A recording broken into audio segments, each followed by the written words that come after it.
1267. War hung in the air, its scent palpable. The mighty empire of Nilfgaard stood poised, greedily eyeing the northern realms just across the Yaruga. In light of the threat, the realm sovereigns met in summit. They made declarations, pledged fraternal assistance, forged alliances, and then, in good spirits, dispersed. Among them, Meve, Queen of the Twin Realms Lyria and Rivia. Know the name? Heard her beauty extolled? Justly so. Remarkable she was. Not for her graceful exterior, but for her persistence and courage. Where was I? As the Queen and her retinue neared her capital, Count Caldwell appeared. In Meve's absence, the Count was to have helped her son, the youthful Prince Willem, run the Twin Kingdoms. Caldwell had clearly ridden hard. Drops of perspiration dangled from his whiskers, his neck red and chafed from a ruff, starched stiff. Hail, Your Majesty! Delighted to see you in good health. The summit, it ended fruitfully, I hope? Yes, at its end, letters were exchanged, documents signed. Paper. Time will tell of what value. That will suffice as cordialities go, Caldwell. Tell me what's happened, for I sincerely doubt sheer longing prompted you to ride out. Indeed, Your Grace. Another circumstance inspired me to do so. The strays of Sparla, the bandits, I was to tend to during Your Grace's absence. The situation's gotten out of hand, I fear. Steady, Caldwell. Come now. Deep breath. All right, speak. What has happened? Be precise. As Your Grace ordained, I set out and was nipping at the bandits' tails for long. We pursued for weeks, until scouts returned, having sighted the strays' camp in the forest near Locheren. We waited for nightfall to surprise them as they slept. Alas, it proved a ruse. We found the tents empty, straw-stuffed dummies round the fire. Soon, we learned that as we waited for the sunset, the strays had snuck away, rounded our positions and ridden to Hawksburn. I beg your pardon, my lord. The tax collectors. That is where they station. So the gold? All of it? It's stolen, Your Grace, but I shall do all in my power to recover it. This I vow, if it be Your Grace's wish. After weeks in the saddle, Your Grace's wishes are modest. A hot bath and a night's sleep in her own bed. Yet, they shall have to wait. I must look personally to this matter. Your force, Caldwell, I will now command. You... send a herald to Hawksburn. They must prepare for the Queen's arrival. Air the rooms, dust off the porcelain. Make certain they do it. Do you see now, Reynard? I believe I foretold it would be thus. My son wasn't ready in the least to rule an entire country. I confess, Prince Willem has much to learn yet. Yes. And very little time.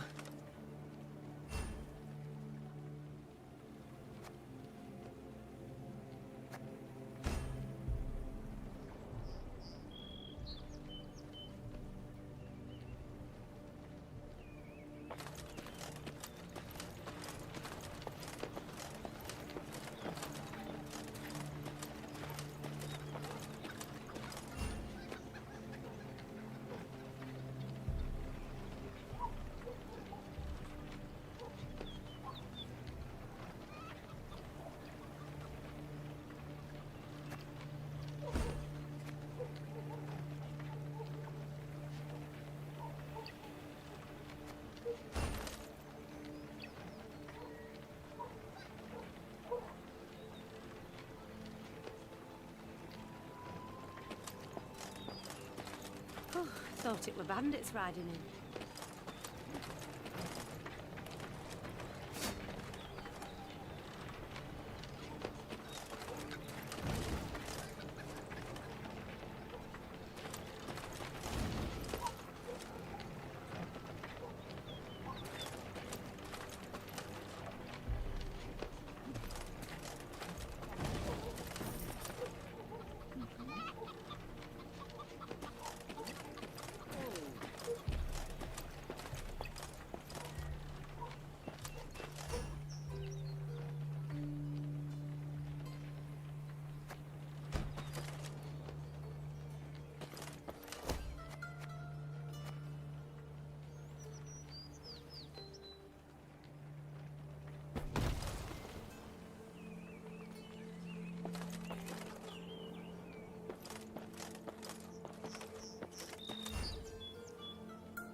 Count Caldwell rode at the column's head, scanning its flanks with a wary eye that, despite his advanced age, proved very sharp indeed. Your Majesty! Bandits! There!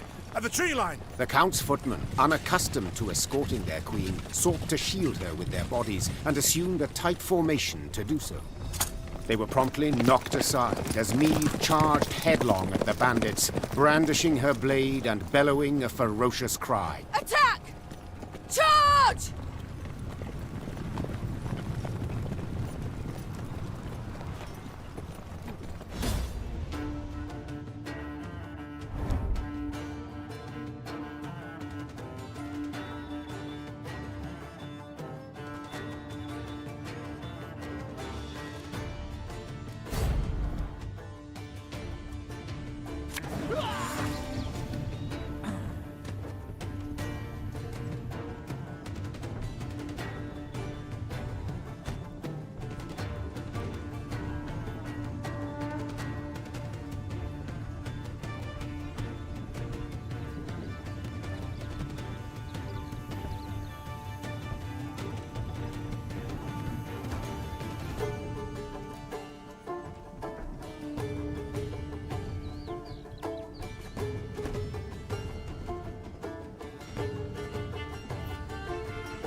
Have it the white of an eye from half a league away. To attack the Queen? An outrage!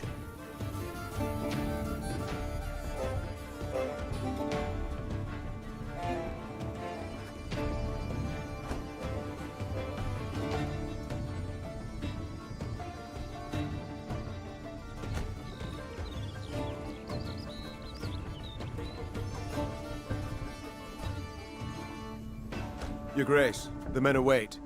You must lead to begin the attack.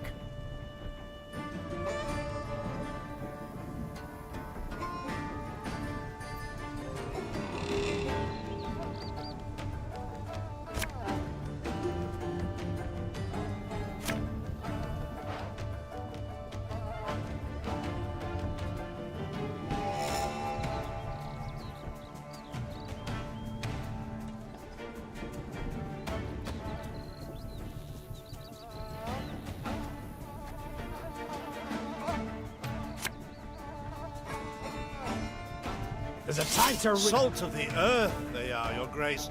They'd follow you into fire. You need simply say the word.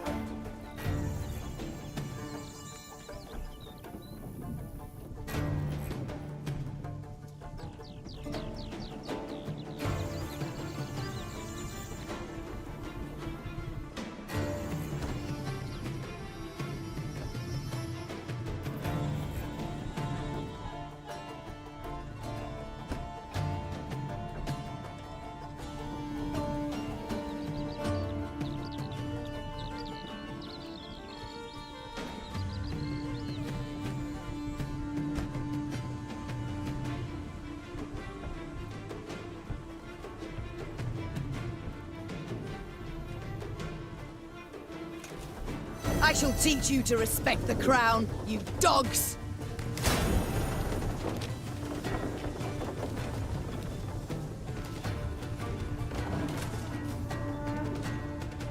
Yeah, yeah!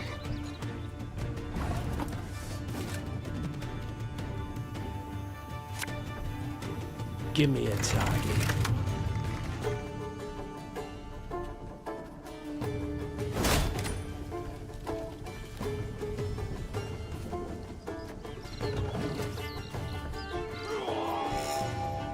Look out! Seek cover! We are bombarded!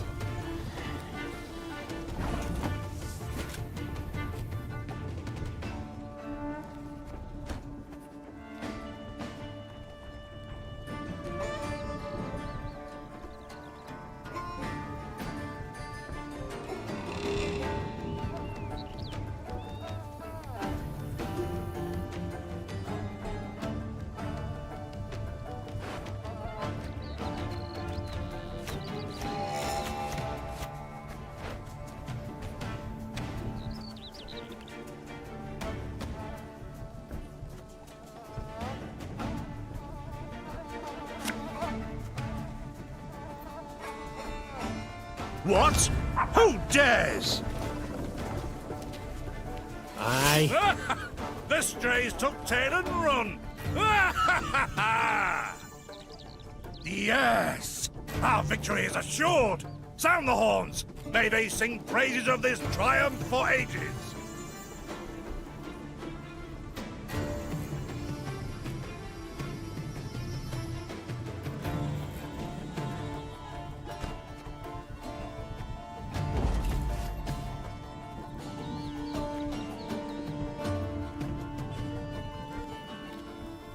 The battle's not yet done. It is better to conserve our strength, prepare for a strike that will prove decisive.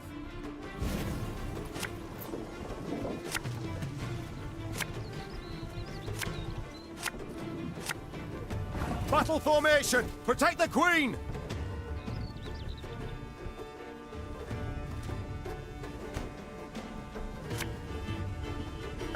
Should have listened to me old lady.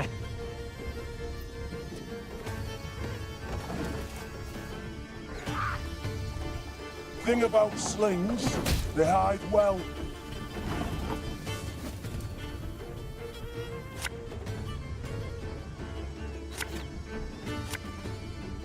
This harvest, we'll be reaping black-clad heads.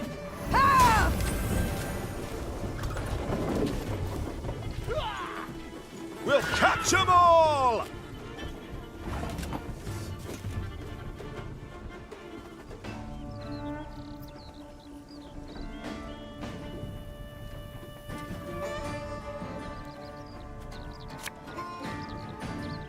Arbalist at your command.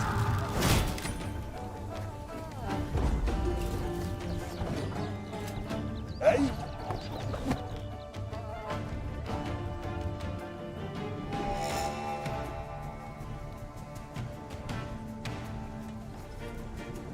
I congratulate you on your latest victory, Your Grace. The bandits stood not a chance.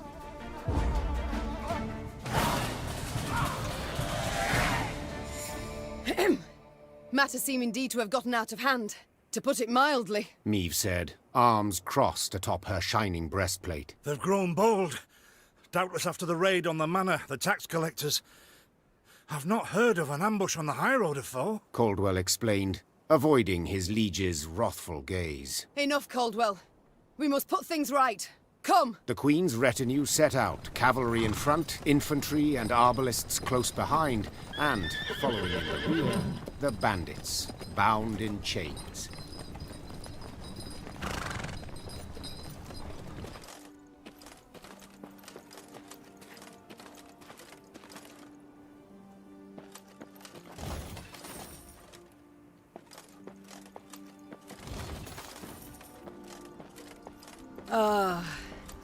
I do adore this prospect. Yes. Lyria, the Pearl of the North. With its hills and dales. Why, its beauty matched only by that of its queen. After 3 weeks in the saddle, I've my doubts, Count. We shall pitch camp here. Our soldiers need respite. A spell of it they deserve.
A bit of respite, Reynard.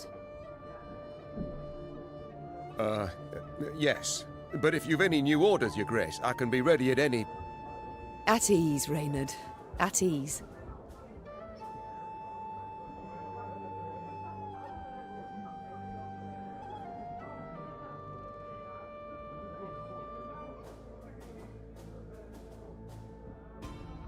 Don't you find it wearisome sitting alone?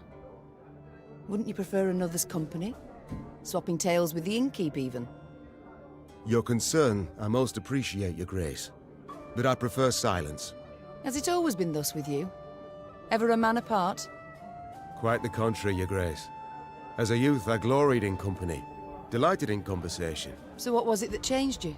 That delight nearly cost me my head.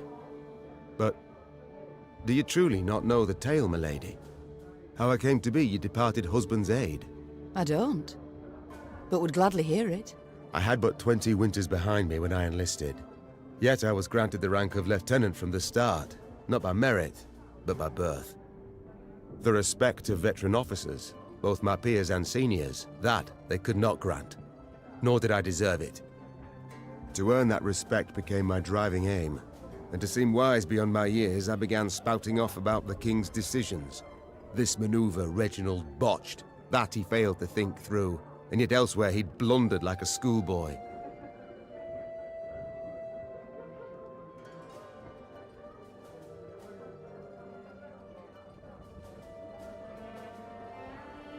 Talk of that nature could only ever result in misfortune. It was not long before I was clanking about in shackles. Another officer had reported me. I was charged with lèse-majesté. The court-martial took but a quarter of an hour to deliver verdict and sentence. I was guilty of treason, and the noose awaited me. But Reginald first stayed the execution, then ordered that I repeat every word I'd uttered about his person or deeds. Soaked with sweat, my voice cracking, I did as he ordained. Reginald listened, raptly and silently, and when I'd finished, he declared I was right. He then appointed me his personal aide. A clever lad like you, I can always use at my side. Indeed. Though hardly sharp himself, wisdom in others Reginald both recognized and heeded. It was then I swore two things. Firstly, never again to wag my tongue like a fool. Secondly, never to betray his trust. And you never did. Know what he told me moments before he passed? Trust none of them, Meve, save Reynard. I thank you for sharing that tale, Reynard. Truly. It's time I attended to other matters.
be robbed along the high road, and in broad daylight, no less. Were it not for mandatory merchant routes and stacking rights, why, I'd have gone round, through Sodden.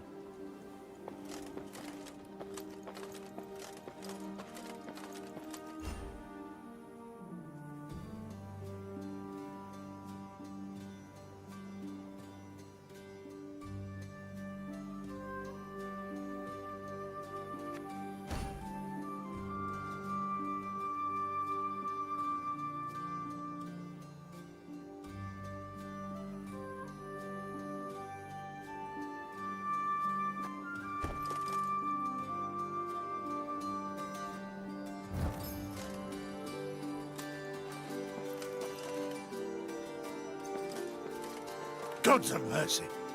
Whatever is this filth? Necrophages. Drawn here by blood scent. For such vile monstrosities to prowl the high roads of my realm. I won't allow it. Attack!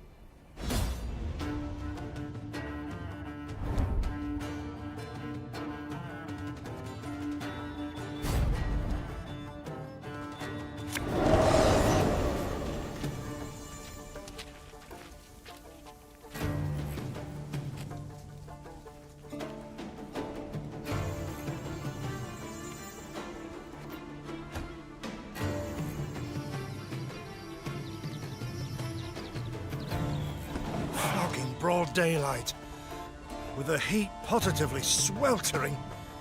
Have we to do with some manner of sorcery? We shouldn't exclude the possibility, my lord. And great caution we must exercise.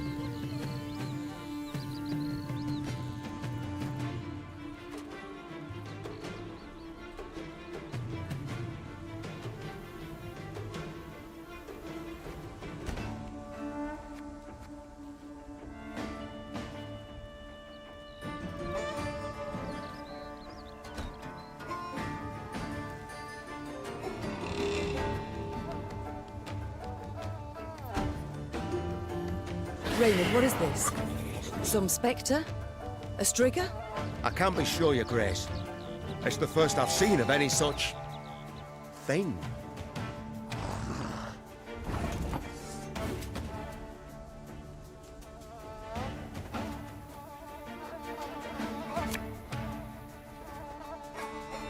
One bolt's all I need.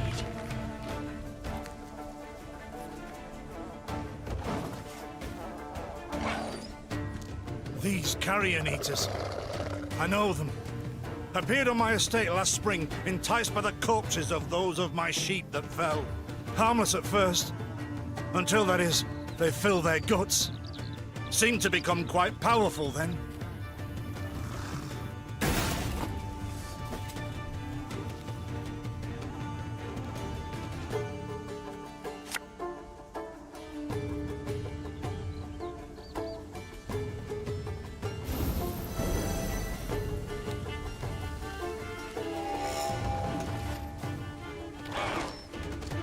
Fearsome they look, true. But they bleed just as we do. Onward! Slay the filth!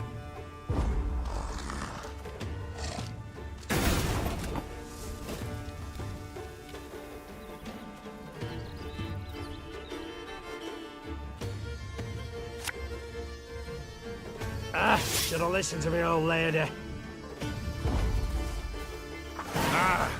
So fortunate we routed the beasts before they had a chance to gorge.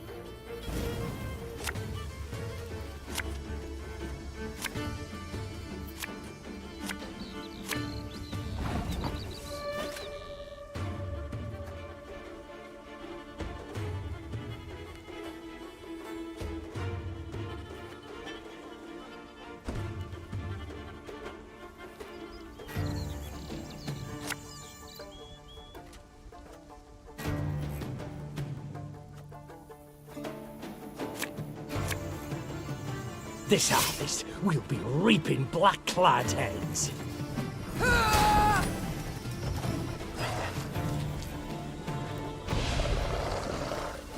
Your grace, yet more come. They fill their bellies, ma'am. This doesn't bode well. Oh no, not well at all. Give me a target.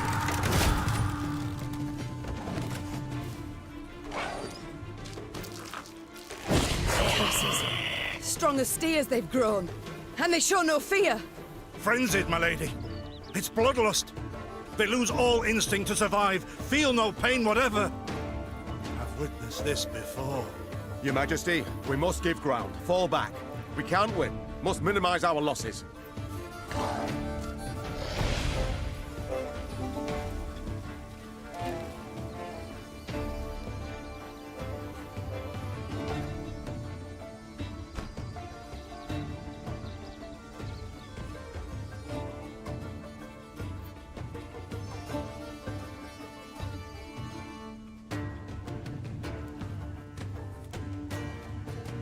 My queen, there is no shame in ceding the field when fortunes turn sour.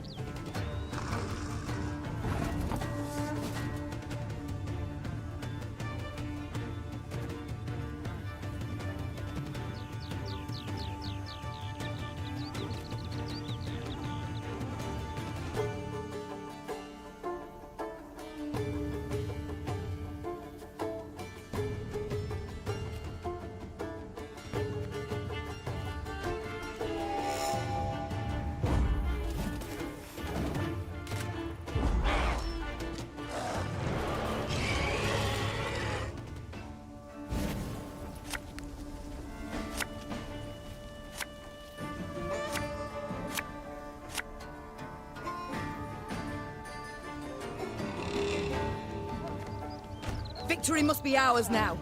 We shall not retreat. Arms at the ready. Attack! Look there! Yet another abomination. No, that stench. My salts. Where are my salts?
Our ballista, your command.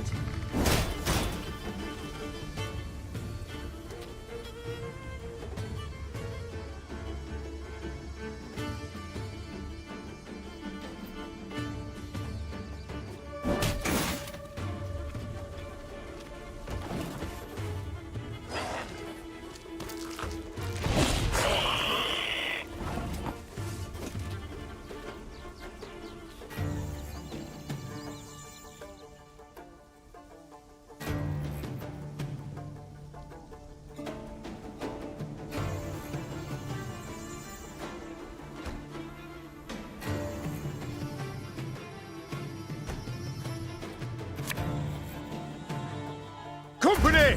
Forward march!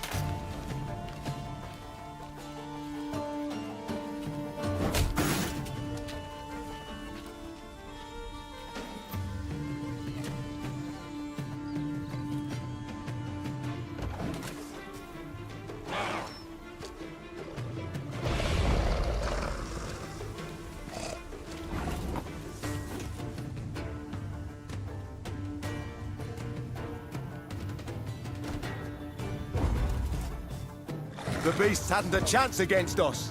Victory is ours.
Many trees we've felled, my lady.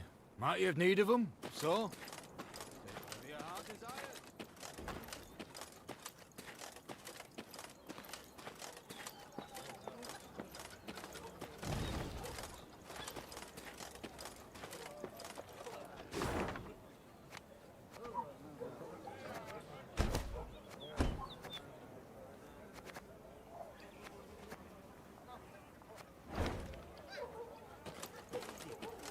Masks they wear. Have you seen them? Their fangs, snouts, horns. Like a right proper nightmare.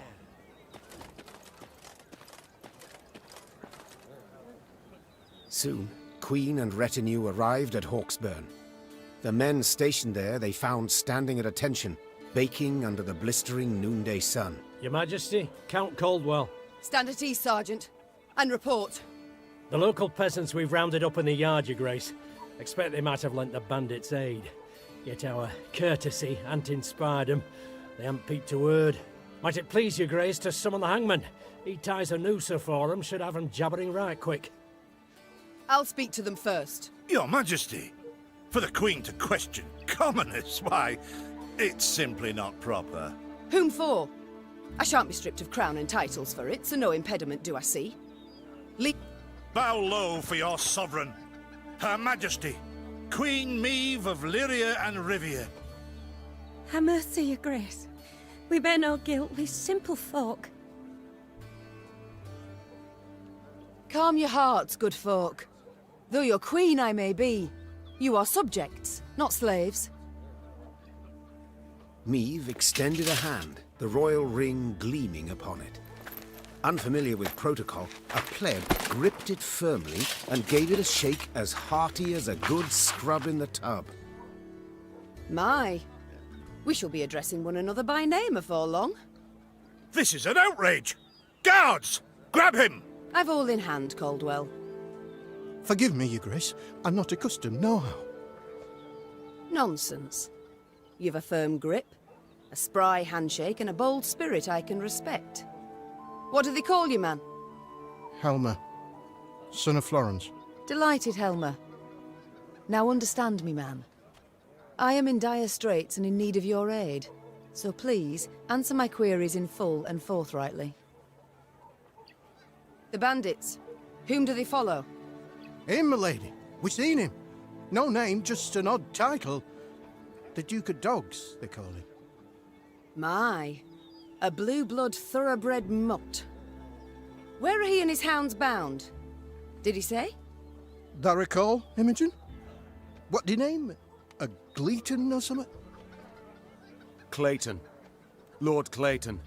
His estate lies to the south. Sound the horns. Have the men form up. We march at once. Milady! I'll be no higher for the Duke. He's a good man. Gave us proper brass for the welcome we gave him. Shared what grub he had. Shut it, louts. The Queen's had her say. Your Grace, your orders. What are we to do with them?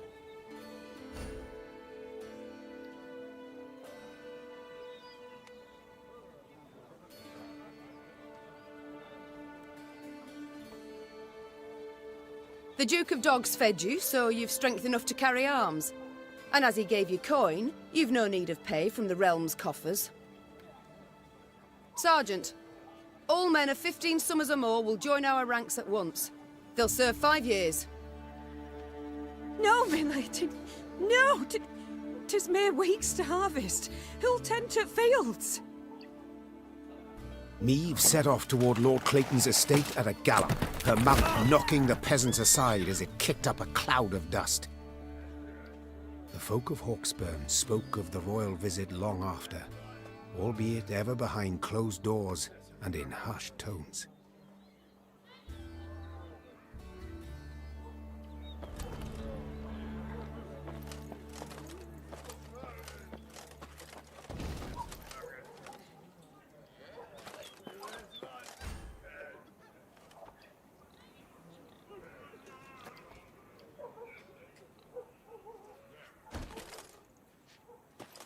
What is this, Reynard? Bandits attacking royal tax collectors. In broad daylight. They shall pay dearly, your grace. They shall indeed. And not only they. Rot has crept into Lyria, Reynard. My kingdom has been poorly kept.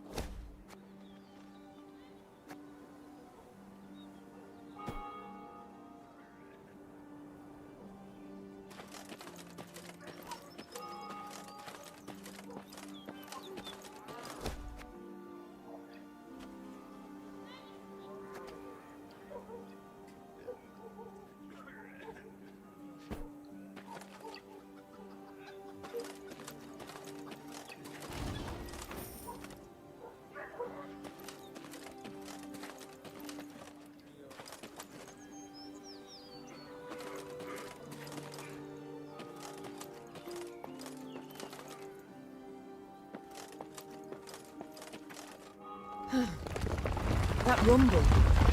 What is it? Look out! Rock slide!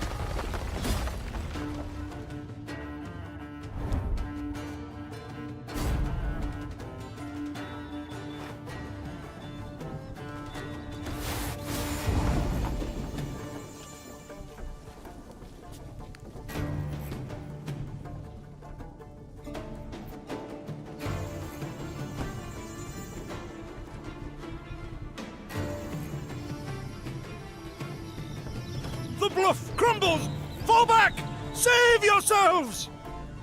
Your grace, the wagon. We can use it as cover. Forward. We must move it forward.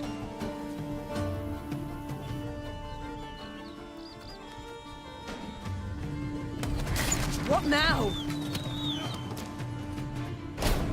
You're far fewer than I presumed! Summon your comrades, damn it! Chop chop! Before I reach for my whip!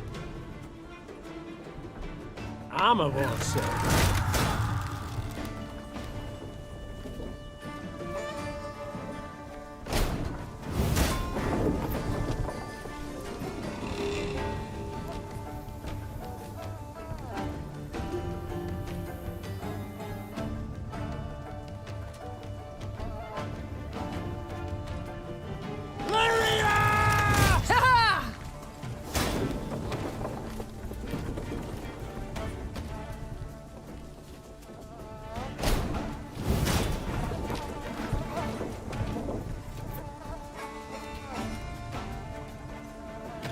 One bolt. The wagon!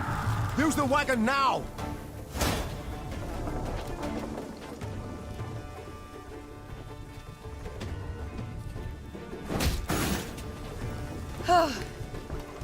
We've come through, Reynard. I thank you. The walls of the temple collapsed. The buttresses doubtless damaged by something. Or someone. There's naught we can do here. We ride on.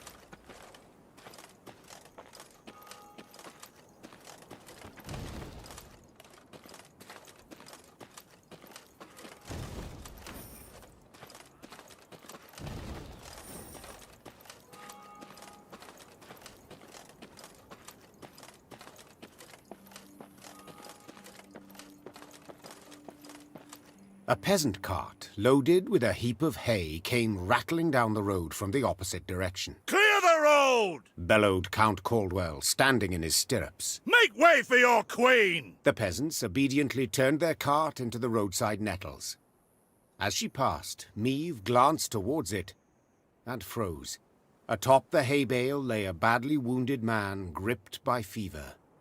The thick, sweet stench of rot wafted from his bandaged legs. Gods. Who did this to him? Meve asked. Bandits? Nay, milady, Replied the cartman. 'twere a beast. Out to the east, down Wetterton way, lies a boneyard, old as the elves, they say. The peasant continued. Clayton was setting snares round about there. Came running back to us, drenched in blood, rattling on about a long-haired wench come climbing out a grave. We's taken him to the good sisters of Melitele here on bridge. Perhaps they can help him. I'm certain they can. And will. Replied the queen, though just looking at the wounded wretch, she knew he'd expire before nightfall. God speed you on your journey. The queen whistled, and her mare resumed its trot. Shall I send for a witcher, your grace? Caldwell asked. One of those freaks should make short work of the monster. Until we apprehend the bandits, I shan't allow a single soul to leave our company. Even on such an important mission as finding a witcher. Meve replied. Any who did would be captured at once. But, if fate brings us near Wetterton, perhaps we'll see to this monstrous harridan ourselves. Your grace, we've only just fought beasts and scarcely escaped with our lives. This she-beast will take a silver sword. Magic formulae. Yet a dozen arbalists will have to suffice. The queen said, calmly but firmly. And please, Caldwell, do stiffen your spine a bit. Now onward.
You can try to win them all, but you won't.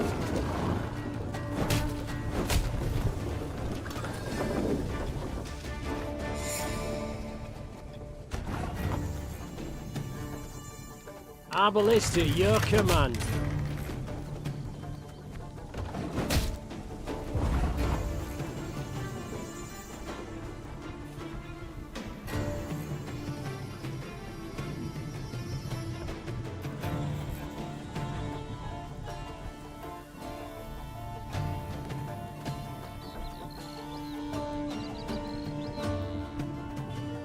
Can't take it anymore.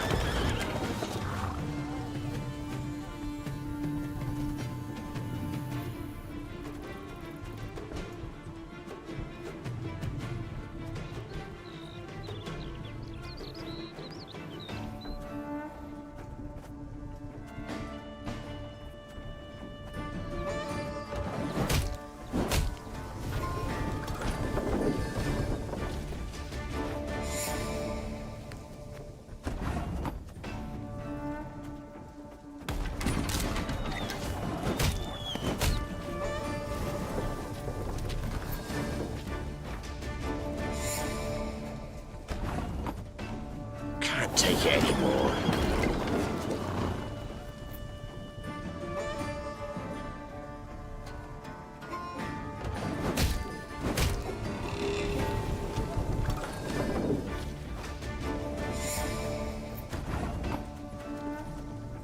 Our ballista, your command.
Just as demons they was. Horns on their heads and pig snouts instead of noses.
You spy that column of smoke? Gods damn it! Make haste! As the Clayton estate appeared from behind a tree line, the Queen and all in her retinue knew at once they had arrived too late. A veritable swarm of bandits milled about the yard. Who have we here? I'll take a gander, lads. The Queen herself has deigned to come and see us. See you, then kill you. The strays of Sparla? 'Tis you who lead them. 'Tis you they call the Duke of Dogs. Aye, 'tis I they dub so. And in other pleasant ways. Prince of Pariahs, Thane of Thieves, Baron of Brigands, and Marquess of Mendacity. Colourful titles all, yet you omit one. Common cutthroat! I beg your pardon and cry foul. I am anything but common. You needn't get excited, Caldwell. Where is Lord Clayton? Sadly, my lord's no longer with us. Turned us away, you see. Denied us hospitality. A sacred right, after all. Angered the gods mightily, I expect, as he promptly met a tragic end. Fell in the well and broke his neck. I've heard enough. To arms! Attack!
lads, what say we throw this queen a ball?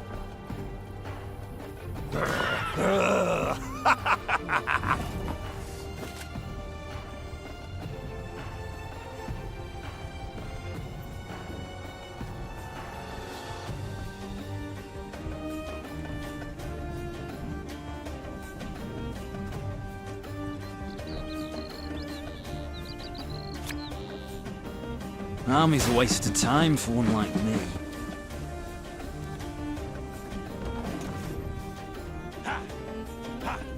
Yeah, yeah!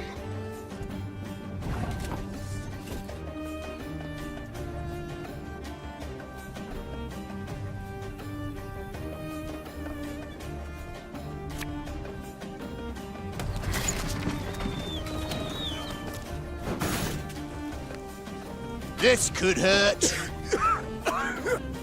Stand back! 'Tis some alchemical concoction!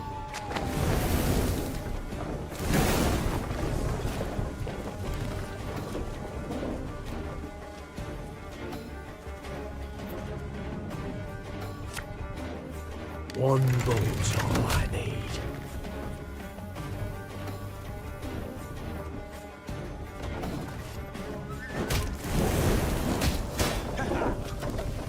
Watch your heads!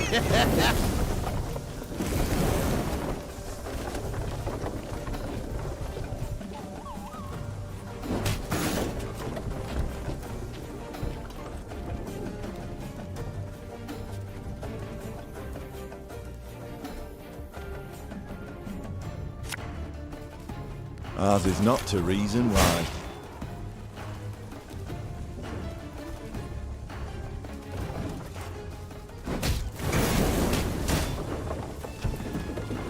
No time for that!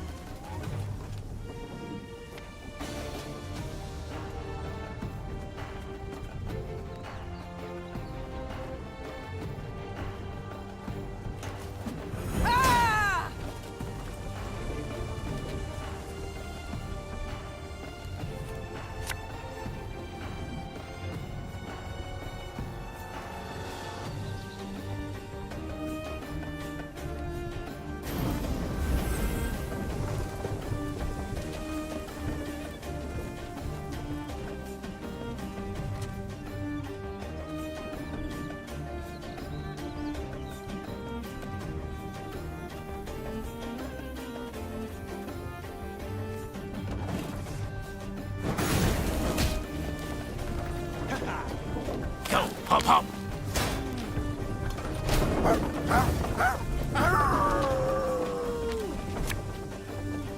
Discipline shall bring us victory!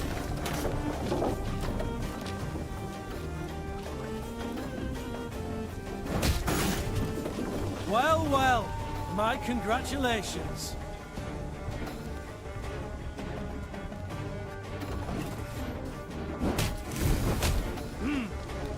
We got a job to do.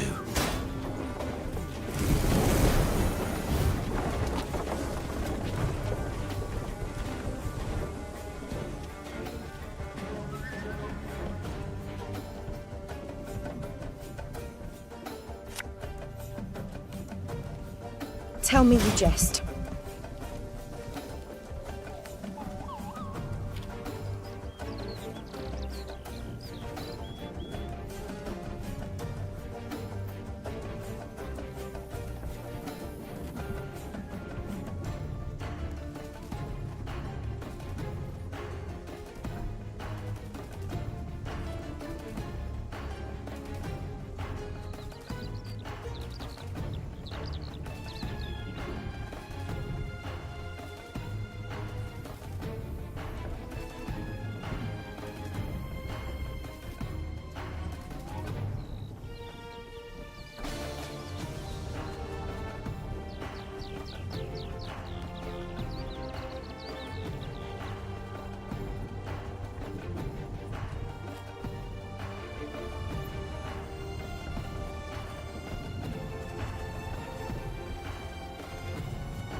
it!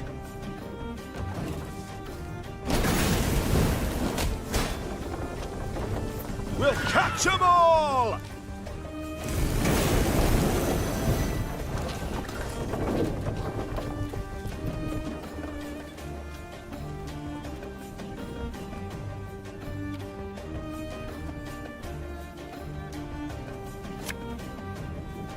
Time I taught you some respect.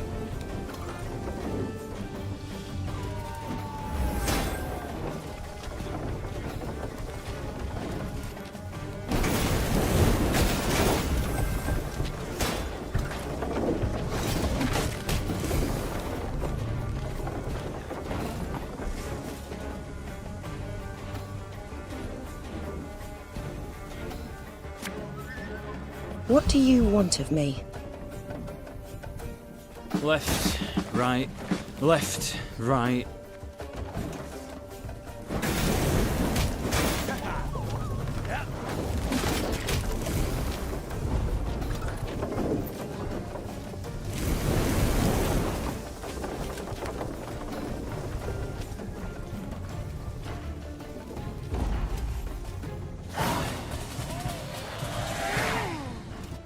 Bravo, Your Grace.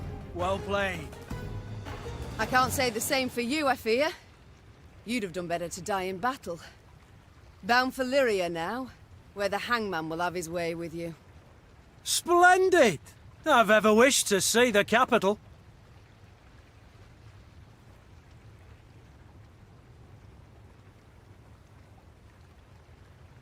Quite certain of yourself, you seem.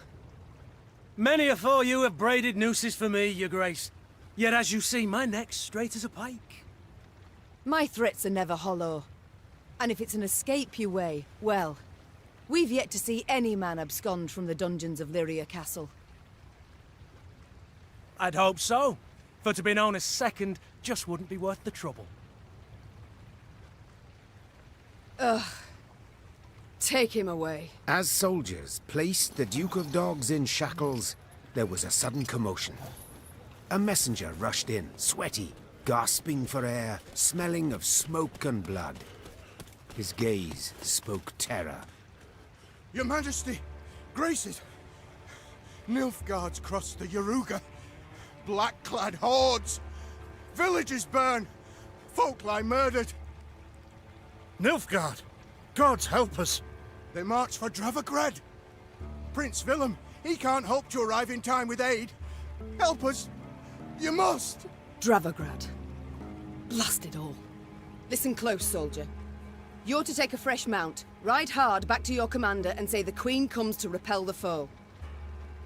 Your Grace, begging your pardon, our force. We aren't many. Let's send for reinforcements first, elsewise... Reynard, I've seen Nilfgaard's trebuchets at work. Should we delay until we're stronger, they'll leave no stone standing in Dravagrad. We must ride for the town at once. As her men prepared to march, Meve climbed the manor's tower. Smoke rose in columns in the distance. As more black pillars appeared one after the other, she knew they meant another home, another barn, another mill was in flames. Tears welled in her eyes, yet they were tears of anger. Bastards. If it's war they seek, it's war I shall bring them. Reynard, prepare to ride!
First bandits, now this. Misfortune does indeed come knocking twice. In hobnail boots, tramping upon my land. Nilfgaard shall regret this. I swear on all that is sacred and blessed.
Suddenly, Meave's force found itself marching straight towards a Nilfgaardian company.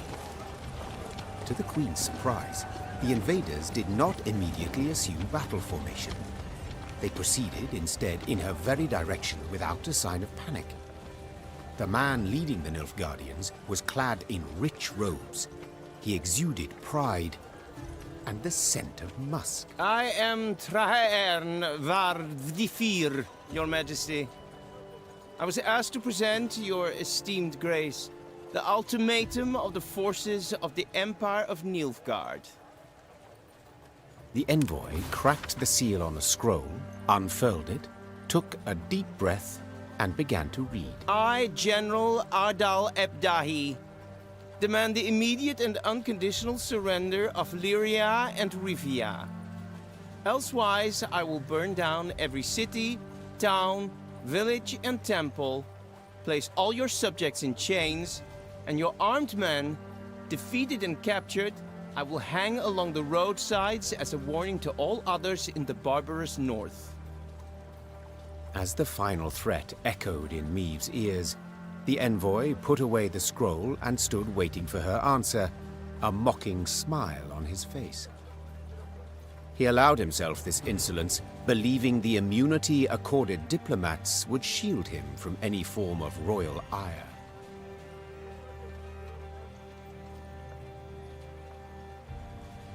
His Excellency speaks true. We Nordlings are barbarians, without exception, answered the Queen.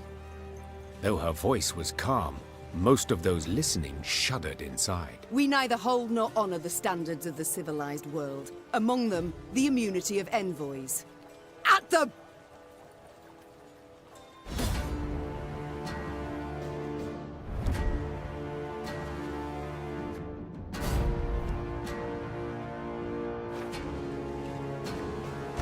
This is savagery! Barbers! Do attack an emissary!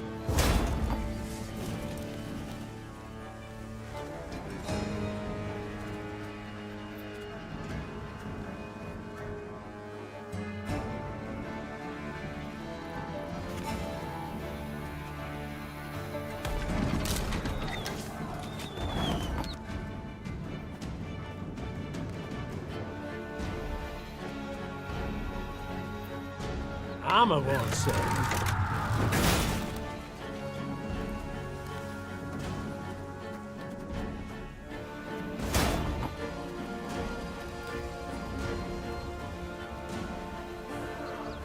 Army's a waste of time for one like me.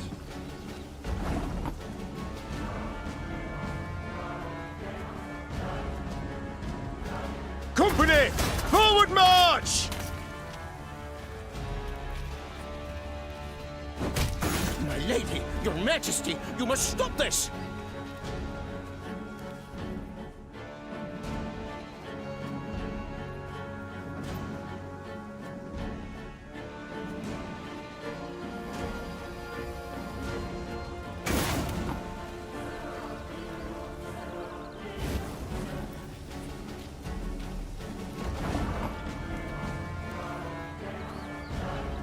We must trust each other.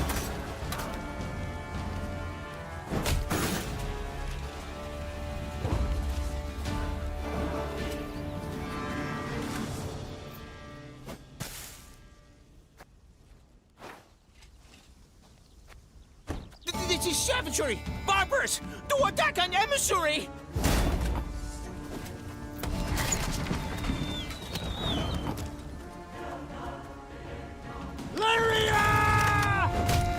My lady, your majesty, you must stop this!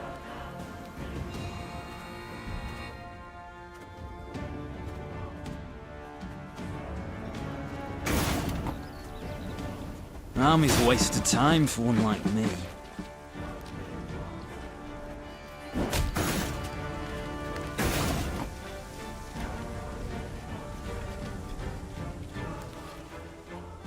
Pays late. Again. Discipline shall bring us victory!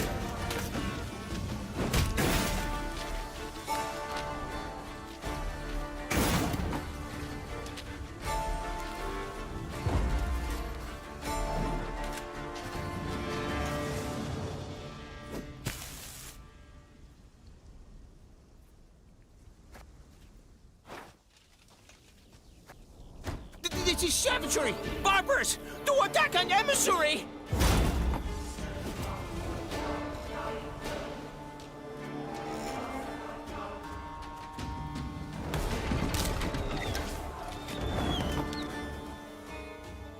Left, right, left, right.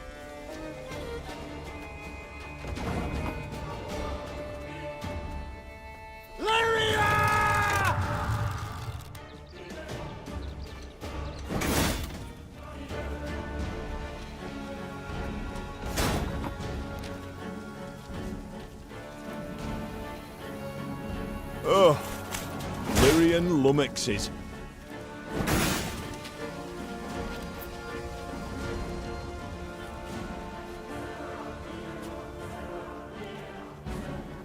Company, forward march!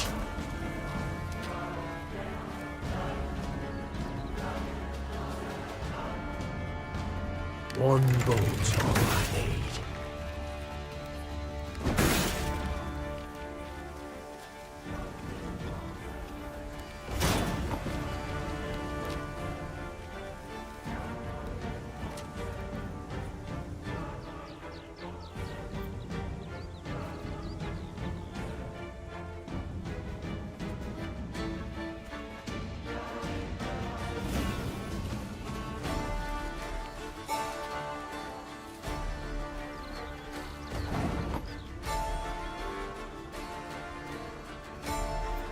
We must trust each other.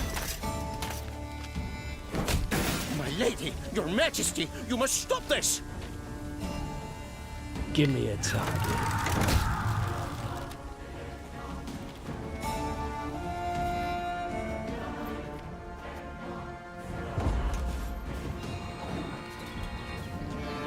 The envoy's escort crumbled beneath the onslaught of Meave's Lyrians, who grabbed the emissary and brought him before their queen. Robes torn and head blooded, he no longer exuded imperial pride. Your Grace, what would you have us do with this pompous arse?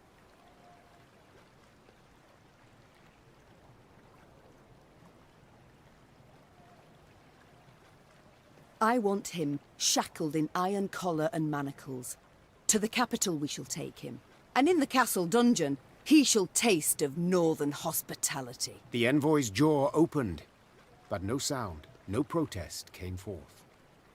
The Queen's irate stare drilling into him, he simply swallowed audibly. Treherne var Fetifir, usually silver-tongued, remained utterly silent the rest of the way to the capital.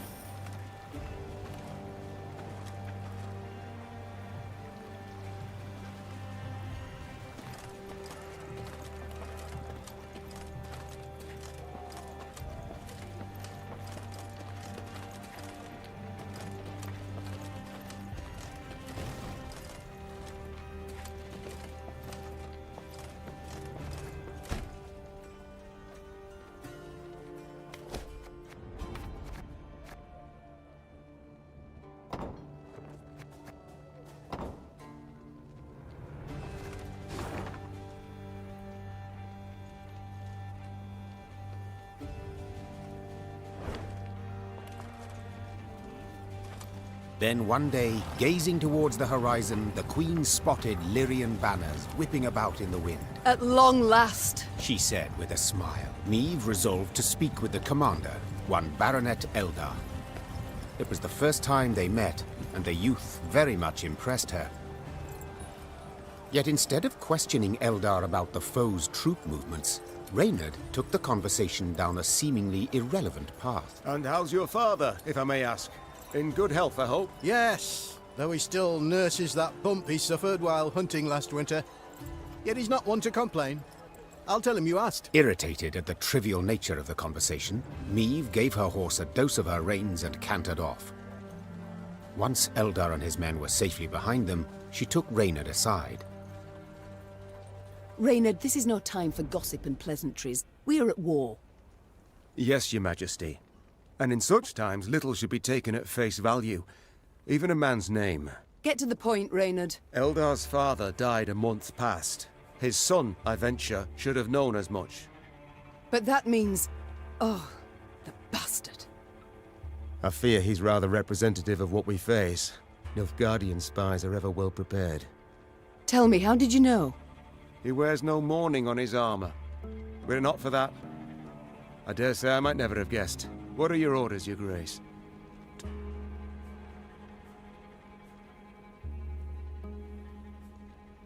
Assemble a force. Tell them to follow our new allies. Observe them closely.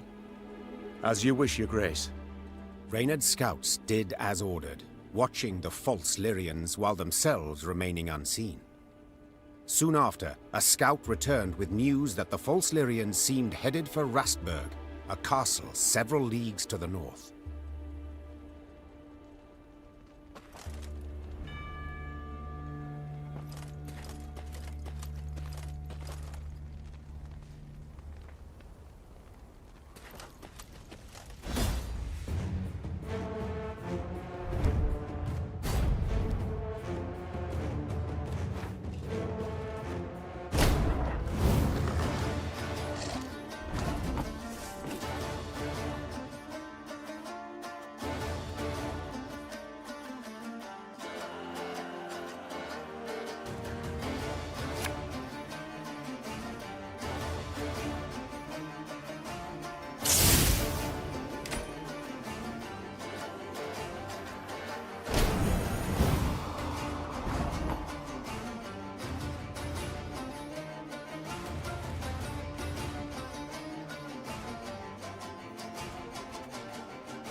Armor won't serve.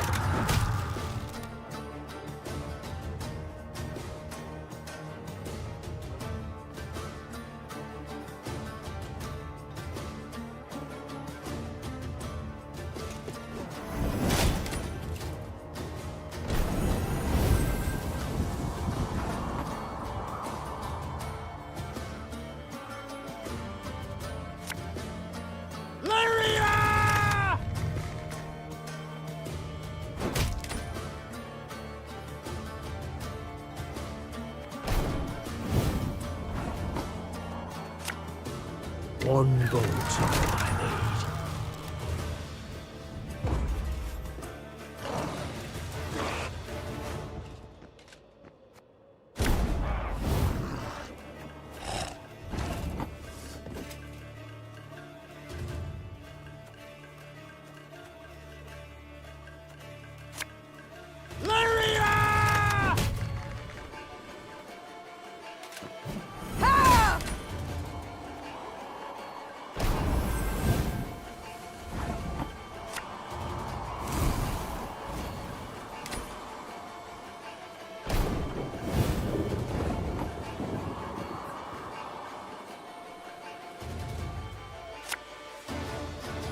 One bolt all I need.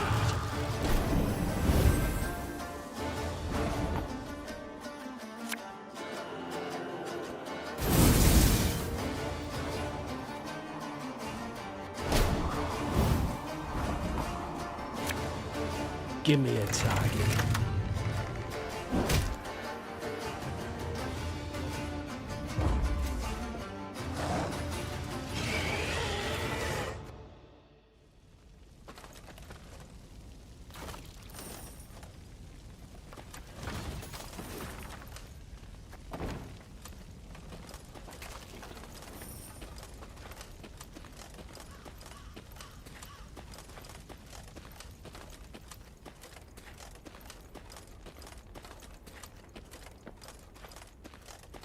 House, barn, granary, black lads. What the devil is going on? Where are our reinforcements? Why does Willem not ride out to face the foe, relieve besieged towns? I can't say, Your Grace. We haven't had a single scroll from the Prince. Gods be damned. I've the impression I'm alone in fighting the Blackclads. Beware, my lady. Keep a keen watch. Heard the thunder of hooves from the highway. Rise for it.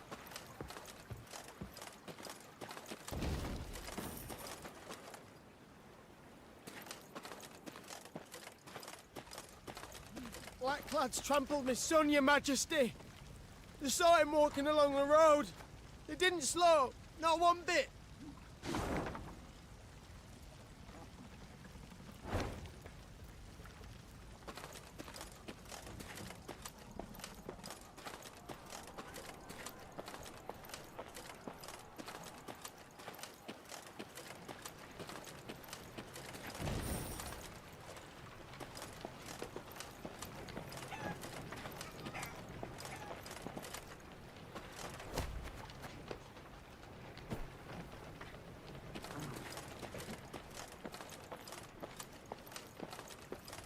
Remember this, Nilfgaardians.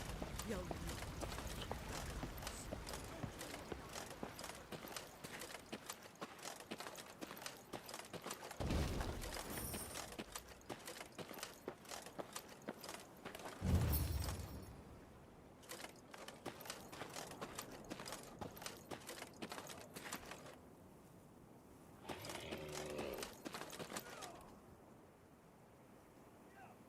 A dark shadow suddenly cut across the sky. The Queen instinctively brought her shield up, convinced a Nilfgaardian catapult had lobbed a boulder their way. Yet when the boulder landed in the road ahead, it smashed into splinters and proved an empty barrel. This is what they cast at us. Barrels. Is this some jest? Well, they're not known for their sense of humour, the Nilfgaardians, answered Reynard. Meve stood in her stirrups, squinted, peered into the distance, and let out a hearty chortle. For the barrel had been loosed by neither catapult nor trebuchet, but by a rock troll consumed by fury. At what? A company of Nilfgaardian soldiers had pitched camp by the cave the troll called home.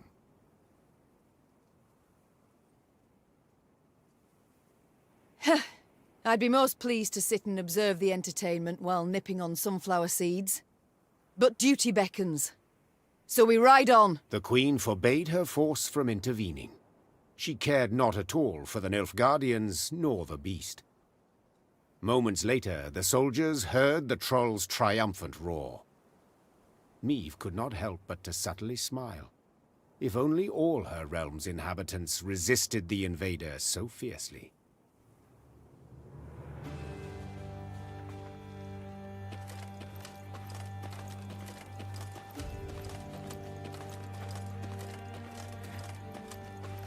I've seen so many armed men in my life, and each one in black plate and winged helm.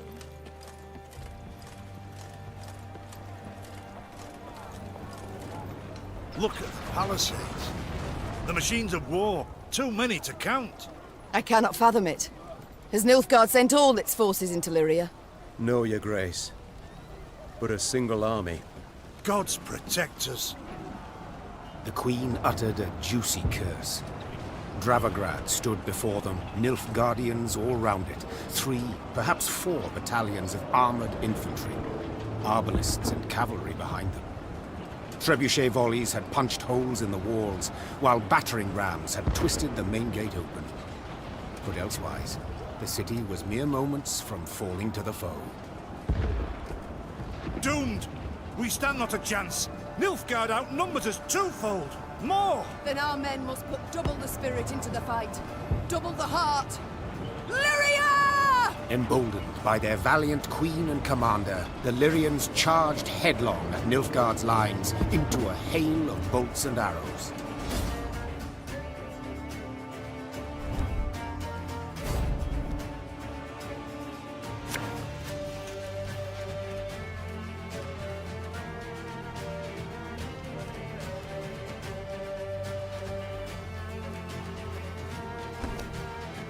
Attack!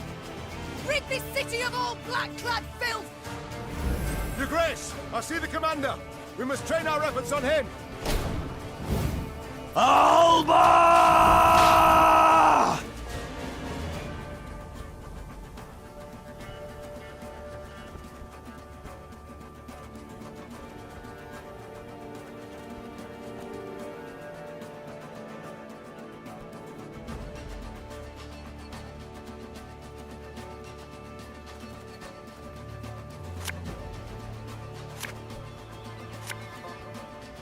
Army's a waste of time for one like me.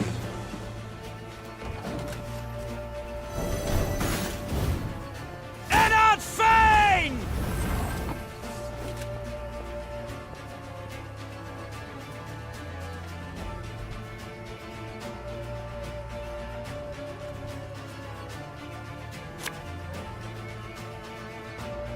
Arbalisti, your command.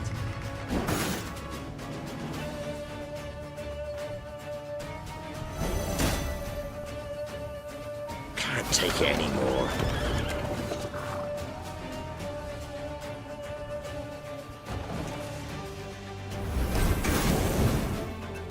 Hey, gloire!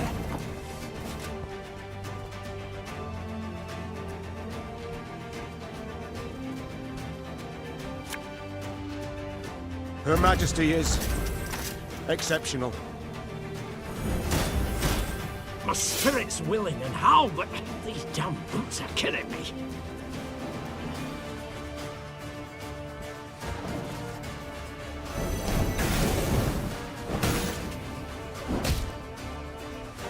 To thee, gloire!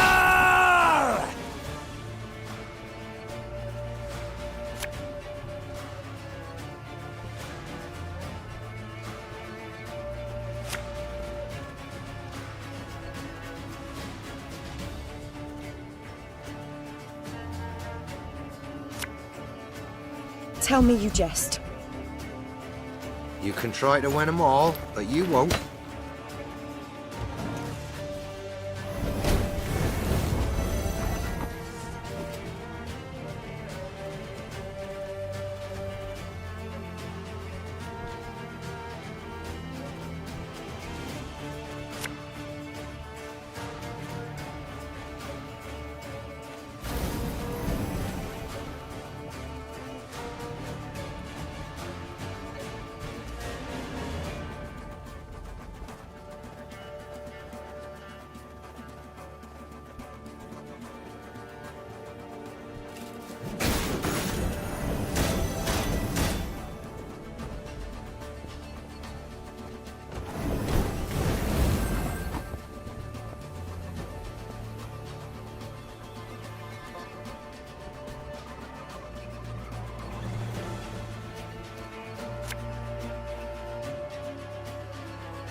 Keep calm, Tiberius.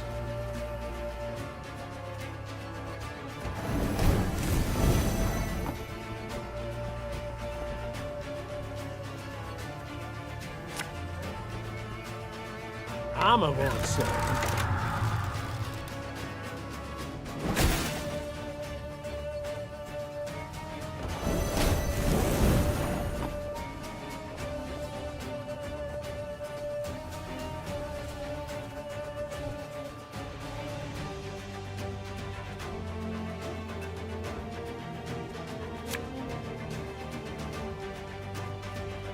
There's a time to reap, a time to sow, and a time to die.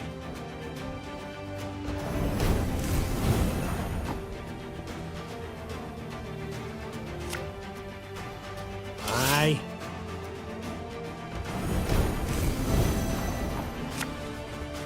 Got any victuals? Hungry like a wolf, I am.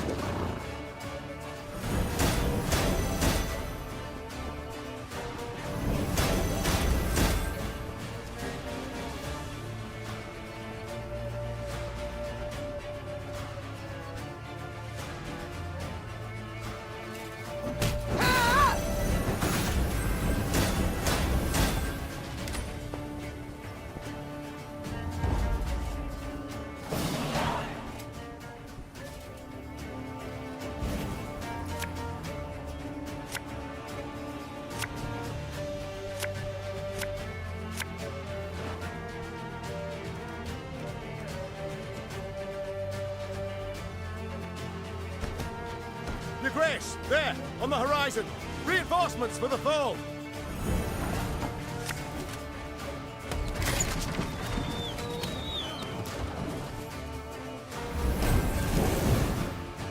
Alba!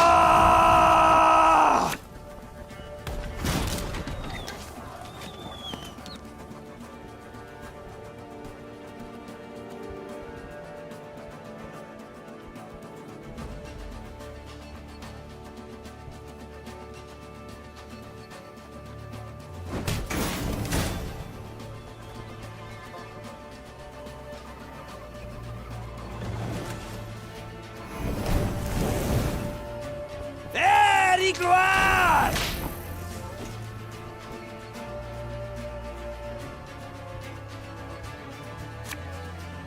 I'm coming, I'm coming.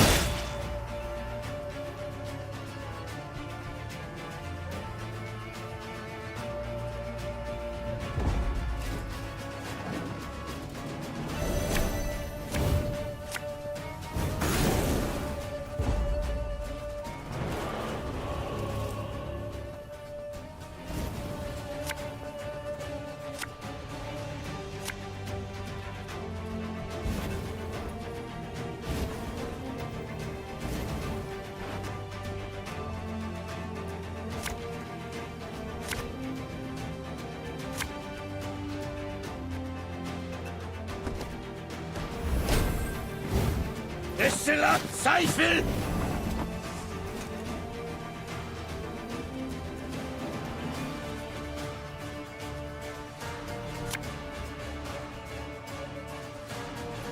Lyria!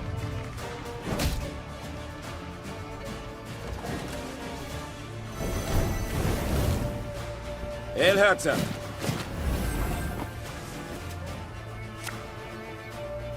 Left, right, left, right. Quiet! What the Commissar will hear.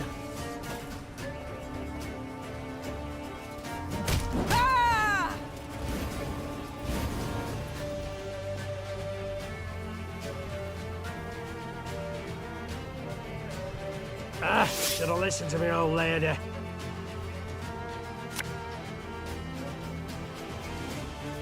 This harvest will be reaping black-clad heads. Brach! Scheiß! In! Zwei!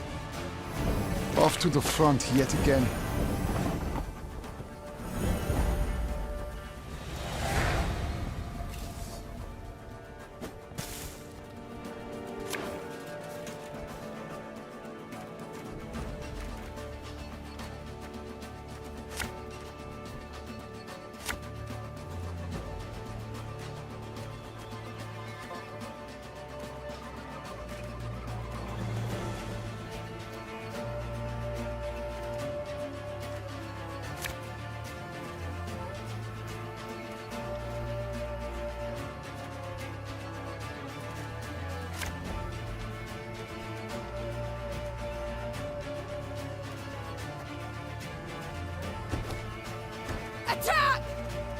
This city of all black-clad filth!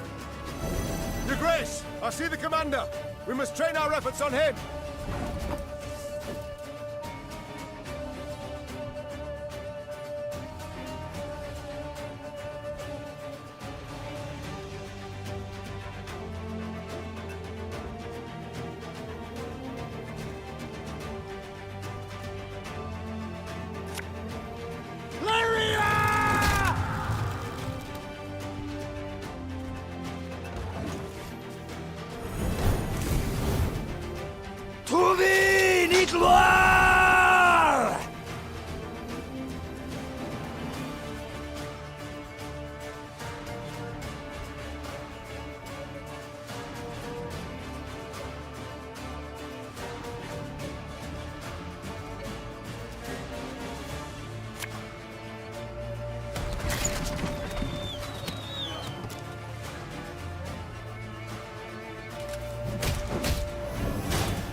One bolt's all I need.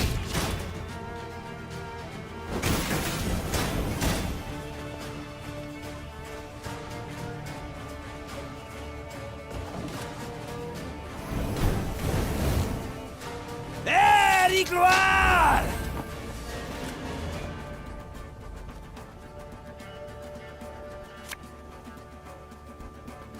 Army's a waste of time for one like me.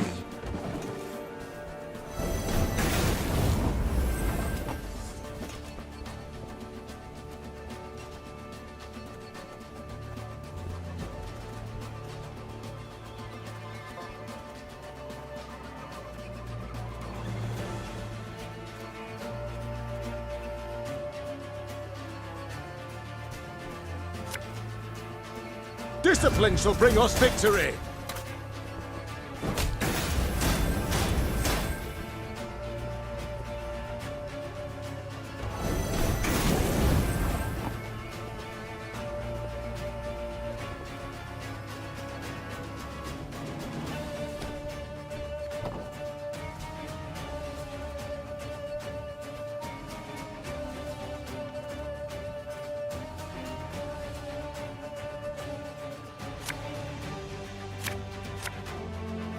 Left, right, left, right.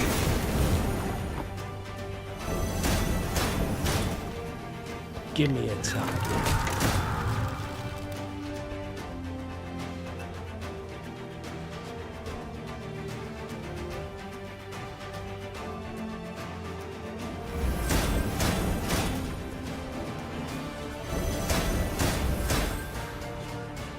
Arbalist at your command.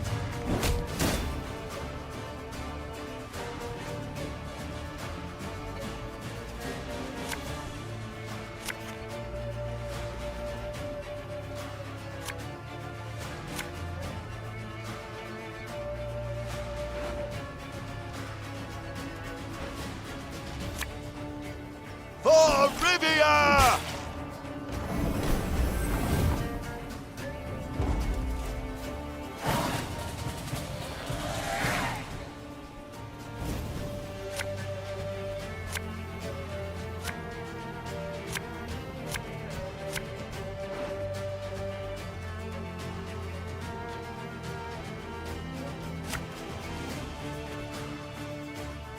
Your Grace, there, on the horizon. Reinforcements for the foe!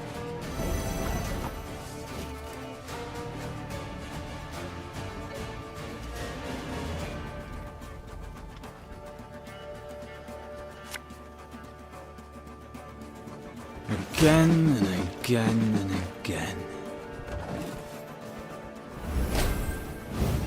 Trouvé, Nicolas!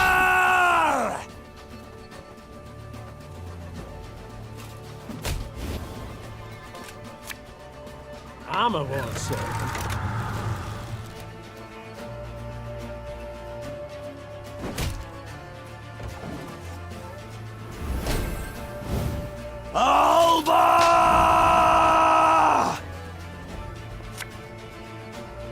Got any victuals? Hungry like a wolf, I am.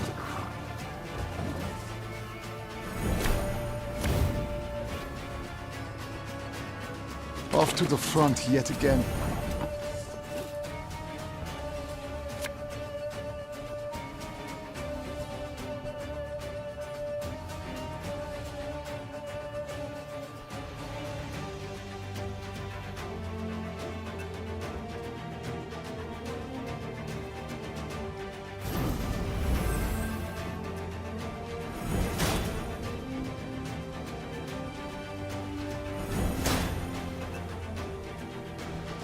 You can try to win them all, but you won't.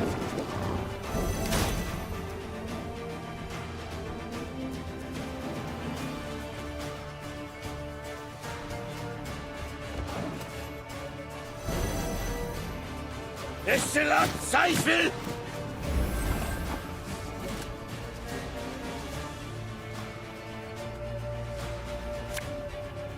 Tell me you jest. Ours is not to reason why.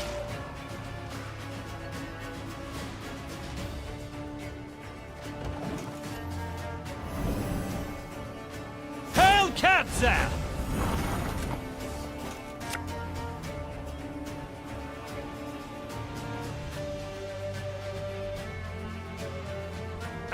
Should have listened to me old lady.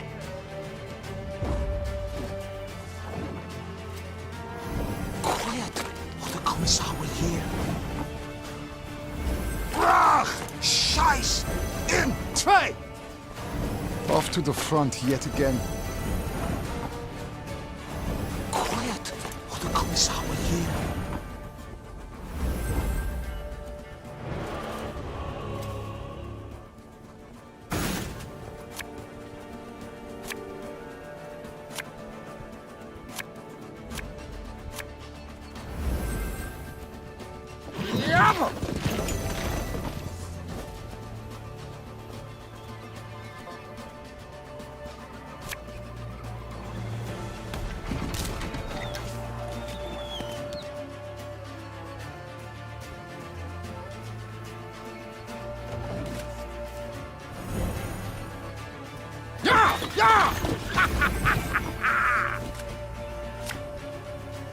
What do you want of me?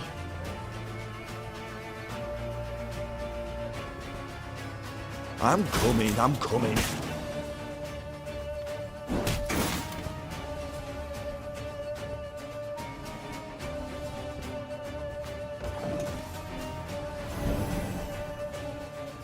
My boots got sand aplenty in them.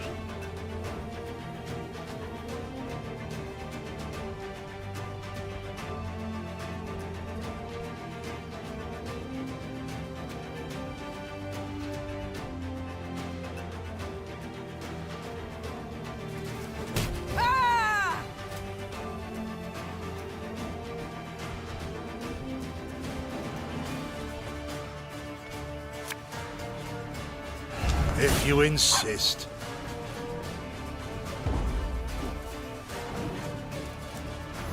Hail Herzer!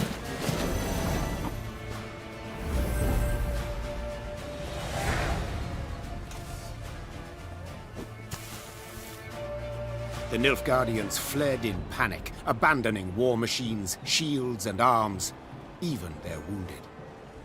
The defenders rejoiced. They laughed boisterously, and cries of delight and chanting could be heard all around.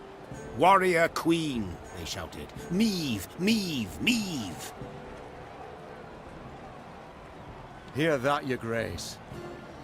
I do. No sound rings more lovely to a ruler's ear. Yet rest on our laurels we cannot. Caldwell, the situation in the town, what can you tell me? Wall breached. Thrice. 400 wounded, near 1,000 without roofs over their heads. All nothing compared to the grain stores. Went up in smoke during the siege. And it's some time yet afore the harvest. Your Grace, the war's just begun, I know. All coin should bolster the army, yet if we leave the folk of Dravograd no gold, there will be hunger, with all the attendant discord.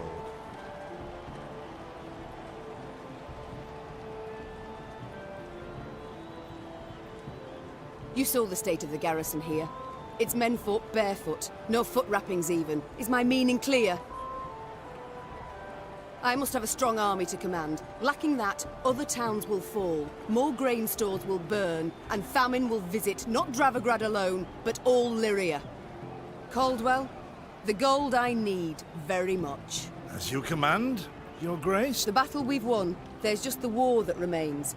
And Nilfgaard will strike again, doubt it not. We must move on. Caldwell, ride ahead to Lyria. My son must call a gathering of the Council of Peers. Tell him so. We'll have much to discuss. Reynard and I will follow with the troops. We shall seek out any Nilfgaardian stragglers, prevent them from rejoining the main force.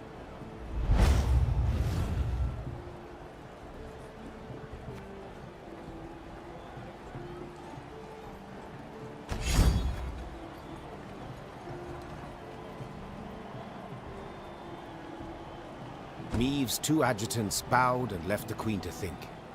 She was hungry, sore from the fight, spent.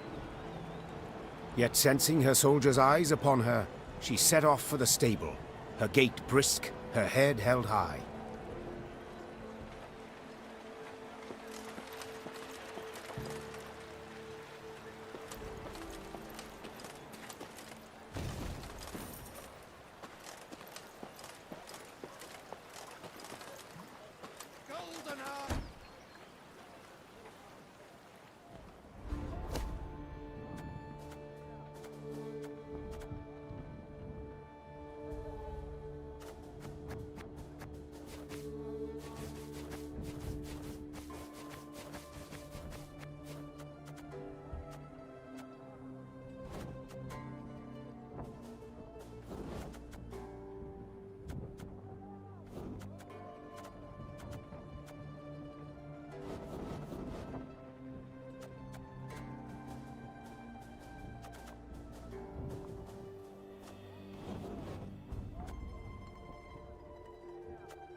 a strange boat floated past. Thought it... Horns sounded. Meve recognized them at once as those of the Lyrian vanguard. She drew her sword and prepared to face the invader. Yet coming down upon her force were not Nilfgaardians, but bearded warriors clad in leather, horned helmets on their heads. This was not so. The Queen could not believe her eyes. Skelligan raiders, this far inland. But this was no time to be bewildered. Meve spurred her horse. It neighed and reared, and then the twain leapt into the fray.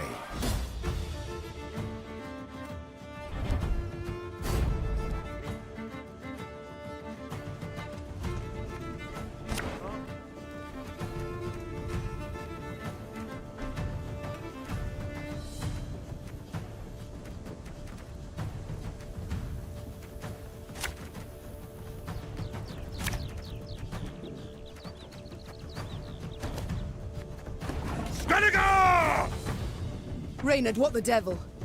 Sea raiders here!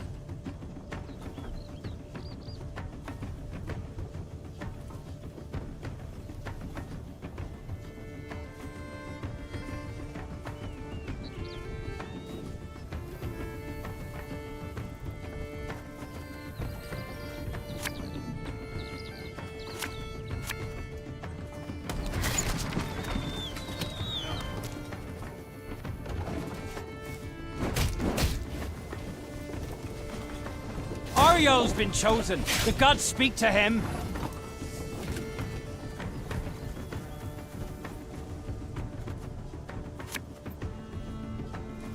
Army's a waste of time for one like me.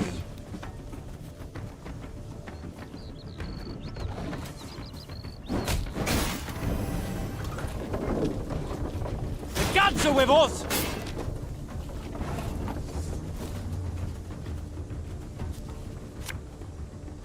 Oh, Lyrian lummoxes.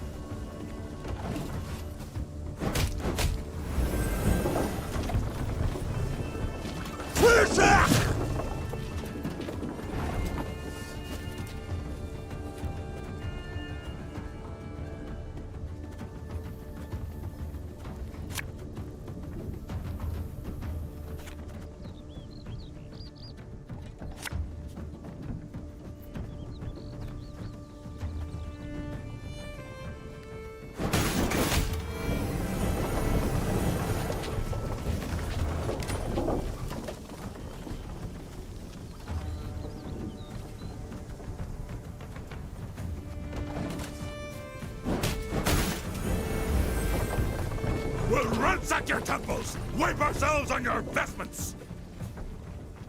For blood!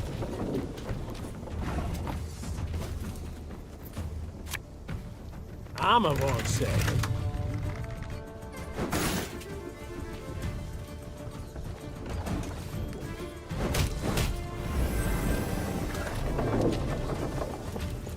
I promise you a quick death!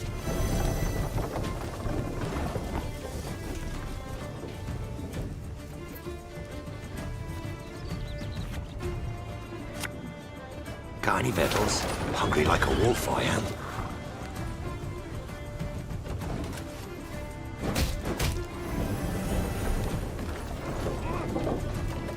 Ugh! Got a bad case of rollers back.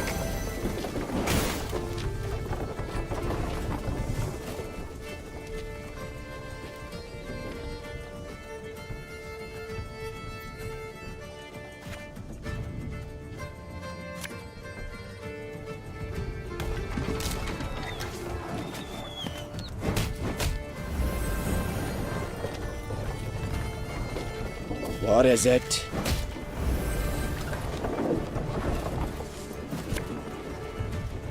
You can try to win them all, but you won't.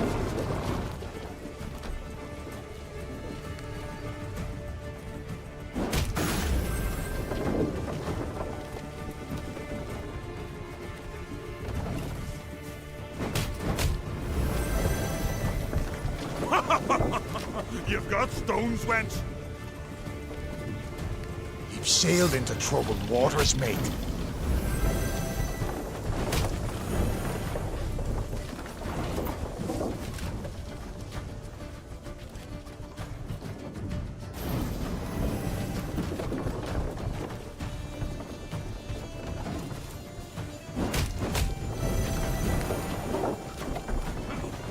Give us all you got!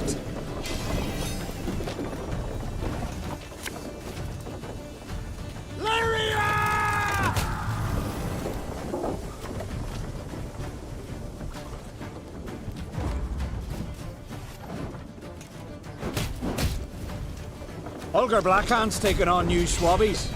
What do you say?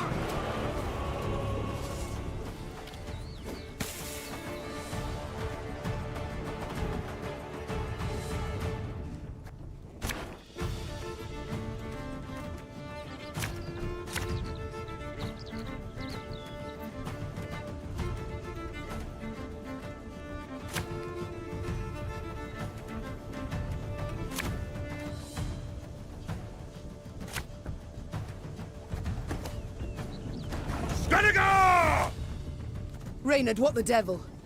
Sea raiders here! I'm coming.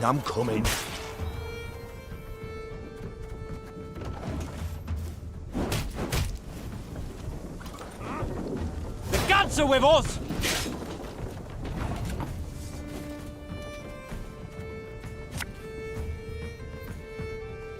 Army's a waste of time for one like me.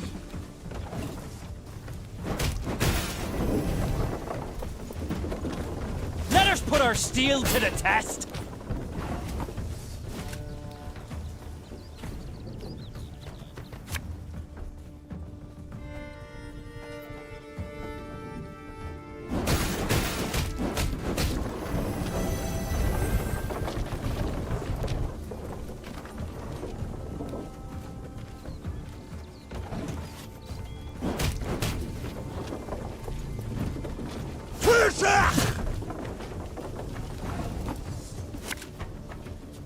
You must sweat like a swine in that jacket. Oh, Lyrian lummoxes. We'll ransack your temples! Wipe ourselves on your vestments! For blood!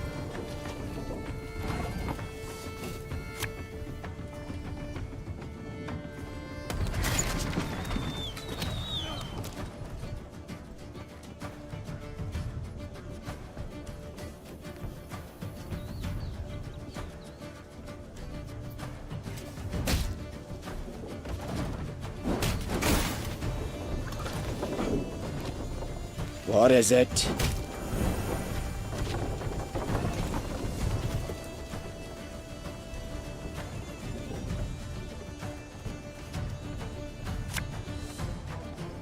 Left, right, left, right.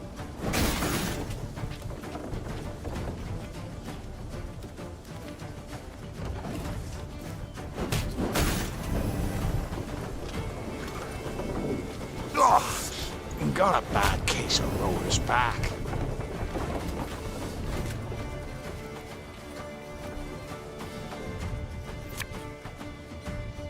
Armor won't say.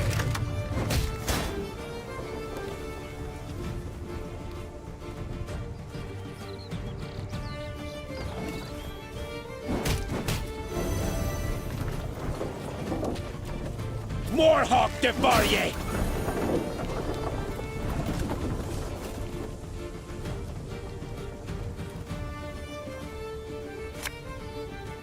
Carny Vettles, hungry like a wolf I am.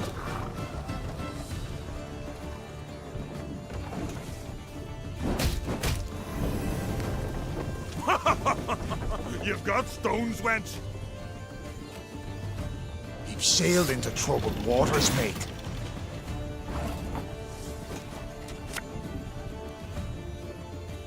For Rivia!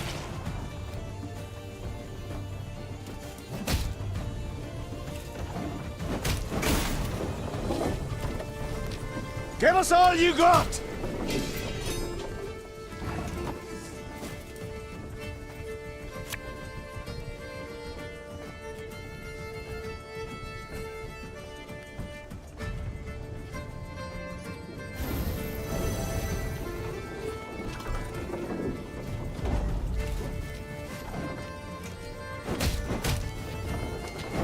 Olger Blackhand's taking on new swabbies. What do you say?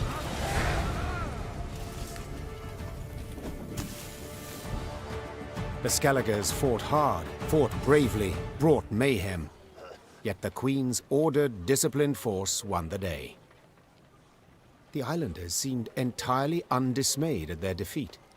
A trait of theirs, I must admit, I've ever admired. Well, you're right scrappy for landlubbers. Lippy Goodman applauds you for your pluck, Queen. When we sup, me and the lads will drink your health.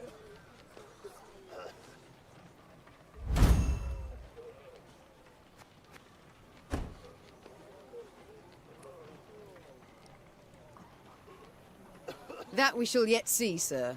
We must know something first. What brings you this far inland? What drove you from the sea? Meve asked, crossing her arms. Ha! What always drives us? Looting and pillaging. The coast's picked clean since long, so we set our longships up the Yaruga for gold and glory! Amusing. I always assumed you to be honourable folk. And who dares to claim elsewise? Your very actions do so. You've attacked a land preoccupied, a land already at war with invaders, but I suppose it makes sense. You've ever feared to attack Imperials? The Queen prodded gently. What did you say, wench? Gudmund had quickly turned red with rage. I'll prove just how wrong you are, I will! Why, we'll be drinking mead from Nilfgaardian helmets for sundown! Follow me, lads! Meve smiled as she watched the islanders gather their gear and prepare to march. She doubted not in the least that Gudmund would honor his pledge.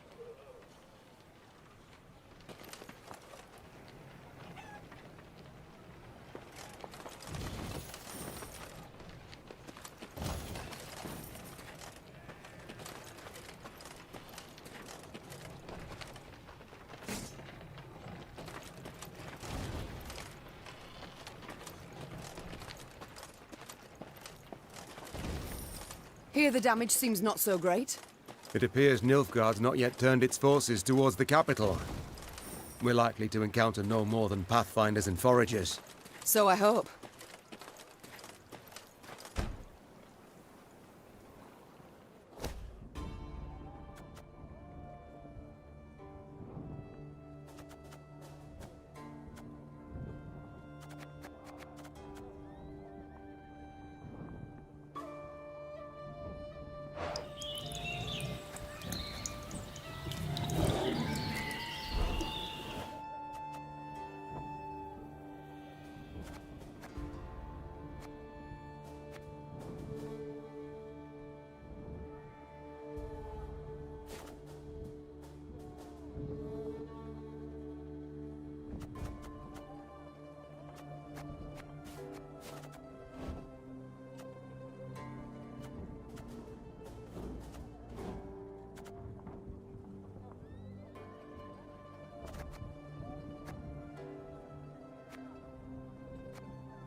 The Nilfgaardian invasion necessitated certain steps. Meve had dispatched scrolls to her garrison commanders, based upon which they were to announce general musters. She'd hoped that by the time she reached Krydam, fresh recruits would be waiting to join her growing force. Alas, the commander of this fort, one Sergeant Griggs, had only bad news. Your Majesty, I've not the numbers to man the walls even. The call to arms brings few new recruits and more men desert each day. Folk are terrified something awful. They don't believe in victory.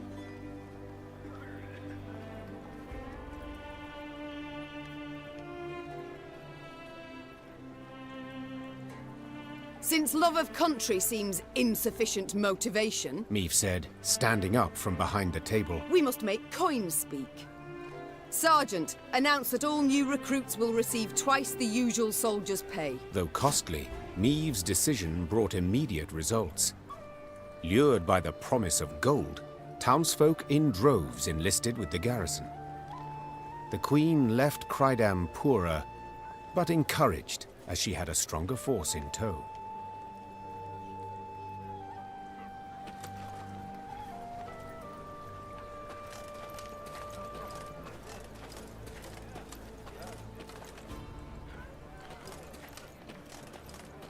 A contract on a monster.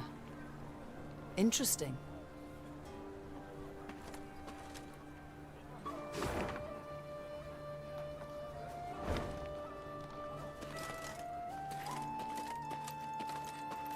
Something's wrong at Abbott's Ravine. And it will scream.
Our ballista, your command.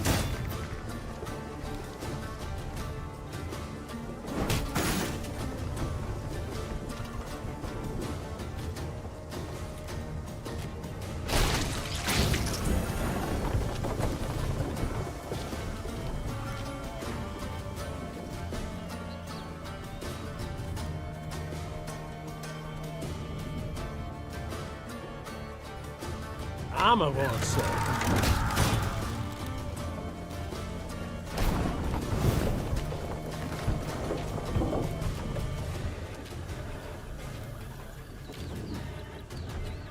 We must trust each other.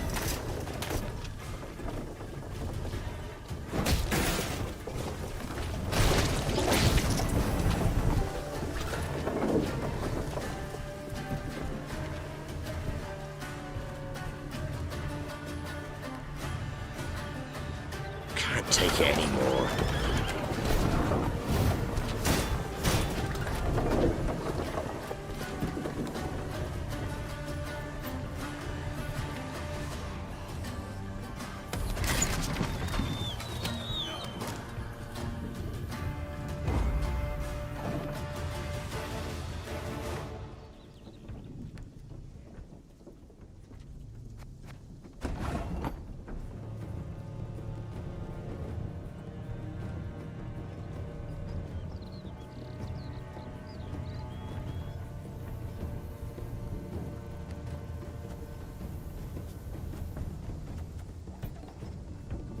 One bolt's all I need.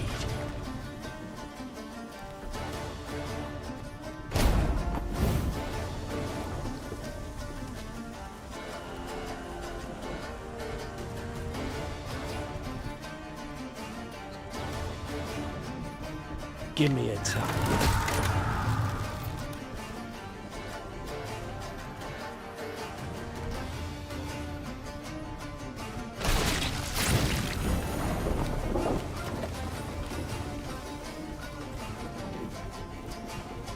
Company, forward march!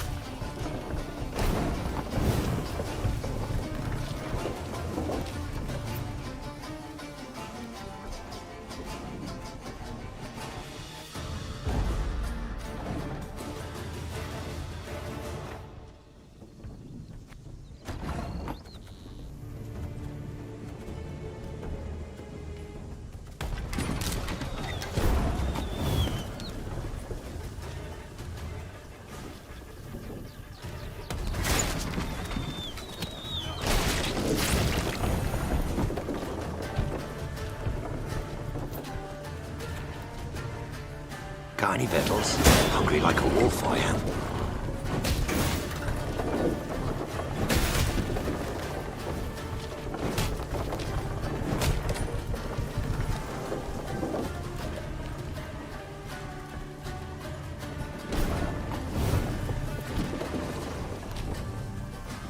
We must trust each other.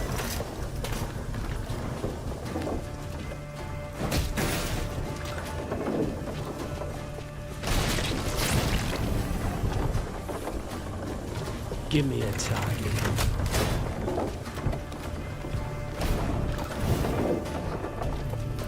Our ballista, your command.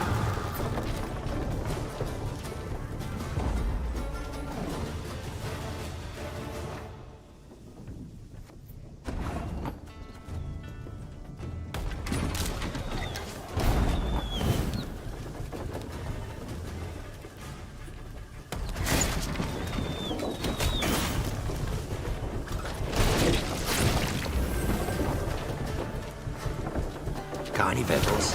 Hungry like a wolf, I am.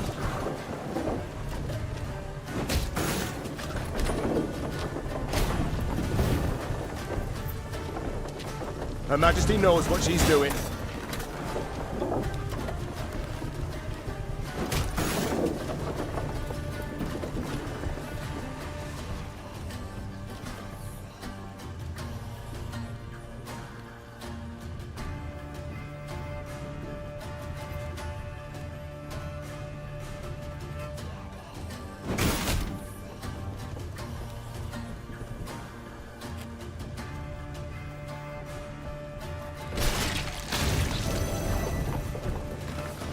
Our ballista, your command.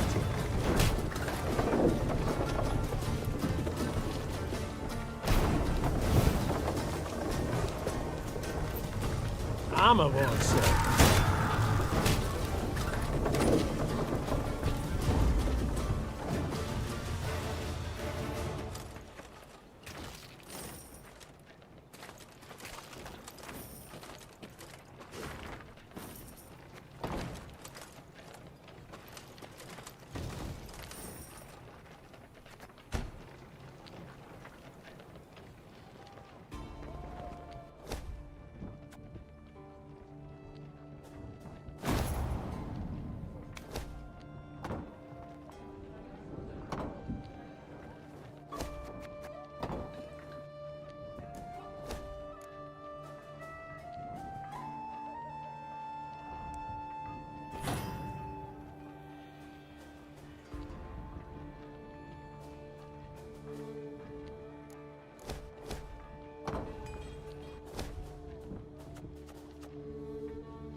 On their way to the capital, Meave and company happened one fine day upon a lone rider.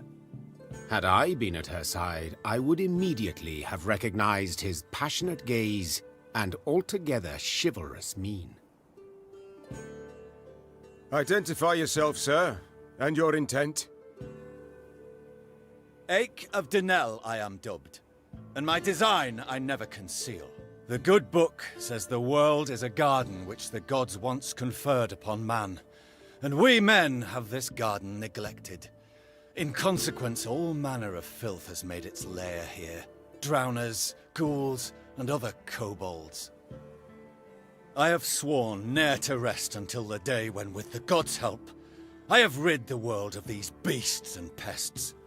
I wander all lands, seeking out evil and facing it in mortal combat. Who do we spy? A knight-errant? Just as likely a madman.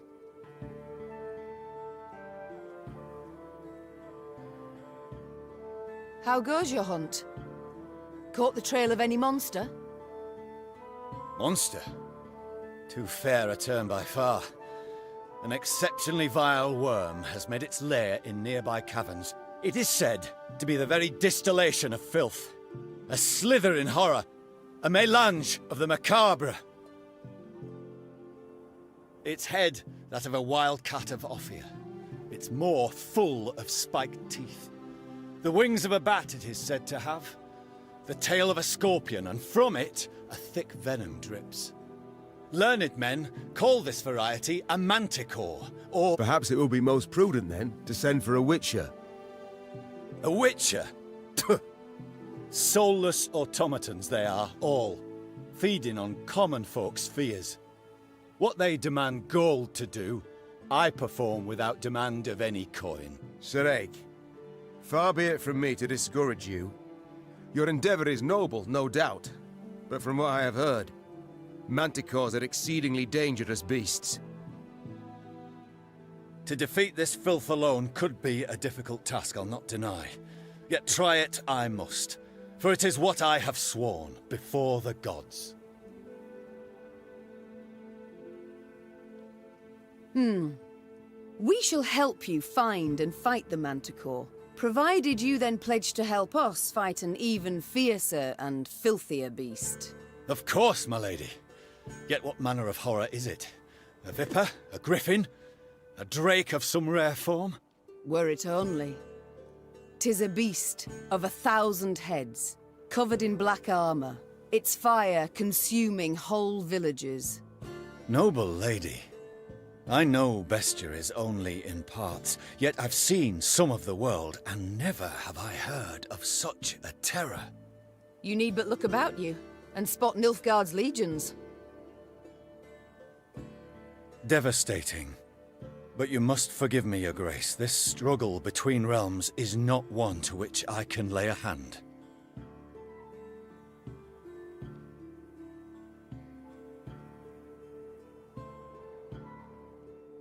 If such is your view, I shall not insist. The care you show for my folk I greatly appreciate, Sir Ache of Denel. Godspeed. And to you, your majesty.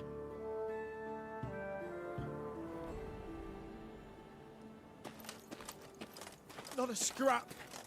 Nothing to bury.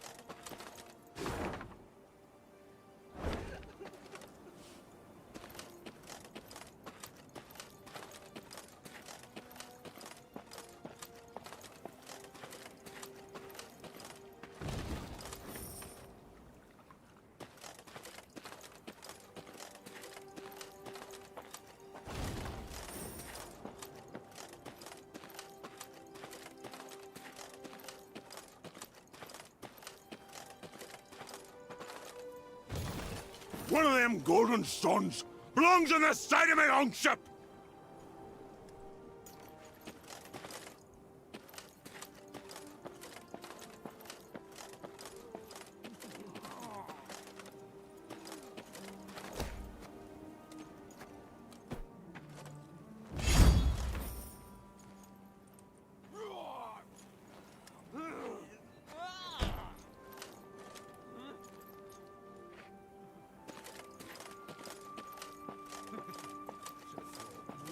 out of late.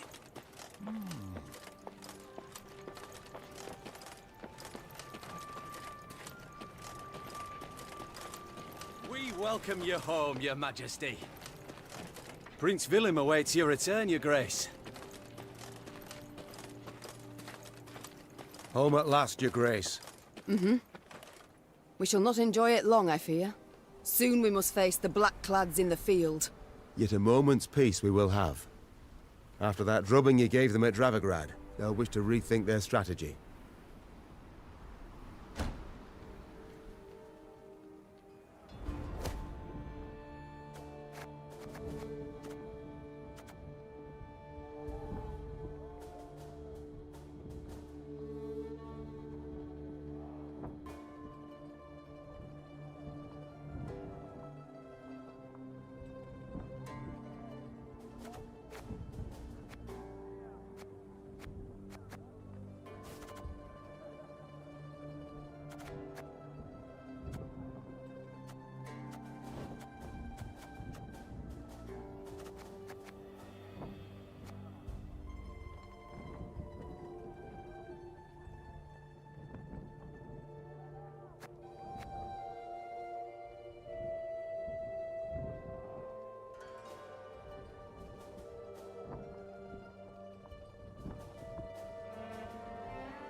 Niamh had ridden out of Lyria in early spring, her retinue modest, as none larger was needed for the brief summit of sovereigns.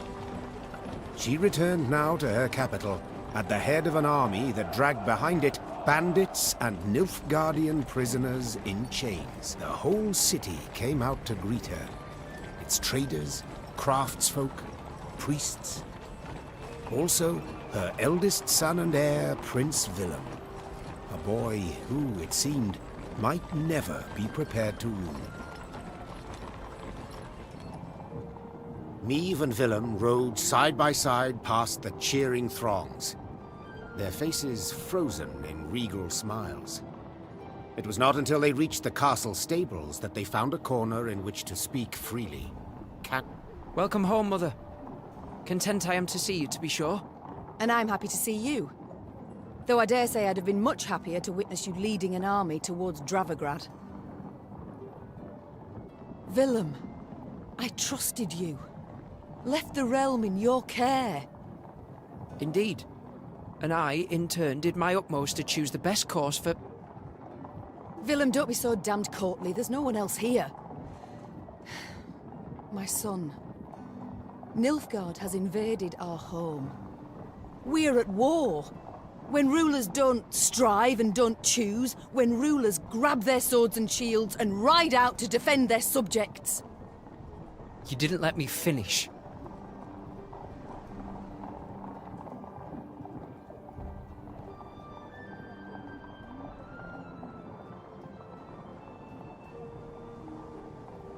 All right. Say what you wanted to, please. I feared I'd be hasty, Mother, and I didn't want to be. When we got word of the invasion, the lords convened at the castle. They demanded I hear them out. They wanted to give me counsel. If I'd rushed into the field to confront the foe, I'd have been half blind to the situation, not known all the options I had at my disposal. A ruler never knows all the options. Yet he must decide and act nonetheless. I need to prepare. I'll see you at the Council of Peers. And indeed she did, when the peers convened in the throne room. Surrounded by animal hides and Zerrikanian tapestries, the lords stood in tense silence, awaiting the queen. When her figure filled the doorway, they fawningly prostrated themselves. We've myriad matters to resolve, so I trust you're well rested. Whatever the case, I've no doubt we shall meet the dawn afore we're done. Firstly, we must ask assistance. Pen a letter to King Demavend. Scribe, take this down. Dear... What? Uncle? Cousin? Blast. Again. I, Meve, by the god's grace, sovereign of Rivia and... Your Grace. Mother. The peers and I, we've come to propose another solution. Yes, out with it. We wish to acknowledge Nilfgaard's authority, pledge fealty to the Emperor. I beg your pardon. The black-clad hordes outnumber our forces manyfold, and they're far better equipped. We stand not the slightest chance against them in open. You will not lecture me about Nilfgaard's army, my son. All you know of them you garnered from coloured renderings, whereas I faced them at Dravograd. I faced them and crushed them. But your grace, the losses! For this fleeting victory in which you delight, how many of your subjects had to perish? Bend a knee afore the Emperor, and you shall spare thousands. Nay, never! Understood, Caldwell? Not ever! I'd hoped to persuade you, but it seems I've failed. Nonetheless, the die's been cast. We've signed the accord with Nilfgaard. Our noble lords stand with me. The blood left Meve's face. She had realized her son, who had ever professed to detest politics and shirked his duties as crown prince, had just stabbed her in the back, as had her entire court. What is this? Treason to my eyes! The gallows is what awaits you! Willem rules Lyria now. And should you not acquiesce and approve the accord, I fear only you, milady, shall have the pleasure to meet the hangman. Don't get ahead of yourself, Caldwell. My mother will not be harmed. Not one hair on her head. Understood? Confine the Queen to the tower. You err deeply, my son. The Queen was confined to a cell. Gilded armor she had traded for a simple robe.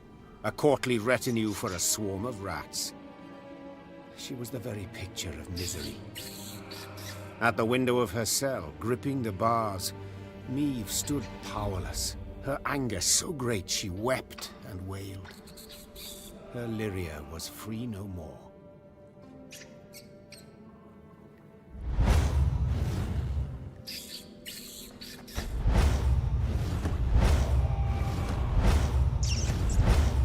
Have I come at a bad time? Demons take you, Caldwell. You've long been at this scheme, haven't you? You left the strays of Sparla to roam the realm, to forage, so that I would have to look to them. And thus gained your cohorts the time they needed to complete Lyria's sail to Nilfgaard. You've seen through it all, that's clear. After the fact, of course, but still. Willem. You turned him. How? The boy's not fit to wear the crown. Hasn't sufficient wit nor valor. I know this. You know this. Just, he knows it not. Willem fancied himself a statesman. Wished terribly to prove he was one. I made it possible. I've been amply rewarded, I have.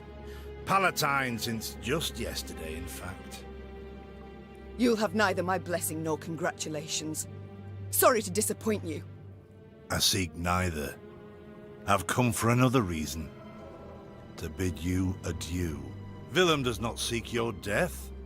Does not even fathom it, as you well know. Moreover, his resolve will wilt in time, and he'll wish to free you. So, come the morn, when the young king rides out to pledge fealty afore General Epdahi, you shall use your bed linens to hang yourself.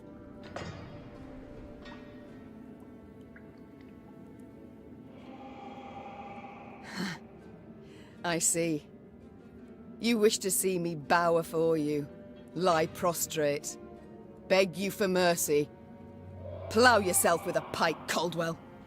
And you needn't send your thugs. I'll not falter nor hesitate. I'll take my own life. Adieu, your grace, and use your last evening wisely. Meve felt a rush of despair, yet bit her lip to mute any weeping.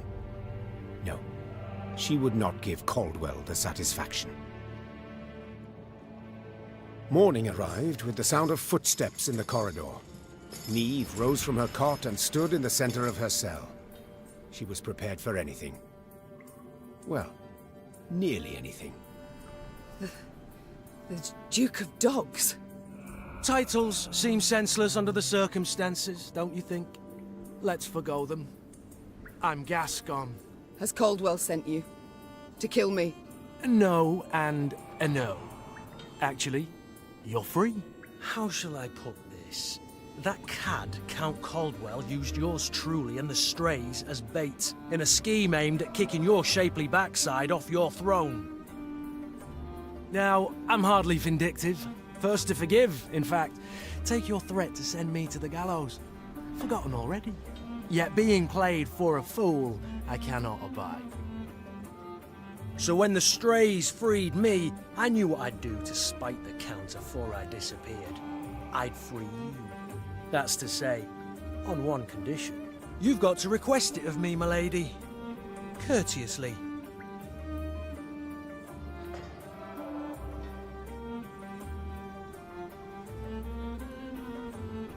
For my realm I will do this, and much, much more. Even bow afore a brigand. Thus I beg you, Gascon, Duke of Dogs, grant me my freedom. Ha! Incredible! I've lived to see someone grovel with dignity. The true ruler you've got to be. You are free. And grateful. Now please let me pass. I must get to the city jail at once. Would you look at this woman? Free her from one prison, she flies off to the next. They hold Reynard there. And if I've any ally left, anyone who's not betrayed me, it's him. I must get him out. Hold, my lady. Unarmed, alone. Have I any other option? In a sense. See, they locked a few strays in the city pits, too.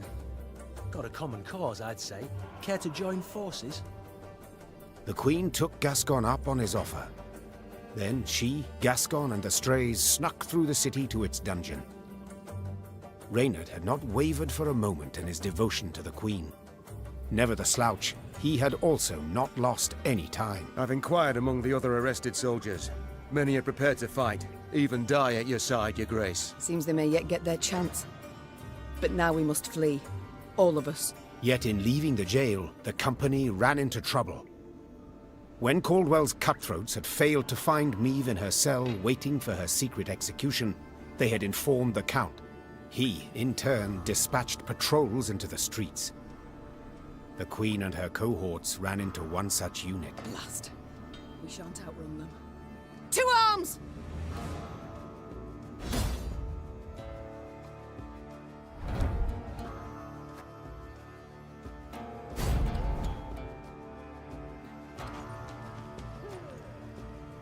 Gascon? Bloody hell, where'd he get to? Your Grace, we must make haste. Caldwell's roused the whole city by now.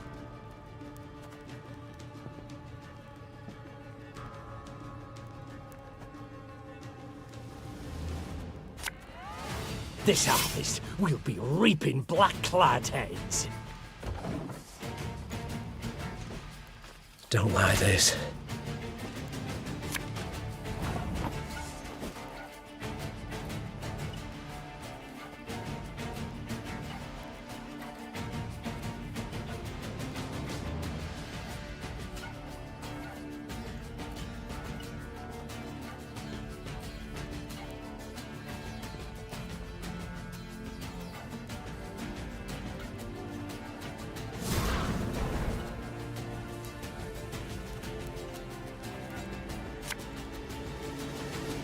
My spirit's willing and how, but these damn boots are killing me.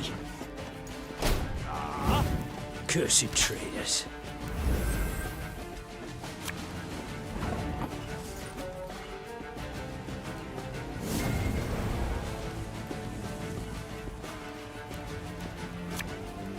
There's a time to reap, a time to sow.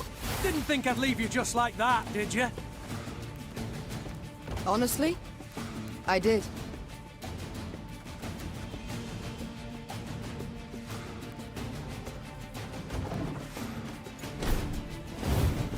Sod it.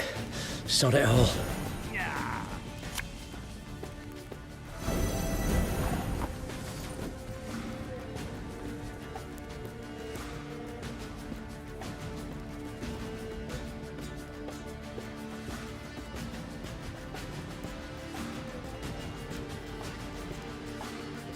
Have it the white of an eye from half a league away.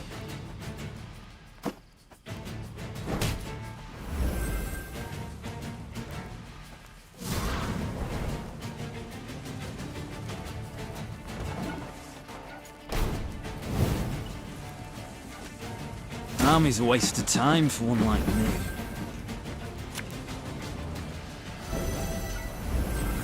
Your Grace, what guarantee do we have that they won't stab us in the back?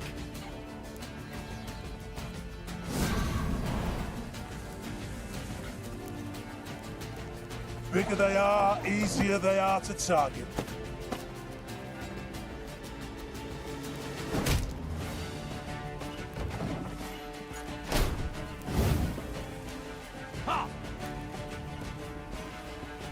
Oh, Lady Margarita told us of this.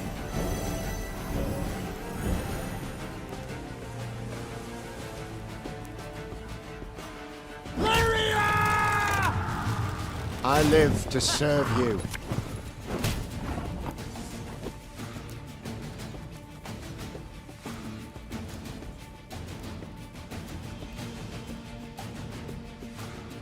I'll relieve you of that pouch.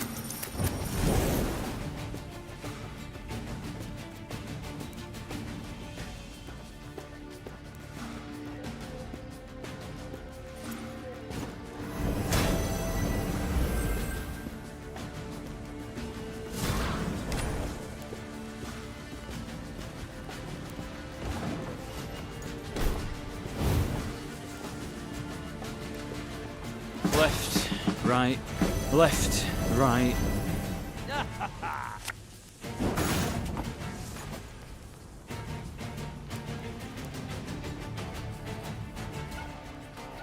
Watch your heads!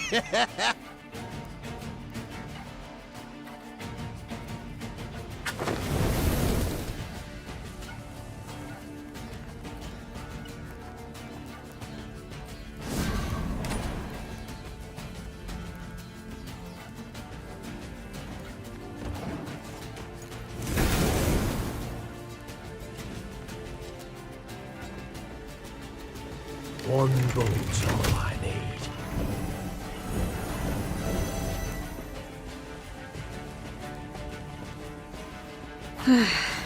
Doubt I'll ever pay off these school loans.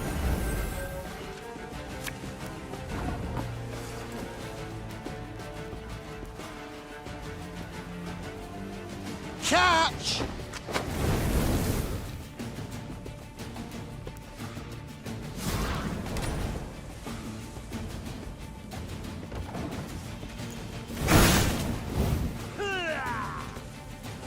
Again and again and again.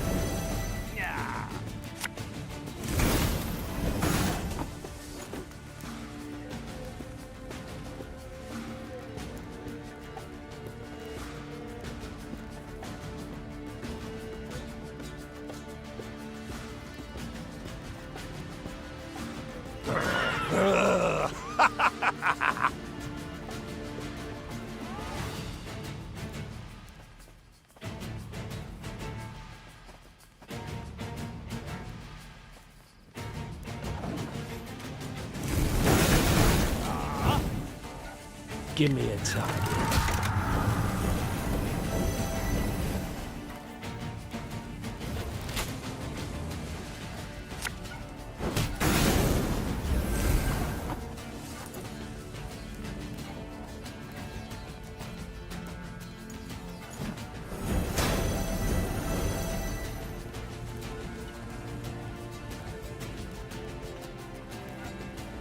Aye.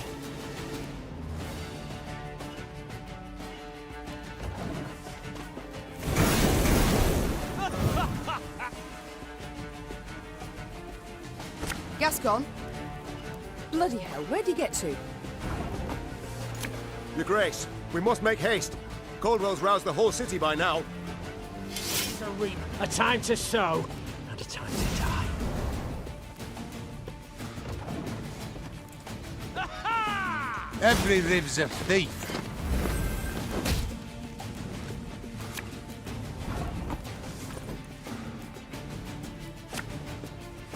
Aye.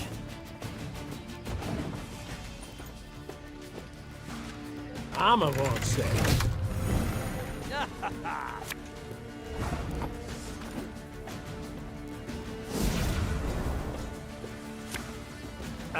Should have listened to me old lady. Didn't think I'd leave you just like that, did you? Honestly, I did.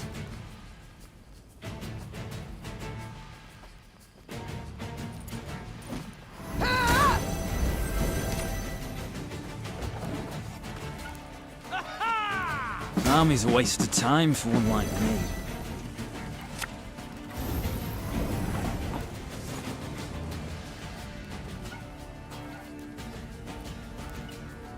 Watch your heads!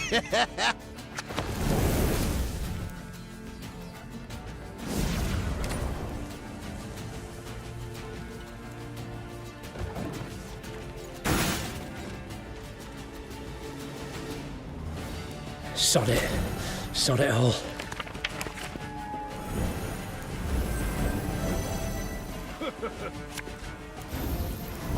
Your Grace, what guarantee do we have that they won't stab us in the back? Catch!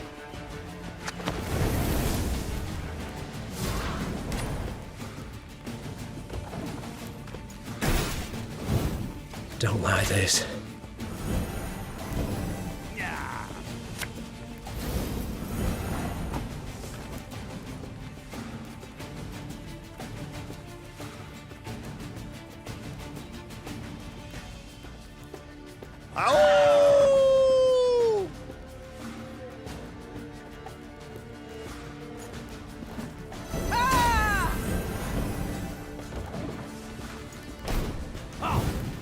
Left, right, left, right.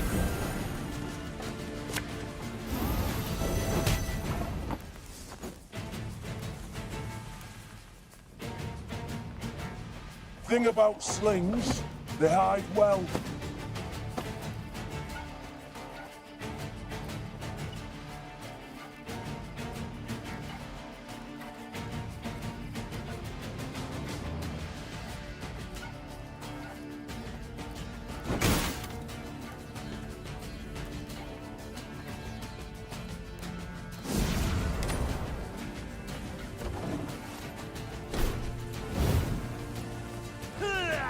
As you wish, my lady.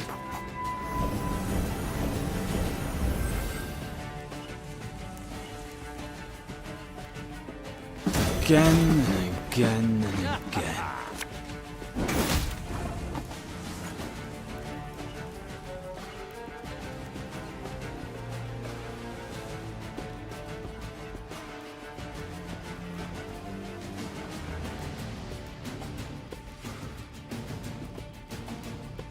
This harvest will be reaping black-clad heads.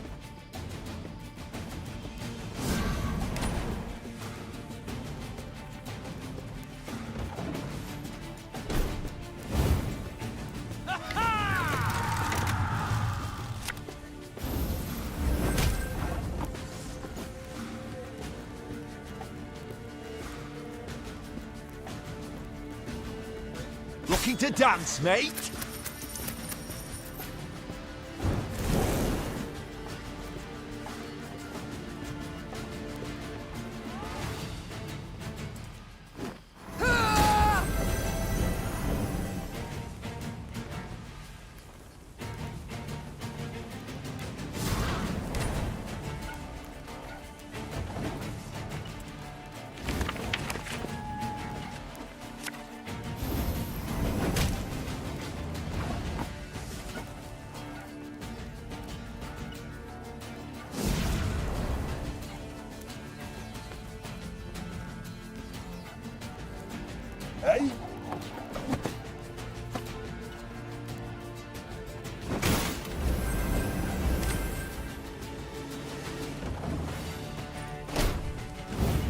Cursed traitors.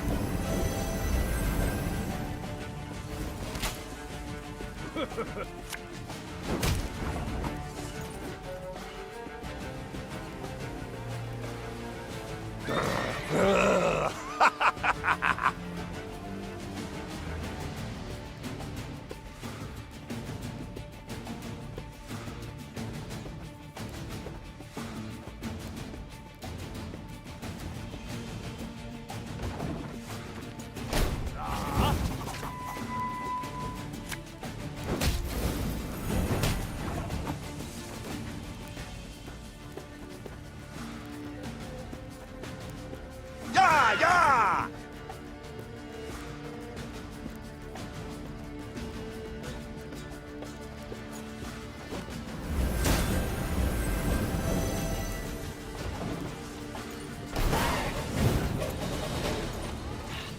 I thank you, Gascon. You and your men, for your aid. 'Tis nought, my lady. Strays never say no to a proper brawl. No brawl this was. Sun rising against Mother. Lyrian striking at Lyrian. I fear a blood war's begun. Come now. Seems to me the war's ended. Your realm's lost to Nilfgaard. You've no army to speak of. Then I shall assemble a new one. And with it have Caldwell hanged, and drive Nilfgaard back across the Yaruga. You're mad. How will you find the men? Riding from hamlet to hamlet, speaking from atop a crate? No. I shall find them in Edirn. I've a favour to call in with King Demavend, and I'll sway volunteers to my cause on the way. Well, you've your first willing warriors already. How so? We've nothing left in Lyria. Our hideouts are compromised, Caldwell's sure to set a price on our heads, and Nilfgaardians roam the land in numbers. Besides, I'll be right tickled to see proud Queen Meve fighting elbow to elbow with a bandit she'd wish to hang just a half day afore. Well, it is said my foe's foe is my friend. And I'd be a fool to turn down assistance now, no matter who offers. So be it.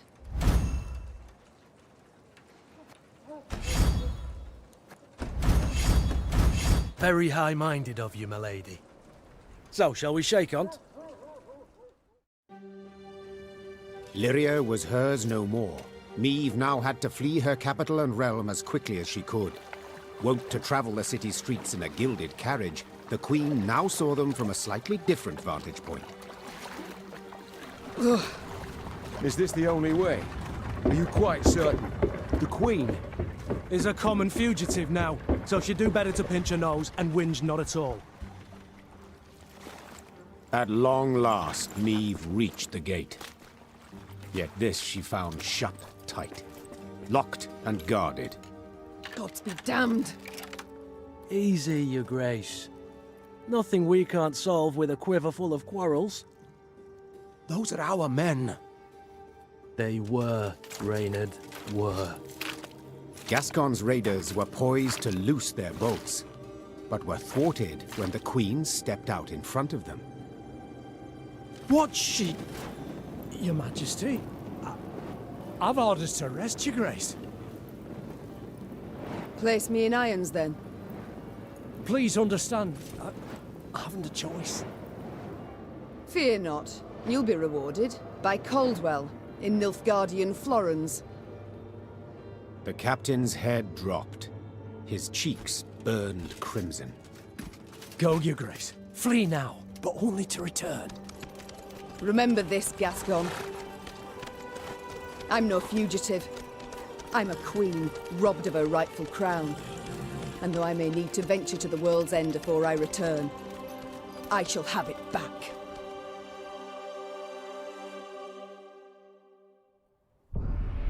Having fled Lyria, Queen Meve ventured into Edirn, her old friend Reynard and new ally Gascon at her side. The war had bitten into this land too. Still, Meve hoped to sway King Demavend to her cause, and with his aid, to oust the traitors, retake her throne, and drive the Nilfgaardian invader from her realm. Yet to start, she was forced to fight, Scoia'tael no less. Emerging from a wood, Meave's retinue encountered a unit of elven rebels just moments from hanging a handful of prisoners. Among the latter, the Queen spotted a woman, a proud warrior with a striking, thick black braid. The lass I believe I know. Well, unless we rush to her rescue, it'll soon be you knew her. Well said. Lyrians, attack!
Hang the butcher! Below her! Nay. Dwan We can't breathe, Your Grace. We must rush to her aid.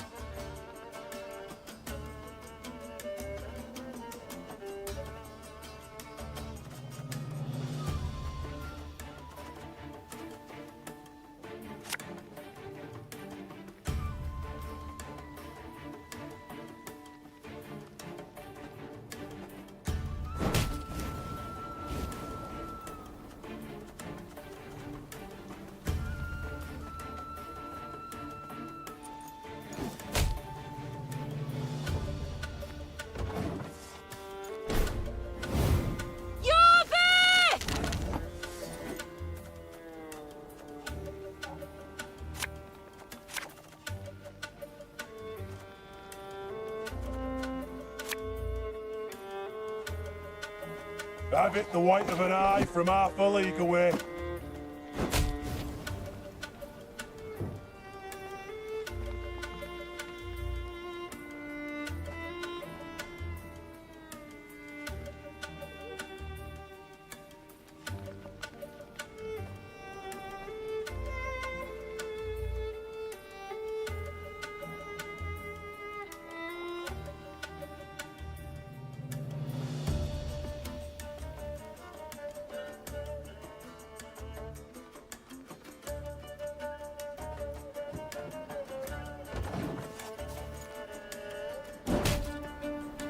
Now we will see who is weak! Free the warrior!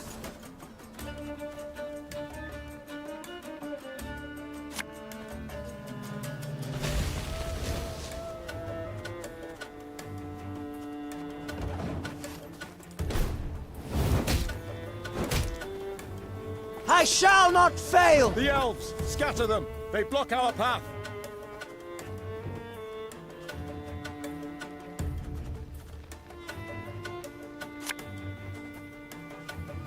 Shh!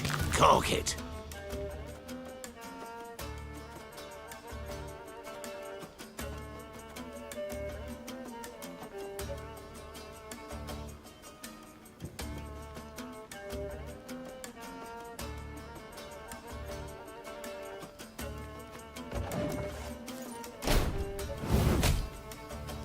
Dole!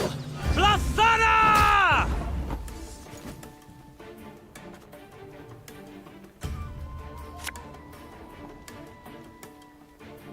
Watch your heads!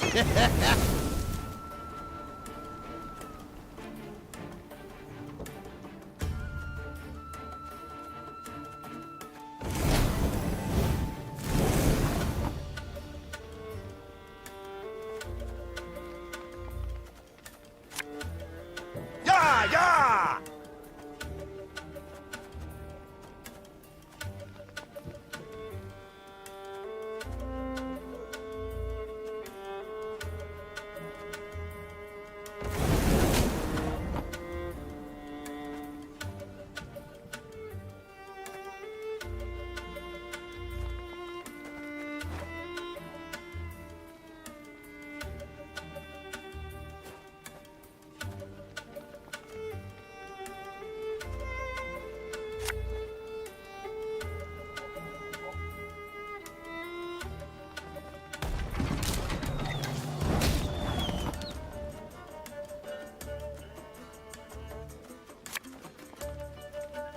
There's a time to reap, a time to sow, and a time to die.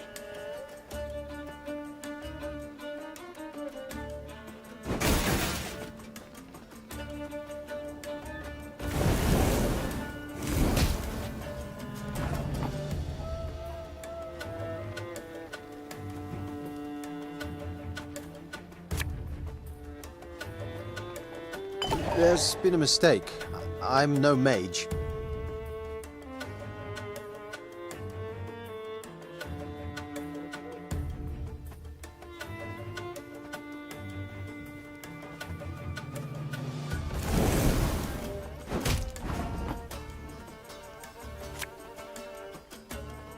Aye.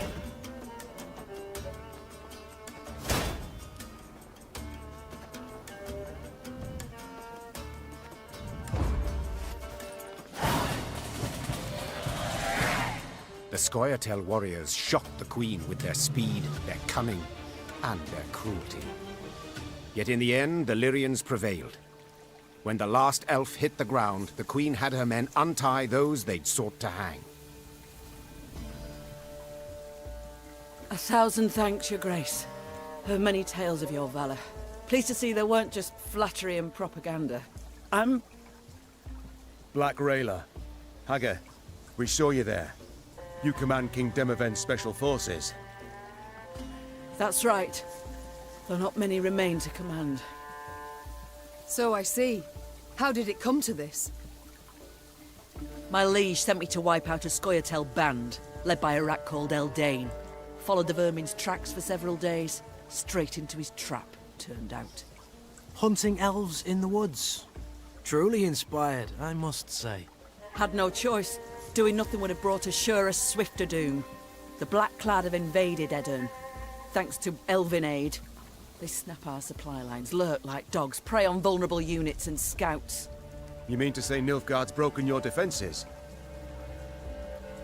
Aye. Though their march will soon halt, believe me. To advance, they'll have to take Rosberg, a stronghold that's yet to fall once. They'll break against its walls like waves upon the rocks.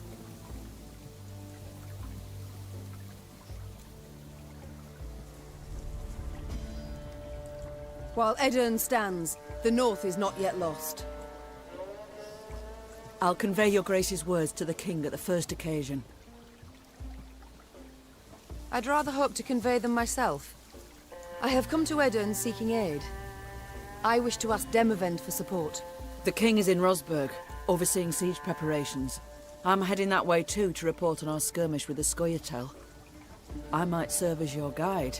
These lands I know better than any.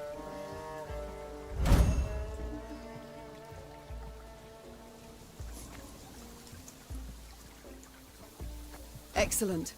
Guide on.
How fare you, Rayla? The quartermaster, did he assign you a tent? He tried. Oh, and? I refused it. Best to sleep beneath the stars, little chance of a foe catching you off guard. Rain accepted, perhaps? I'm not made of sugar, ma'am. I'm not gonna melt.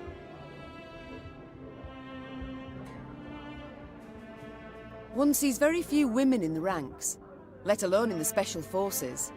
How did you come to join? On merit. Proved I'd be of use. Yes, well, naturally. But how exactly? I was 15 when I went to enlist, but the sergeant in charge of signing folk up told me to scurry on home.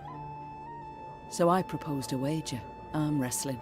If I won, he'd let me join. If I lost, I'd pay him 100 crowns.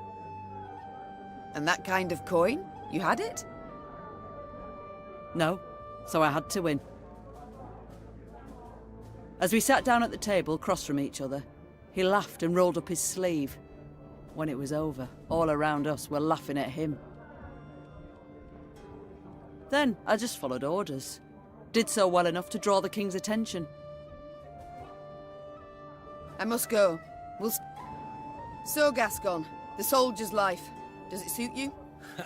About the same as the bandit's life did. I beg your pardon? The tents are cold, the food's shite. On the plus side, plenty to drink, most days. A skirmish here, a scuffle there, Nilfgaardians one day, elves the next, and whoever we rout, we rob of what they've got. Requisition, you mean? Fully in accordance with the laws of war. Oh, please. Save your excuses for your father confessor.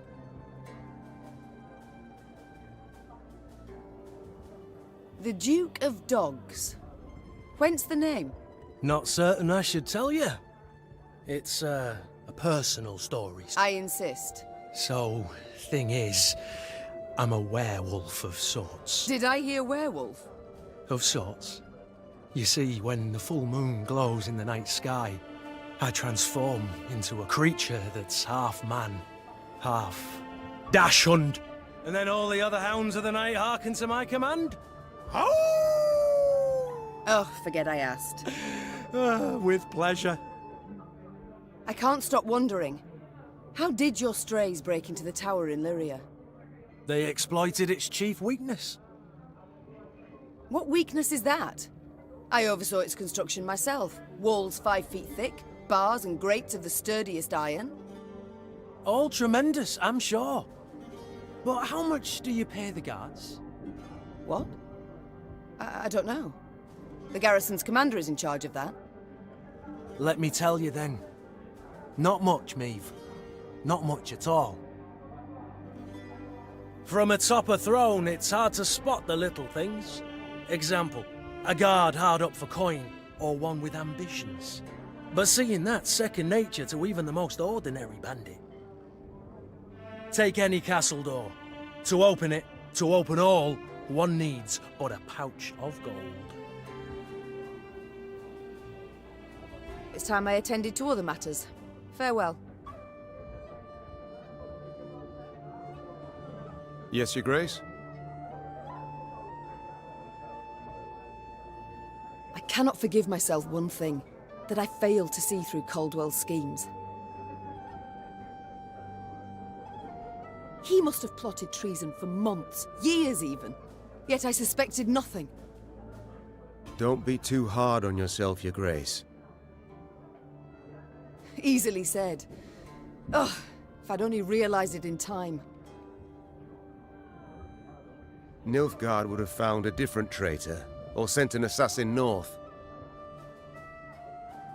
It was unavoidable what happened. The Blackclads would have attacked in any case, and we'd have stood no chance to defeat the foe in open battle, repel him, drive him out.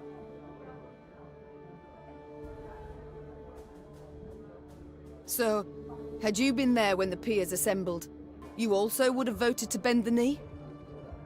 No. My honor would never have allowed it. I'd have thrown myself into the fire, and probably died a fool for it. As matters stand, I still have a chance to thwart the invader, his intentions. It seems, in a twisted turn of fate, I should be grateful to Caldwell. How has it come to this? I, Queen Meve of Lyria and Rivia, must prowl about the underbrush like a common bandit. And you, General Raynard Odo, once proud commander of 4 elite regiments of footmen, now lead a gang of deserters, bandits, and scythe-wielding peasants. I do so proudly, Your Grace.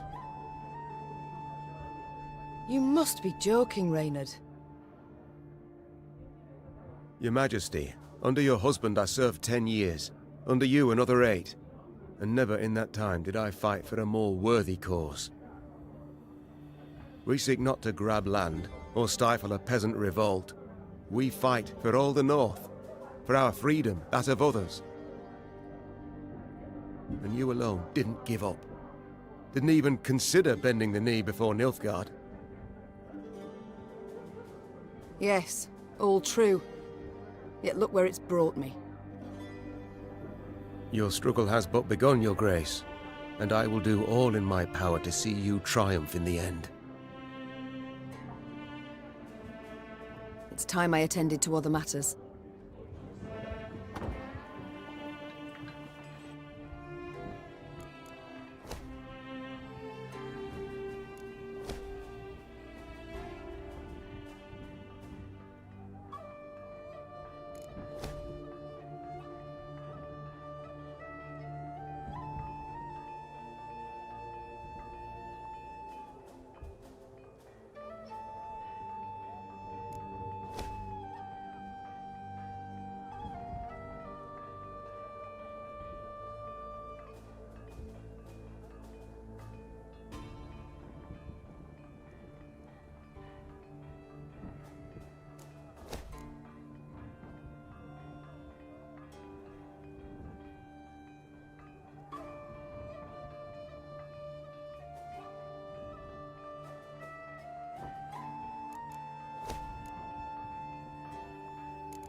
Gods.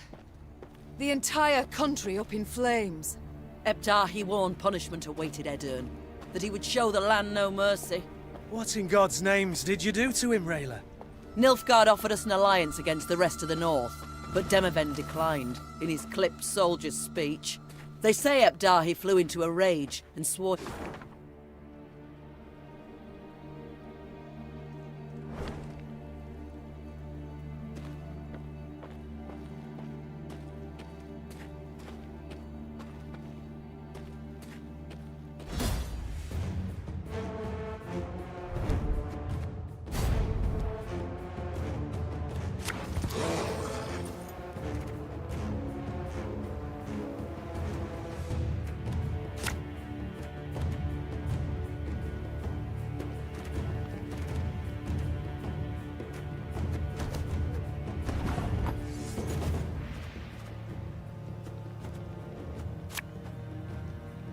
This harvest, we'll be reaping black-clad heads.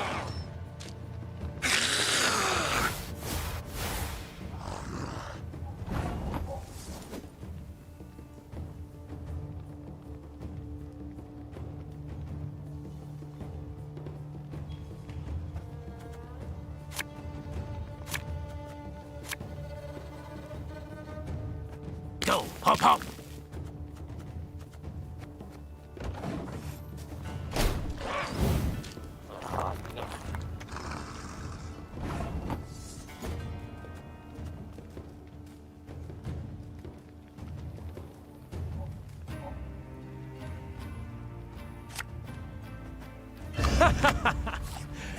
Wait, you're serious?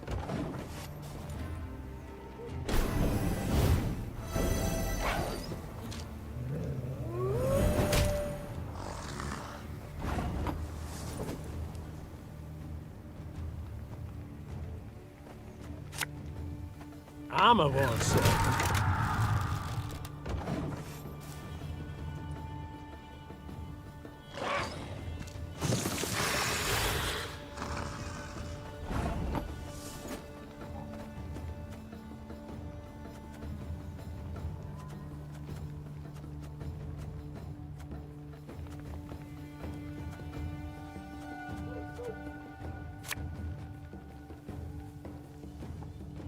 Hey?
My spirit's willing and how, but these damn boots are killing me.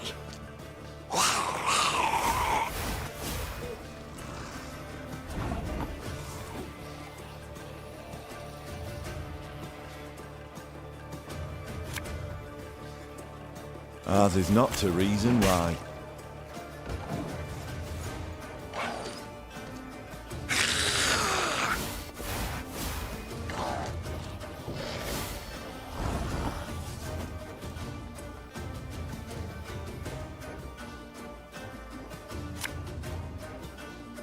Yeah, yeah!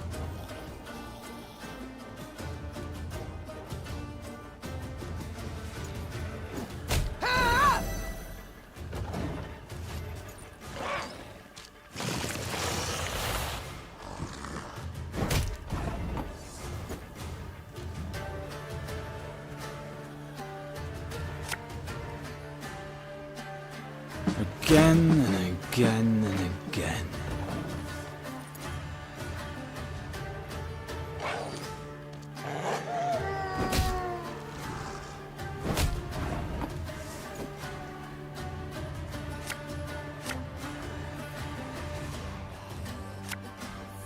Ever have a stone knock out one of your teeth?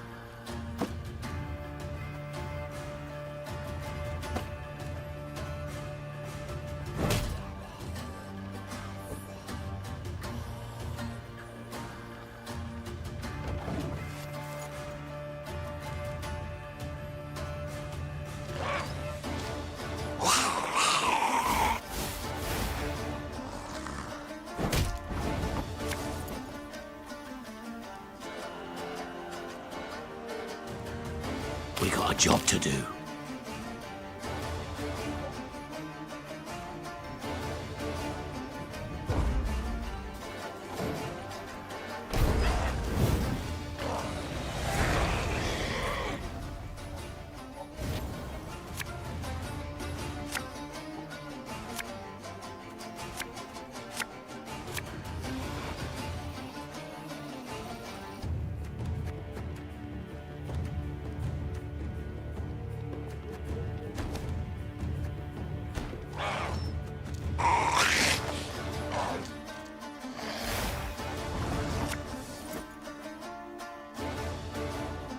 There's been a mistake. I'm no mage.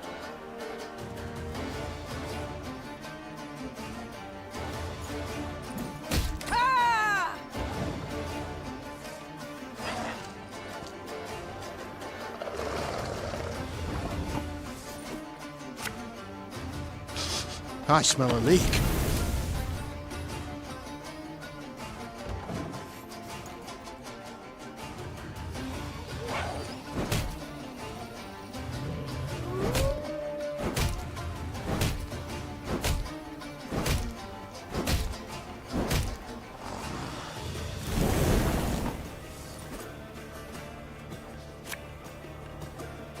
I'll fight to my last breath.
Catch!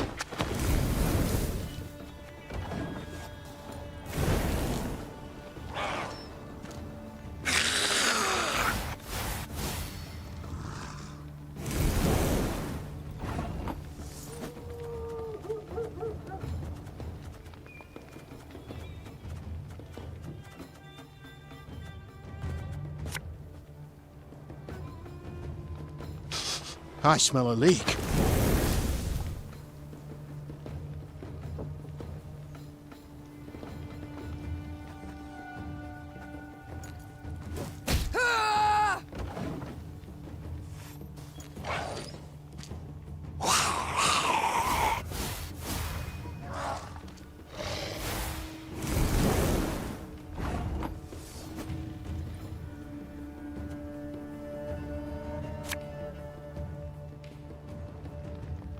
Bigger they are, easier they are to target.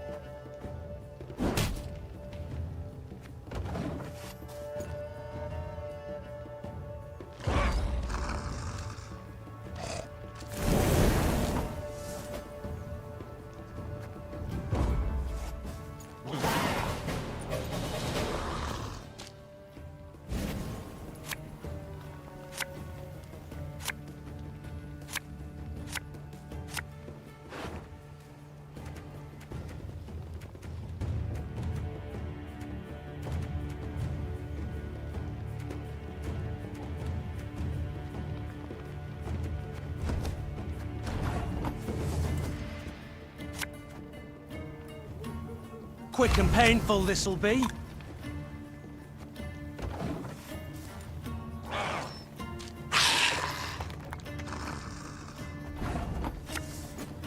Aye.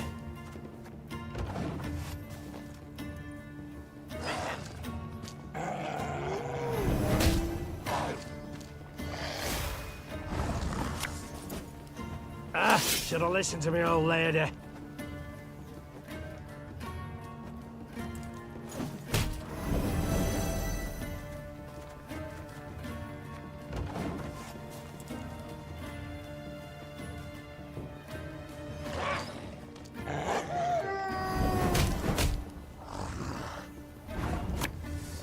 Thing about slings, they hide well.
Yeah!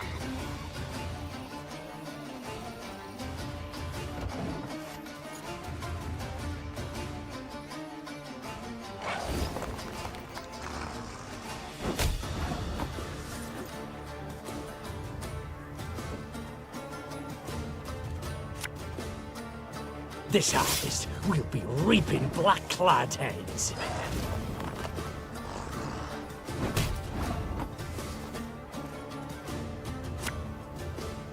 Ugh. Lyrian lummoxes.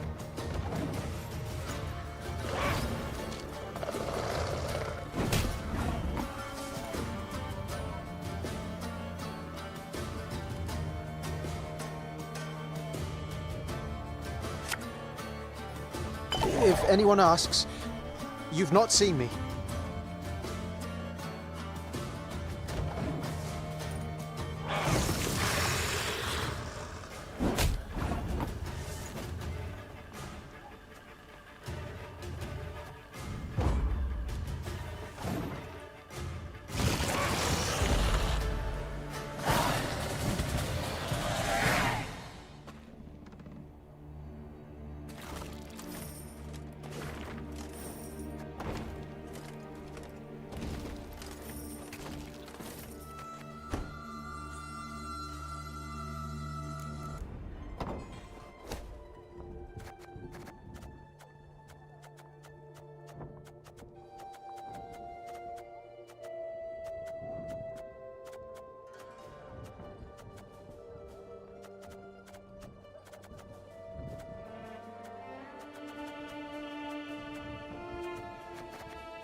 Bound here for my confer.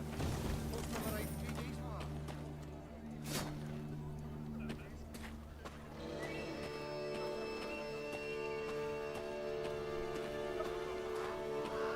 The Lyrians arrived at an ancient, half-desiccated beach.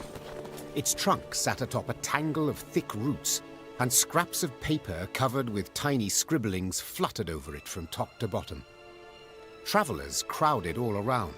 Barefoot refugees, bony pilgrims, peddlers with armored escorts, and shifty-eyed men with the haggard look of deserters. The Wayfarer's Beach. Rayla said. Travellers of all sorts swap tales here. Perhaps we can glean something about our enemy's movements. Or paint the enemy a clear picture of our own. Gascon interrupted. Nilfgaardian spies no doubt flock to this tree like flies to particularly pungent dung.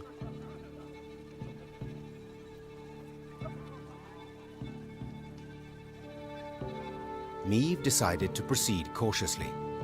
She pitched camp in a nearby clearing and sent a scout dressed as a peddler to investigate the Wayfarer's Beach. Yet long hours passed with no sign of the soldier. Gods be damned! The Queen snarled. Reynard, send some men to follow his tracks. The Lyrians found the scout's body in the woods a few leagues from the Wayfarer's Beach. His corpse revealed clear signs of drawn-out, cruel torture. Niamh could only hope he had managed to hold something back from his captors.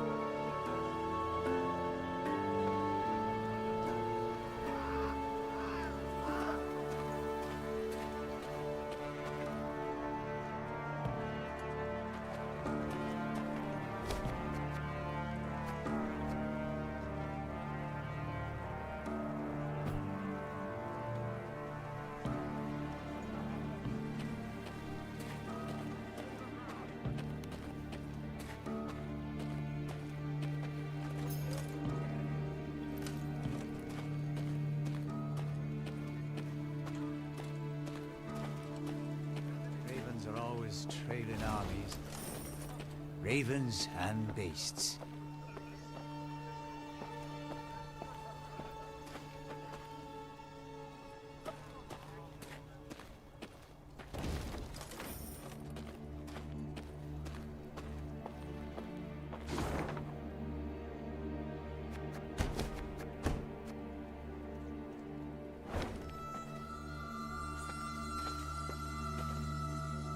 Soon after entering Edirn, Meve ordered a halt. She wished to sit with Black Rayla and plan their onward march, for Rayla knew every path in the realm, including ones not drawn on any map. They were hard at work when shouts rang out among the tents. One final time I shall say it. As your senior officer, I order you to depart the training grounds, or... Or what, pray tell? You'll have me drop and give you 50? What is the meaning of this? Your Grace, I had thought to use this interval to drill the recruits, teach them... To walk. To maneuver, Gascon. A world of difference. In perfect harmony must soldiers traverse the field of battle. Otherwise, they could break formation. The enemy would penetrate our lines, and our army could be slaughtered. And therein lies the rub, dear Reynard. Army. This is no army, but a band of partisans. If we do not adapt to the rules of desperation, if we adhere instead to the Academy Codex, we shall lose. Laying traps, wiping tracks, that's what we should teach the lads. Not marching to the beat. All my eye. A fighting force must have discipline. Otherwise, tactics and planning are impossible. A soldier must obey orders. A point on which we all agree. And since they are mine to give, I order you both to calm yourselves at once, and never air your squabbles in front of the men again. Our resources are limited. We cannot do everything at once. Prepare your proposed plans for training the recruits, and I shall decide which we shall follow. Clear?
Your Grace. Meve heard Reynard call out from behind her. A scout's returned.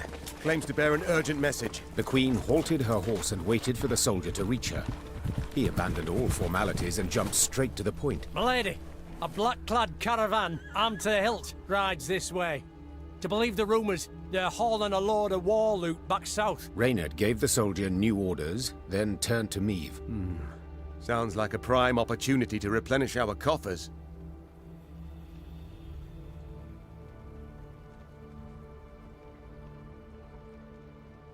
Indeed.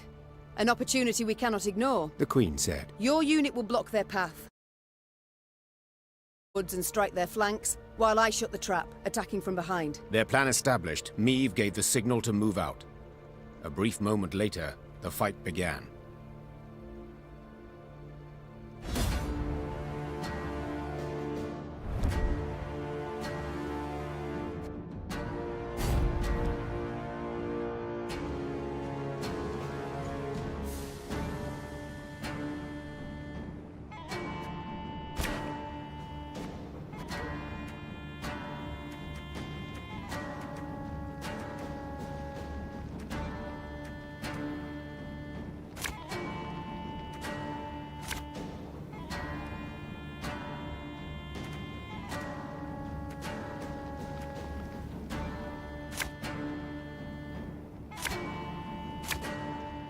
must drive them into the ambush. Follow me!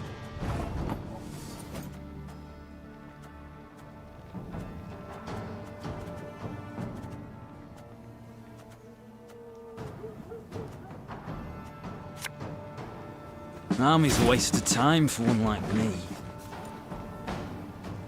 Order!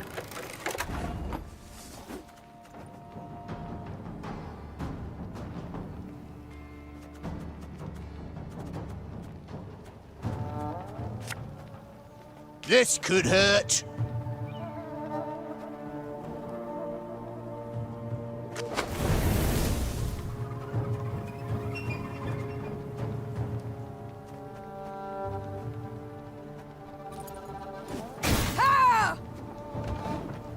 Sure took your time. Thought you'd forgotten about me. Now! Your life is mine now.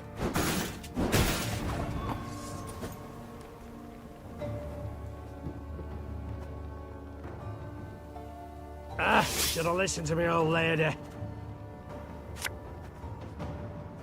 No time for that.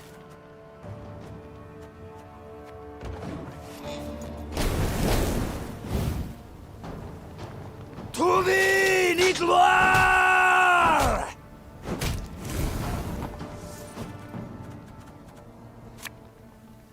One bolt I need.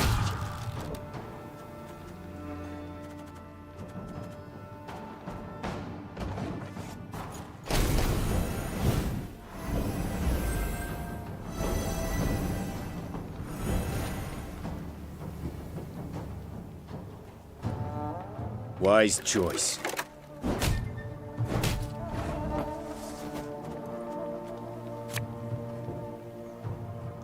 Ever have a storm knock out one of your teeth?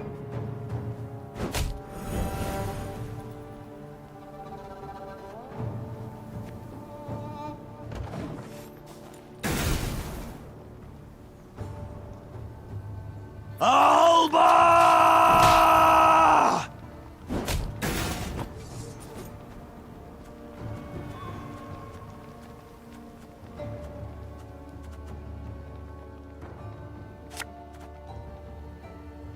Have it the white of an eye from half a league away.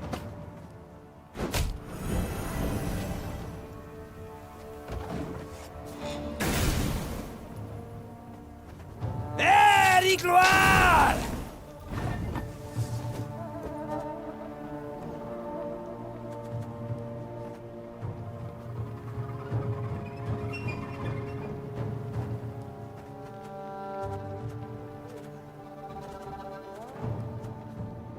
Yeah!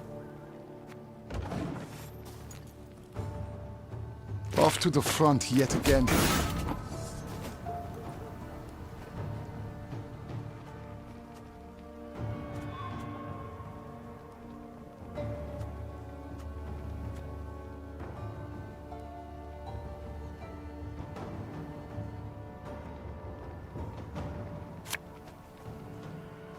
Greetings. What is it? Quiet, or the Commissar will hear.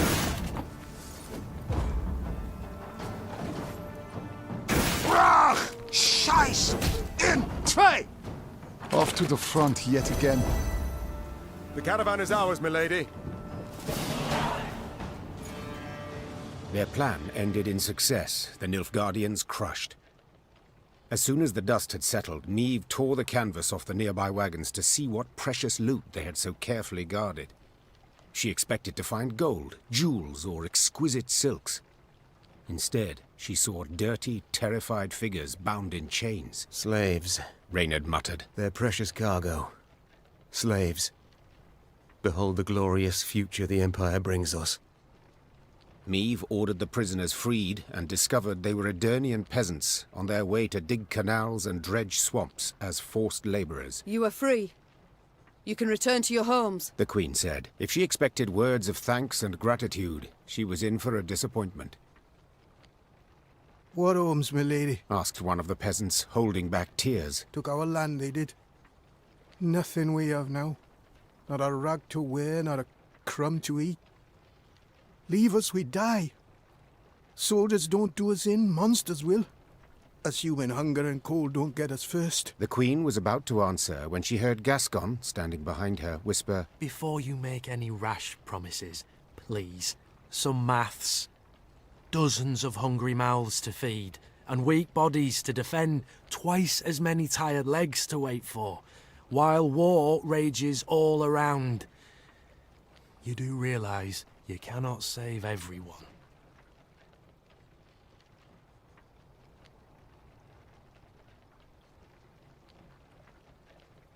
I attacked this caravan hoping to fill my coffers. the Queen said. Instead, I have only secured a new drain upon them. But very well. In these ill times, we Northerners must help our own. Women and children in the wagons. The men shall march alongside to the rear. I warn you, if you cannot keep pace, we shall leave you by the roadside.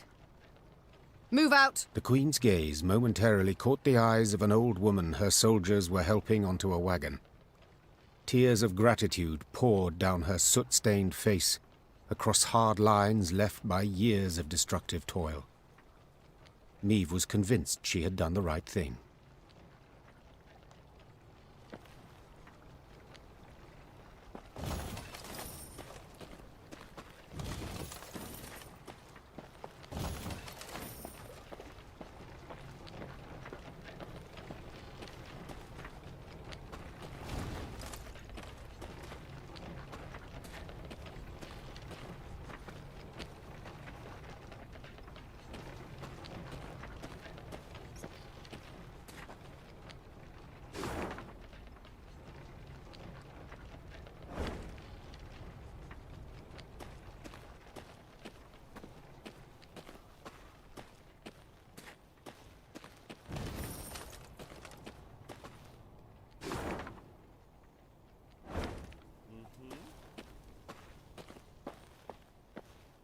As Niamh neared Gatburg, her eyes were drawn at once to the black pennants flying over its palisades.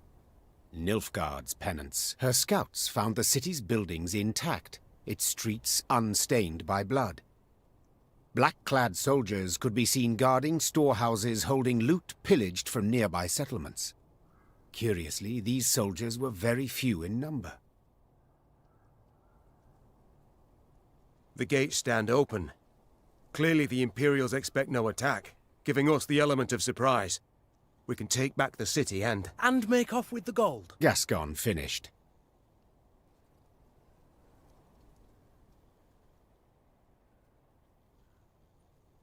Niamh hated Nilfgaard and needed gold to maintain her army. Two very good reasons to attack Gatburg. Her decision made, she ordered her men to prepare for battle. Now the invaders would have to try their hand at defending. Larven! Essay to Navain!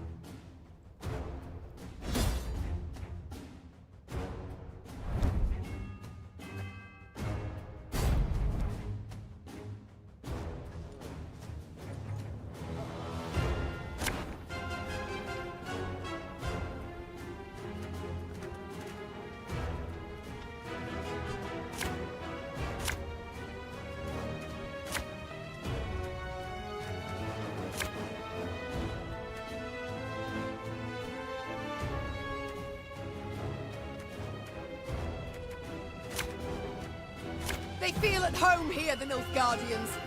Let's show them they're wrong. Scrubbing duty again? Oh, gods.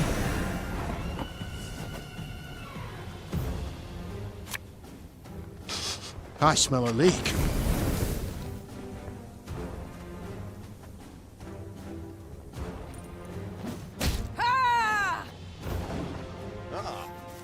New orders? No? Ah. You mad? Don't say that!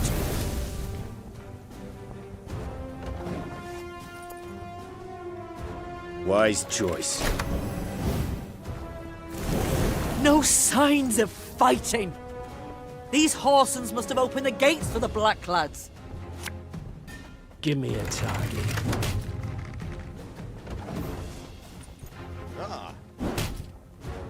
Order!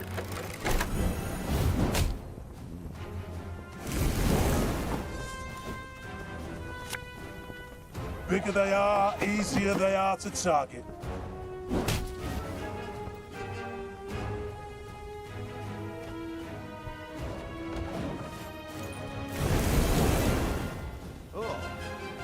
Order will triumph. It must triumph.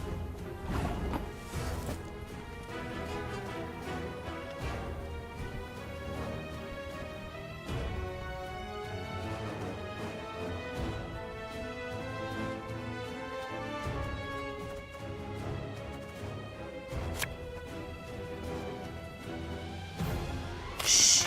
Target!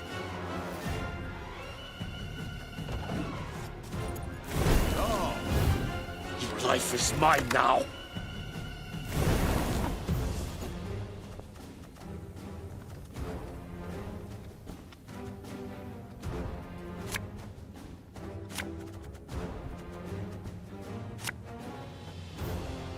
There's a time to reap, a time to sow, and a time to die. Of course, as you wish, master.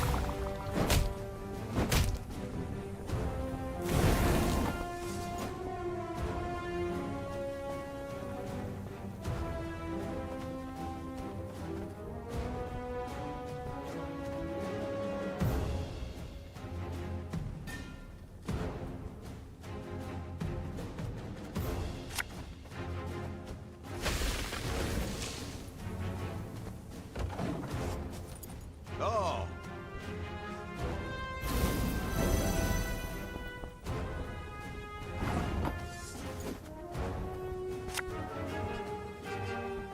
Thing about slings, they hide well.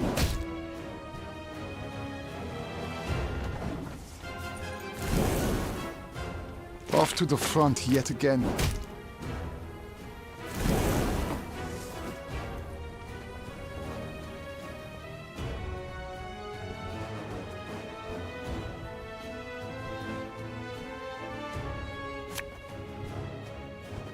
Left, right, left, right.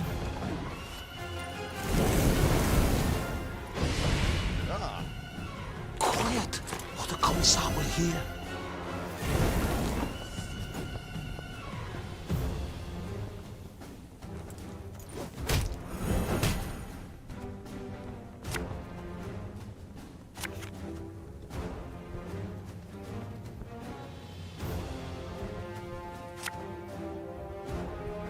Aye.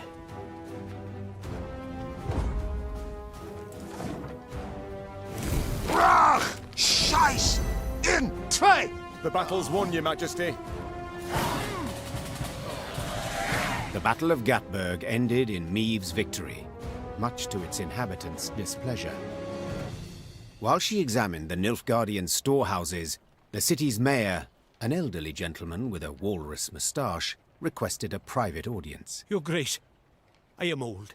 Kill me, you'll merely save my gout the trouble. So I'll be frank. You've but few men. You'll not spare a one to defend the city. When you ride off, the Imperials will retake Gatburg, peer into their looted storehouses, and seek revenge. You will be far off, while we shall be oh so terribly near. The old man creaked down onto his knees and gripped the hem of the Queen's coat with knobby fingers. Your Majesty, I beg you, leave the gold, or the streets of Gatburg will flow with the blood of our women and children. Maeve contemplated what to make of the fellow.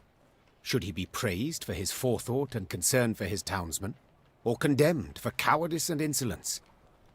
Black Rayla, however, had no such doubts. Traitors all. Small wonder the town's untouched. Must have opened the gates wide for the southern scum. Now they want us to let them fill their pockets with plundered gold. After a moment's hesitation, Maeve had her soldiers load the stolen gold onto their wagons. As you pointed out, Mayor, my army is small, which is why I need gold to expand it. The mayor said nothing. He bowed to the Queen, then hobbled off, leaning heavily on his cane, as if this short exchange had cost him years of life.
My spirit's willing and how, but these damn boots are killing me.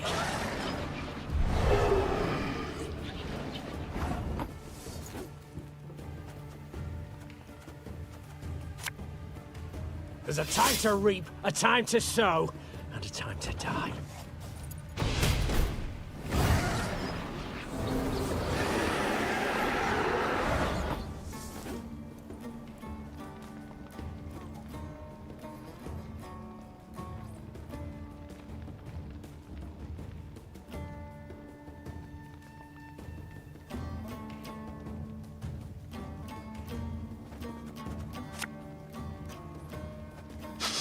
I smell a leak.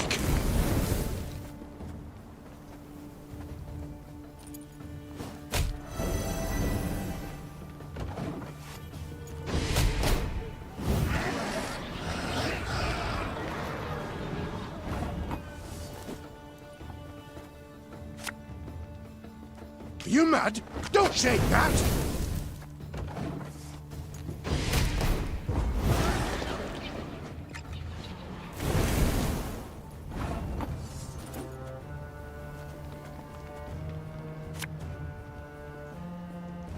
One bolt is all I need.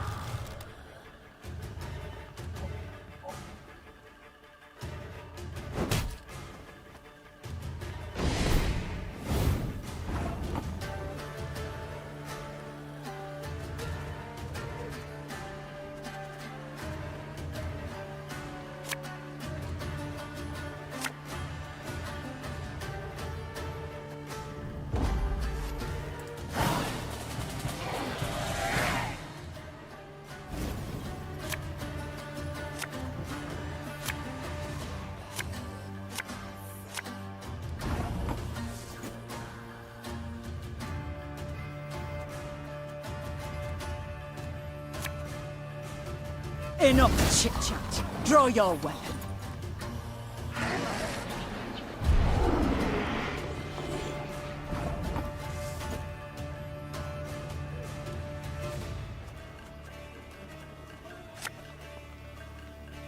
We'll catch them all!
Wait, you're serious?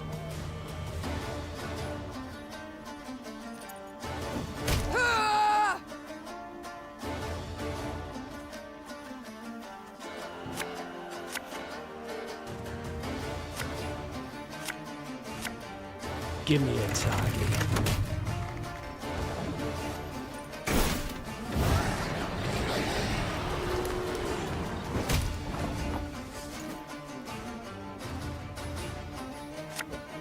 Have it the white of an eye from half a league away.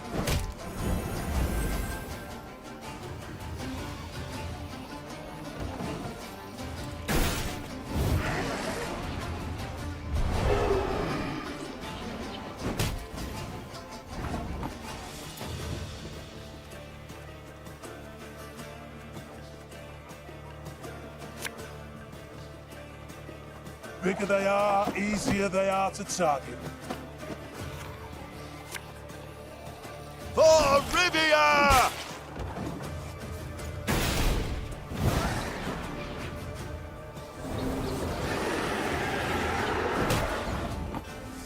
Thing about slings, they hide well.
Gatburg opened its gates to the Black Lads.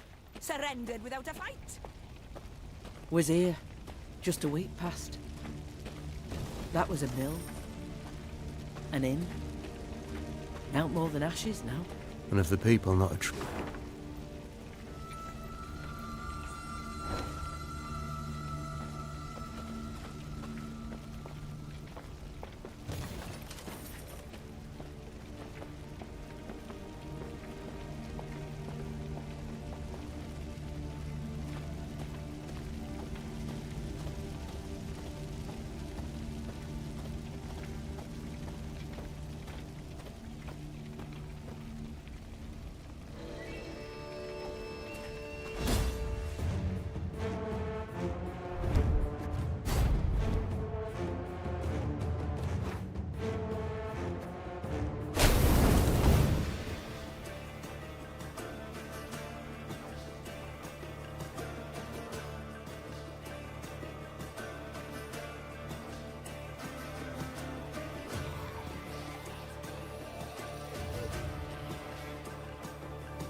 One bolt's all I need.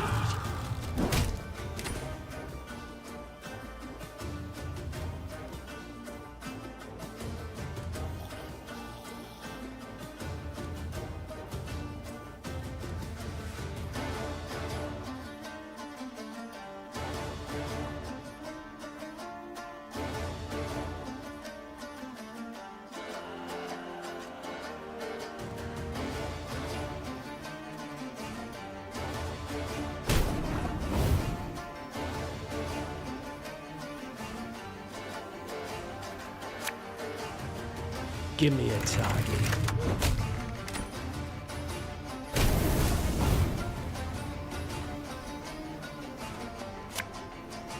Our ballista, your command.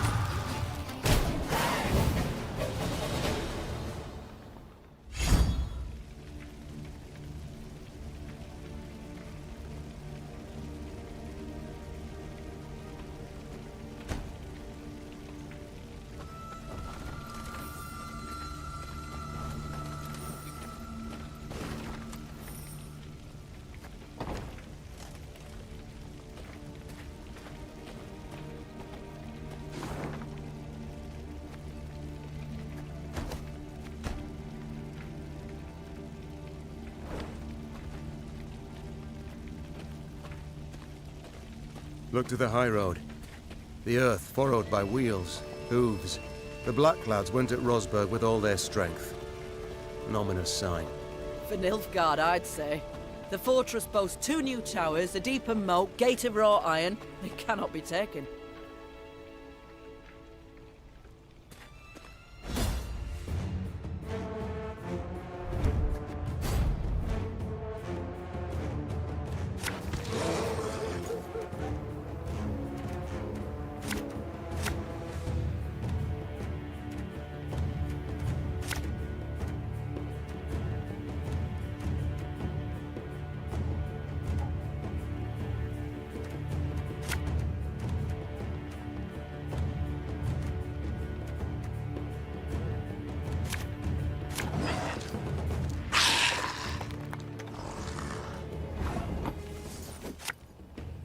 Catch!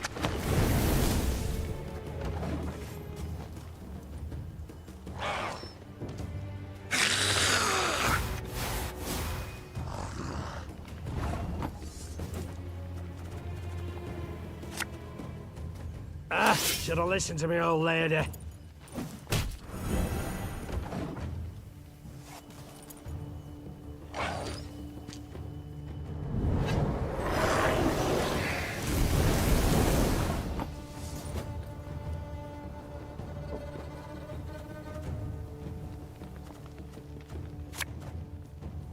Ever have a stone knock out one of your teeth?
Left, right, left, right.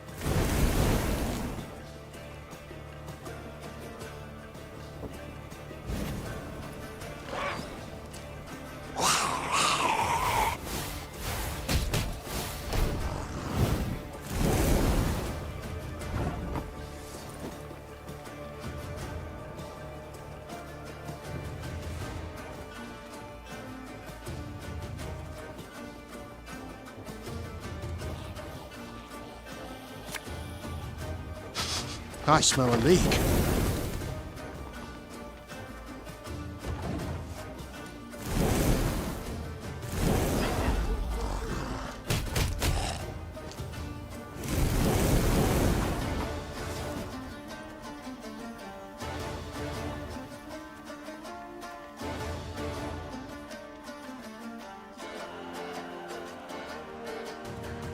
This harvest, we'll be reaping black-clad heads.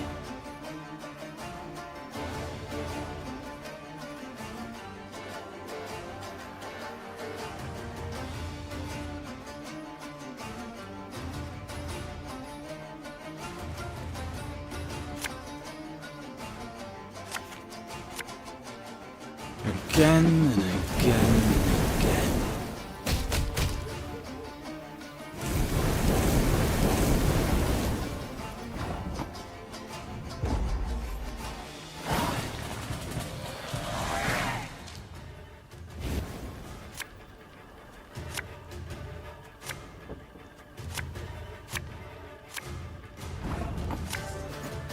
My spirit's willing and how, but these damn boots are killing me.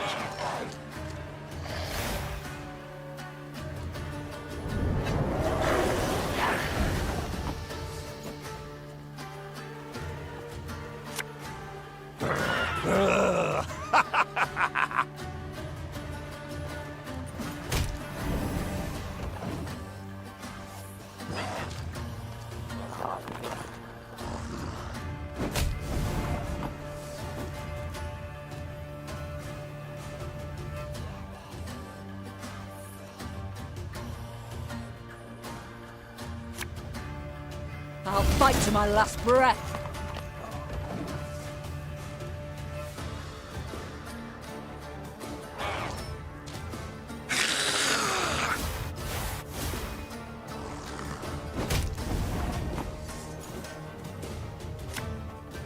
One bolt I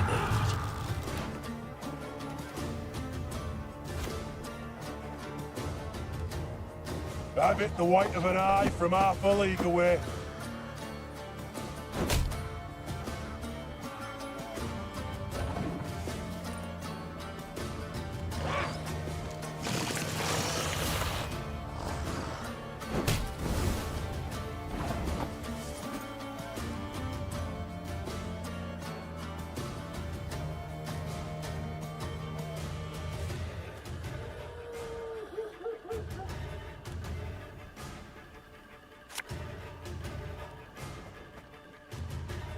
Gotta get our asses moving.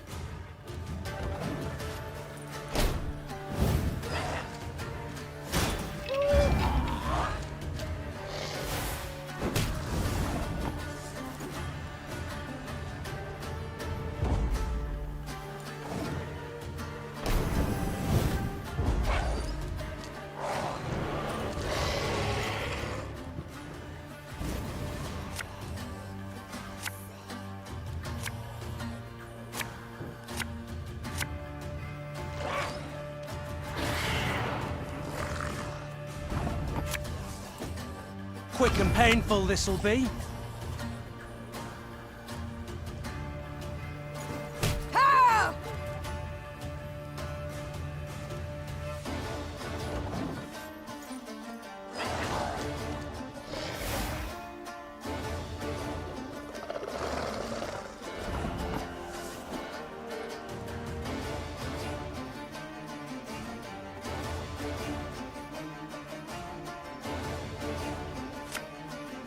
Bigger they are, easier they are to target.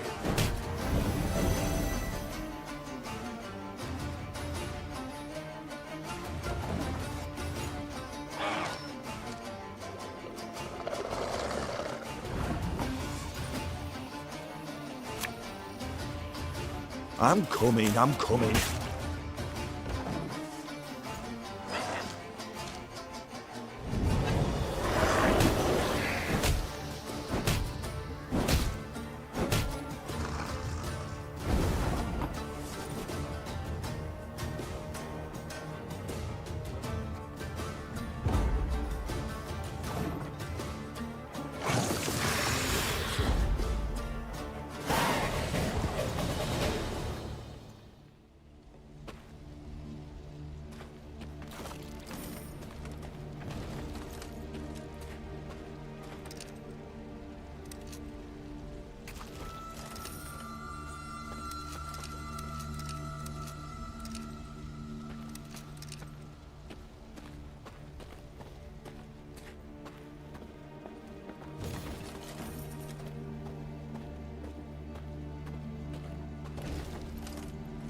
What happened here?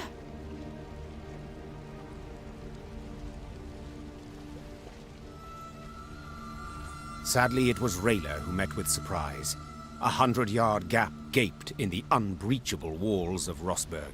The fortress itself was aflame, spewing black smoke into the sky. I don't... How?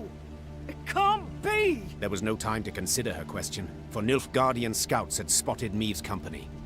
The Queen knew battle was inevitable, so she gave the signal to form a defensive line, then drew her blade.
Your Grace, Nilfgaardian fighters remain in the city.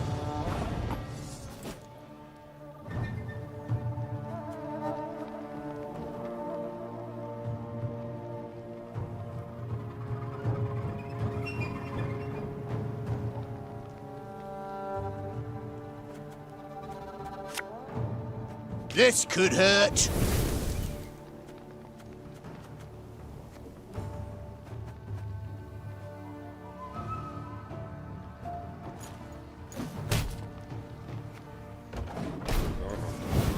Of course, as you wish, Master.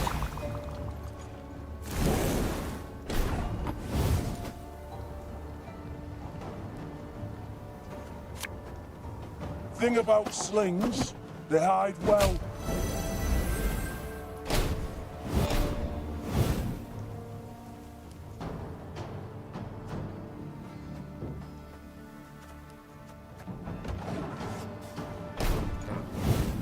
Off to the front yet again. Bloody Horsens. They'll pay for this.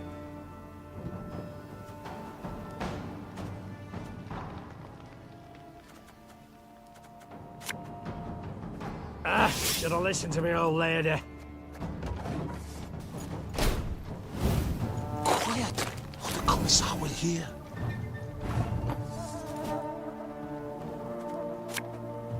This harvest, we'll be reaping black-clad heads. Brach! Scheiß! In! Zwei!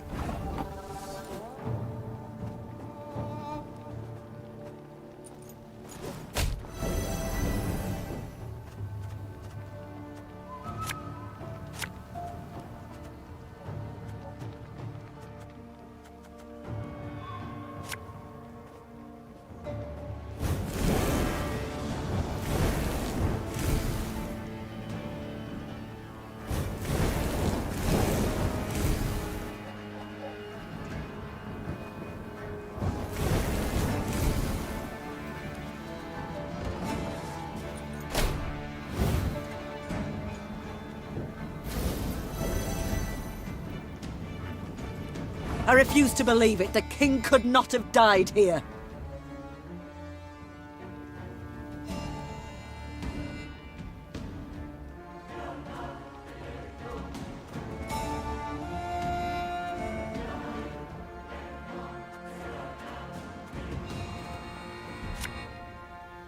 Quick and painful this'll be.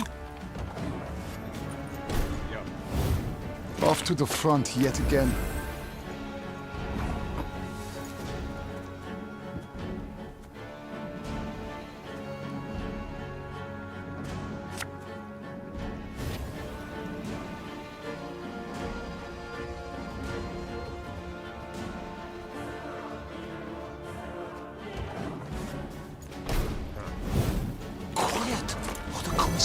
here.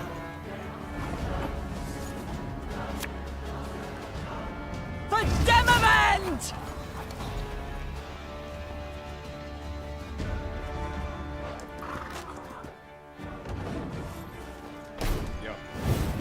Alva!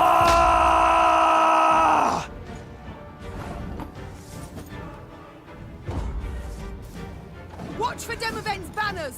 If he's here, we must find him! The Lyrians met one note of luck in this song of woe. Rosberg had fallen, yes, but the Nilfgaardians, not expecting reinforcements from the south, had stationed only a small detachment to hold it. Meve led her men to victory and retook the fortress. Or rather, what was left of it. What they did not demolish during their assault, the Nilfgaardians burnt once inside the city. Countless charred corpses of both defenders and peasants seeking shelter from the invaders lay among the blackened ruins. Some had tried to shield their children from the fire with their own bodies. To no avail. Gods be damned! The Queen cried, pounding her fist against the wall.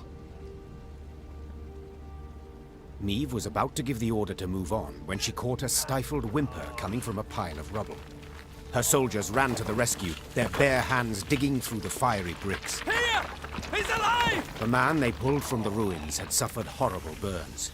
His face was a stew of seared flesh and pus-filled boils, and he reeked of burnt meat. Seeing Black Rayla, the poor soul staggered to his feet and lifted a shaking hand in salute. Engineer Lieutenant Xavier Lemons, reporting for duty. Medic! Send for a medic! Lemons! What the devil's happened? I know not. The East Tower, I led the defense.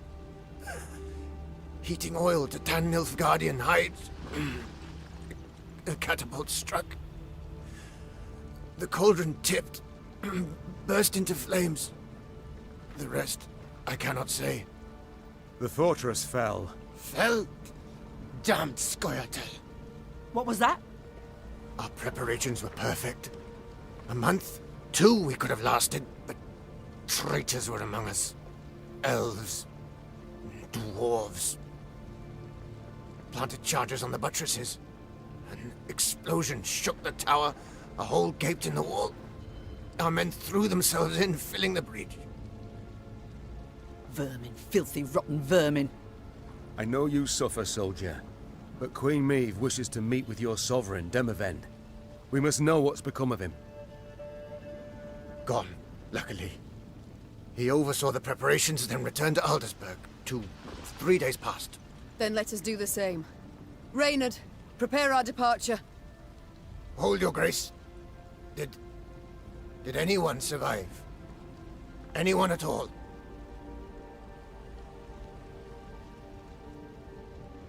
The Nilfgaardians might have taken prisoners. There's hope. How could they? An entire detachment? An entire city? The animals. Soldier, my medics will tend to you as best they can. Then we can escort you home if... This is my home, your grace. Rosberg. I beg you, let me join your company. Let me exact revenge. I respect your fighting spirit, good man. But in your state... Your grace, I can hold neither shield nor sword, but I can still fight in my own way. I'm an engineer. I build siege towers, ballistae, bridges, whatever you wish. I pray, grant me a chance. Such pain, such ferocity resounded in Xavier's rasping, distorted voice that Meve could not refuse his plea. Once the medics had bandaged his wounds, Meve's men set out towards Aldersburg, following Demavend and the Nilfgaardians. At one point in their journey, Black Rayla rode up next to Meve. The warrior's lips were a thin line, bitten to blood.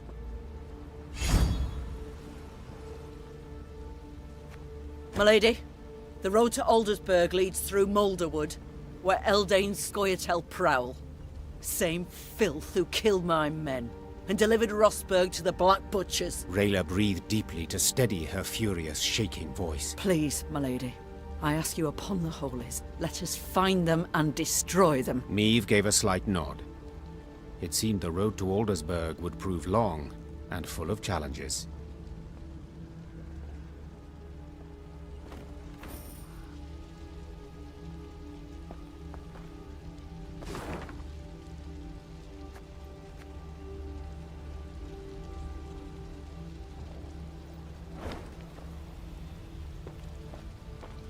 A pity Willem is not with us.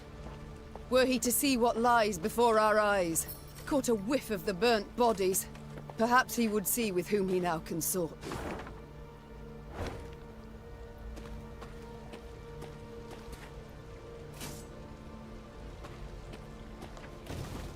Dwarves breach the walls, ploughing traitors.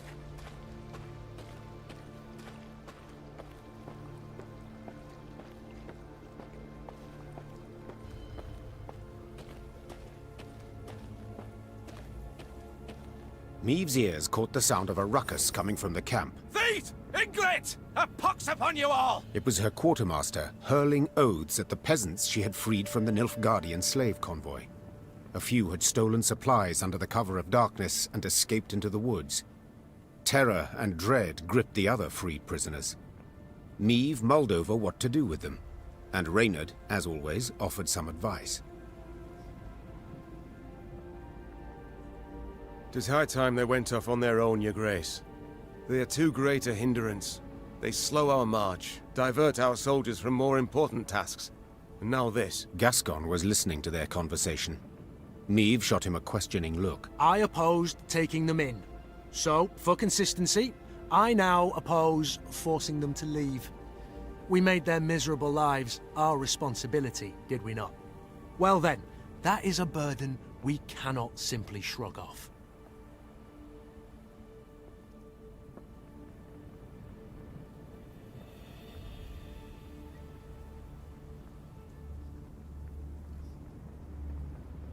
Meve's eyes narrowed and the lines on her face sharpened. She turned to the peasants. This is an army. We have no time for investigations and long trials. If one of my men steals, his entire regiment is punished. So it shall be with you. As you are unable to keep your kith and kin under check, you must leave. All of you. Today. Once the peasants had packed their few belongings and separated from the column, the Lyrians marched off. They moved much more quickly, no longer having to adjust to the pace of the untrained, bedraggled refugees. But without the rustic singing and colourful farm wife banter to accompany their steps, the march seemed strangely silent.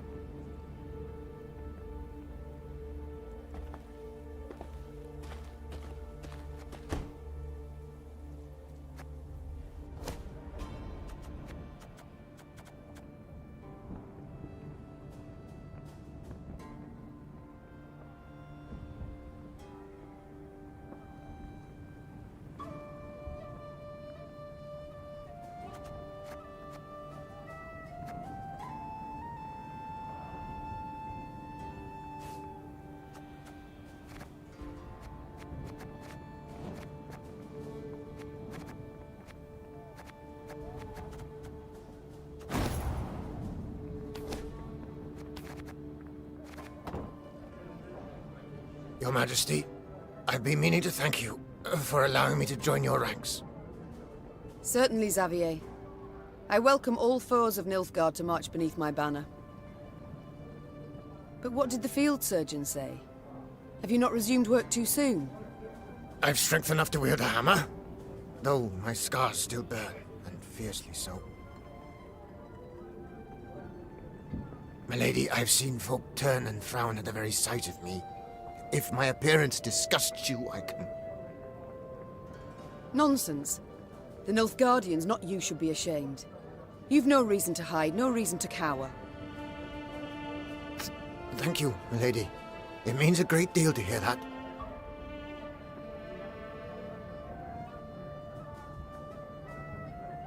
Other matters await my attention. We shall speak later. As you wish, my lady. Yes?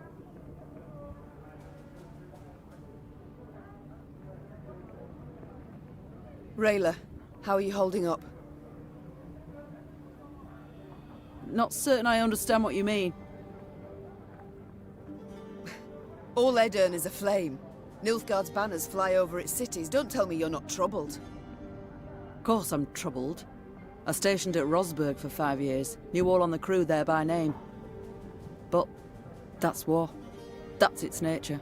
No sense bemoaning it. I see. Just know if ever you wish to talk. I won't, but I do appreciate your concern, ma'am. I must go.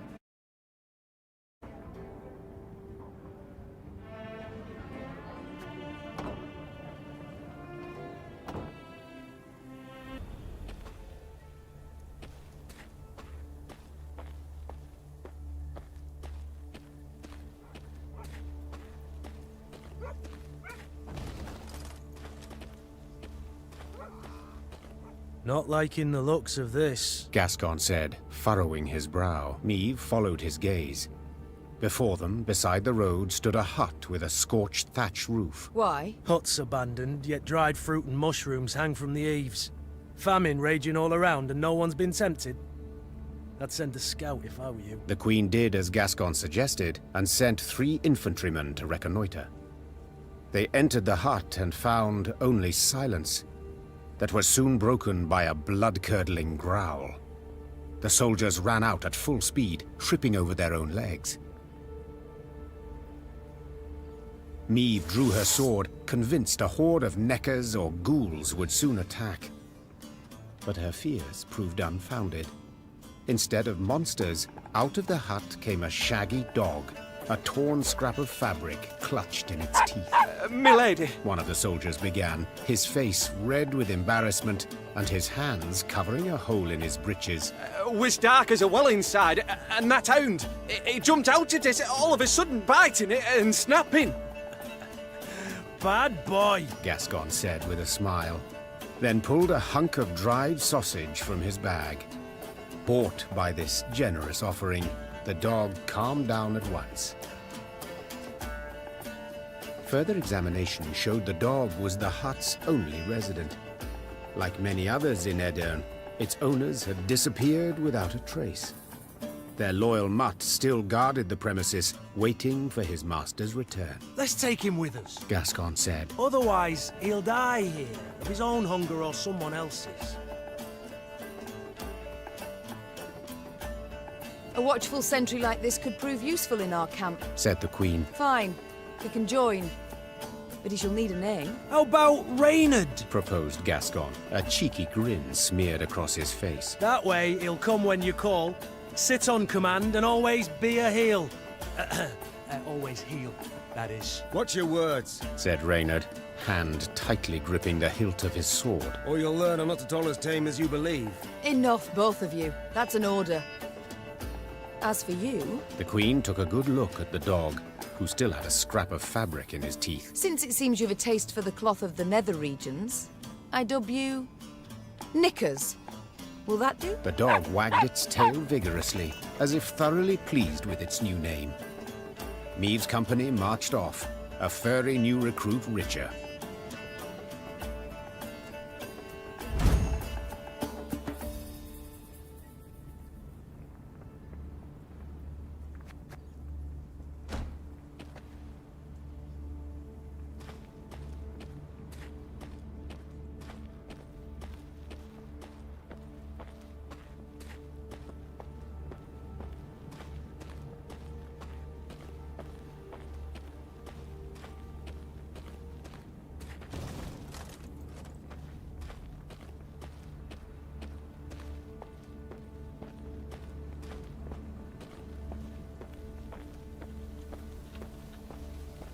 Meve and her companions neared the Moulderwood, a dense, ancient forest of trees whose tangled branches had witnessed the conjunction of the spheres.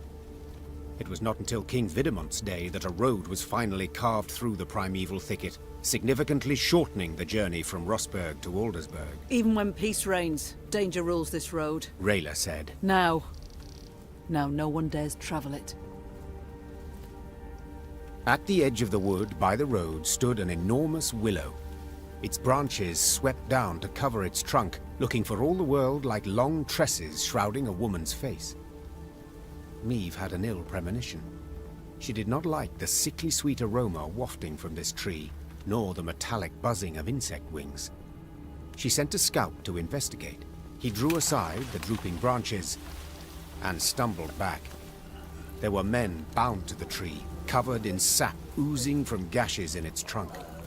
Its heavy scent had attracted swarms of insects, flies, wasps, bees and beetles. They seethed over the bound men, crawling in and out of their ears and nostrils. Eldane welcomes us to his wood, Rayla whispered. Meve stepped towards the tree and saw the men stuck to it were all still alive. Those the elves had caught recently writhed and howled for rescue. Those hanging longer merely followed the queen with half-crazed, bloodshot eyes.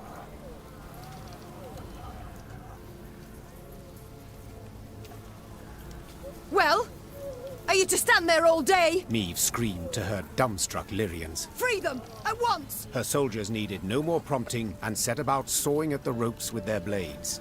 As soon as they had freed the first captive, before even a word of thanks could be uttered, a flaming streak soared through the air and stuck in the tree. The oozing resin burst into flames, engulfing the prisoners as well as the soldiers who had come to their aid. Elder speech battle cries rang out from the woods as elven warriors launched their attack. Nilkampsia! It's a trap! Cried Reynard. Defend the queen!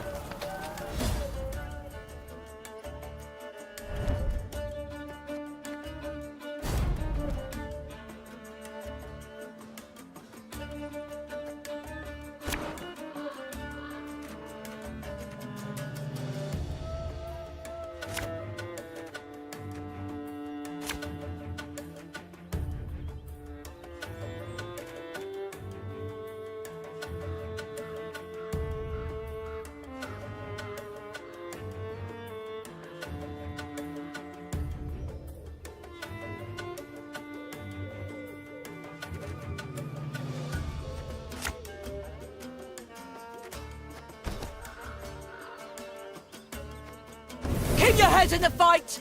They'll seek to blind us with shock and awe!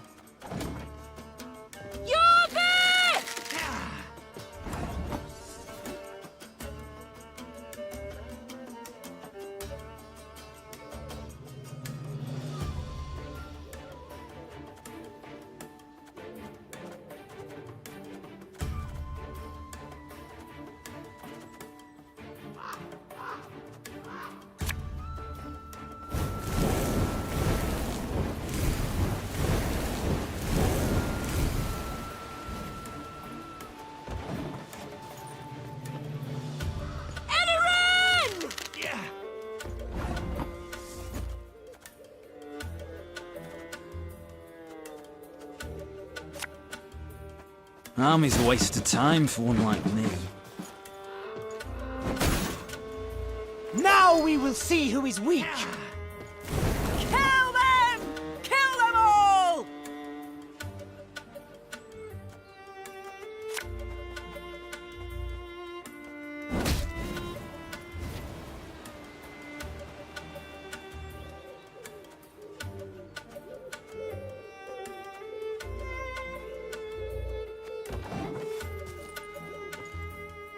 I shall not fail!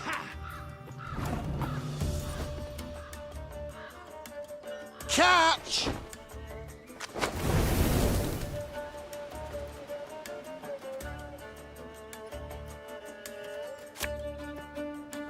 This harvest will be reaping black-clad heads.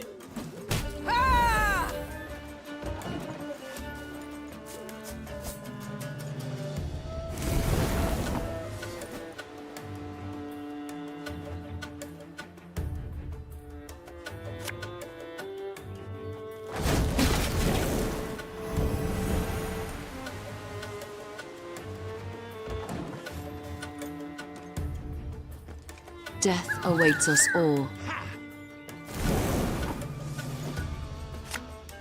Hey?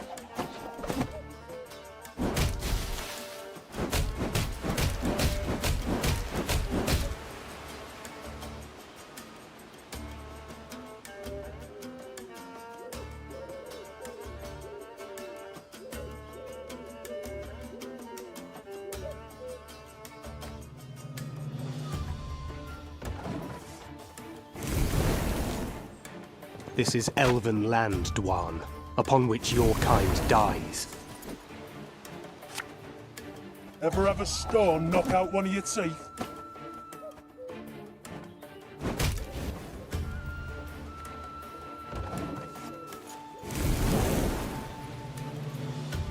Everything all right?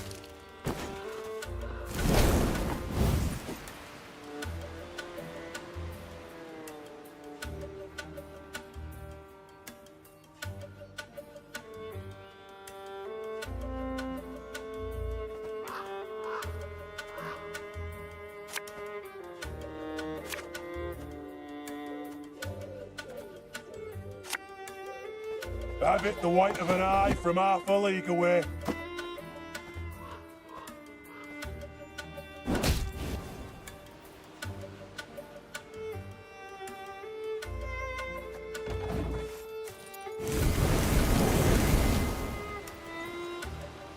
Have strength, my love.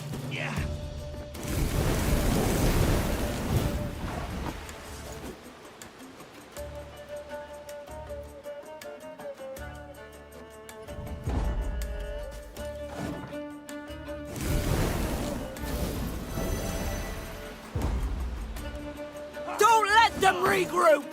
Finish off the wounded! The battle done, Meve surveyed the carnage, her breath still ragged. The thick stench of blood, sap, and ash she sucked in made her stomach churn and head swoon. The Scoia'tael. I'd heard of their cruelty, but... The Queen said, sheathing her sword. But never have I countenanced a thing like this. Black Rayla, who had just extracted her blade from between an elven gorilla's ribs, smiled darkly. Worst is yet to come, my lady. The Queen regrouped her forces and marched into the Moulderwood. The Lyrians sang none of their usual marching songs. Instead, they walked in silence, eyes darting constantly to their flanks.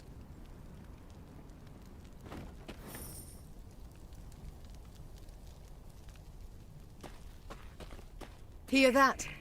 Nightingales. Unmindful of war, they sing on. Those are no birds, my lady. Just Scoia'tael scouts use animal cries to communicate. Tell the men to hold to the road, my lady. Anyone wanders in the trees, they don't come out.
My spirit's willing and how, but these damn boots are killing me. Nay, Dwan ve camest.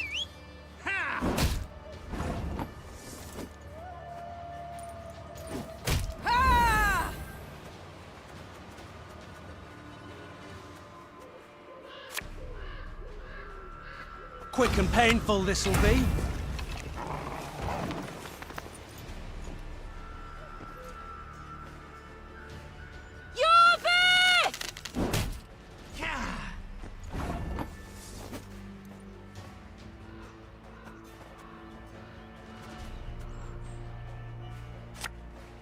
This could hurt.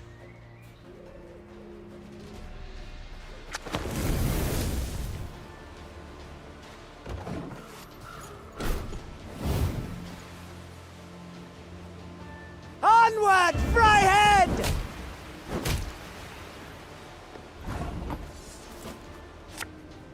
Ever have a stone knock out one of your teeth?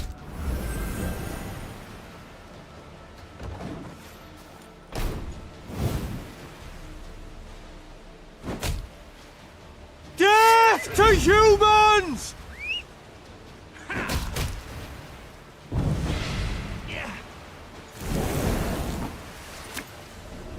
I've hit the white of an eye from half a league away.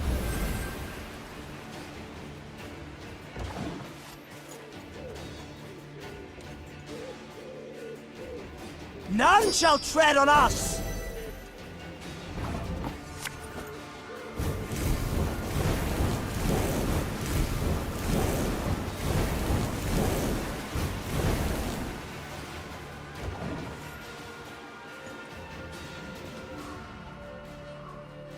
Now we will see who is weak!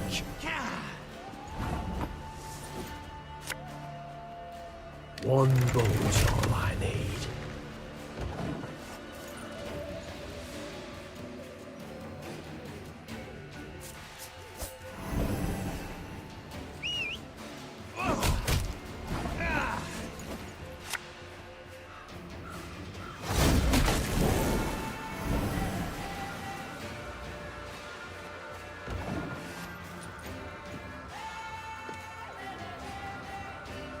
You'll regret your mum ever squirted you out.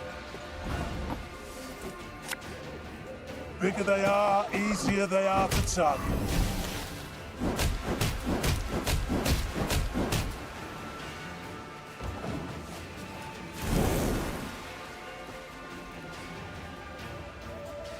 Dance of death! Ha! Ha!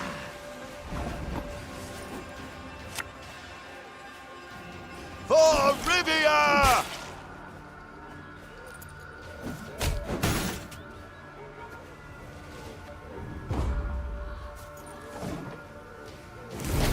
Dwan.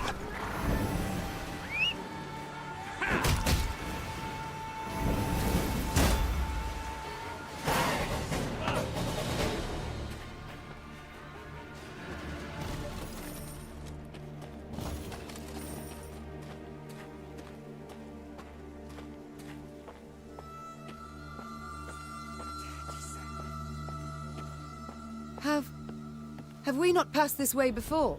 Scouts say no, Your Grace. They mark the trees. Elves could have erased the marks, or left new ones where we've yet to tread. Best to follow the sun. Only way not to lose your bearings.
Meve was riding at the head of the caravan when Black Rayla rode up and leaned towards her.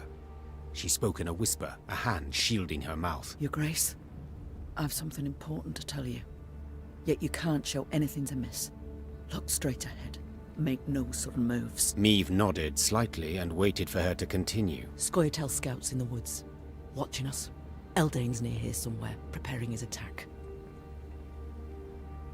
So what do you propose? Asked the Queen, her gaze fixed on the road ahead. Let him catch us out in the open. We're sitting ducks.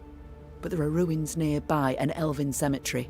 We can find cover behind its walls. Meve was accustomed to discussing important decisions with all her advisors, but she knew there was no time for consultation now.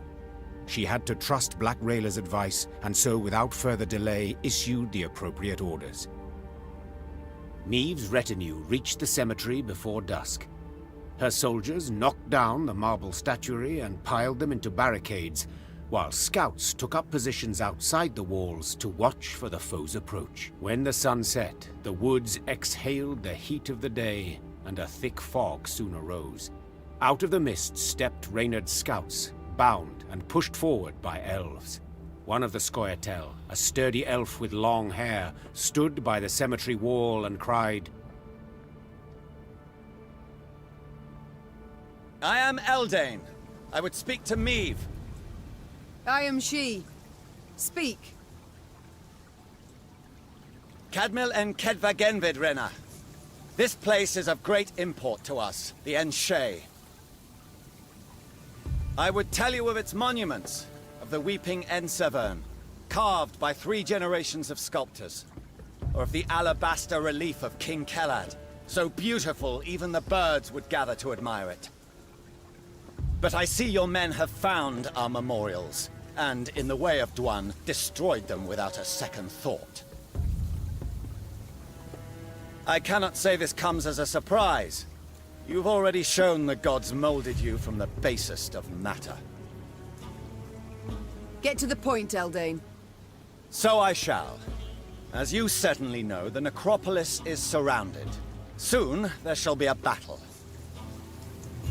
But it is unseemly to fight in a cemetery.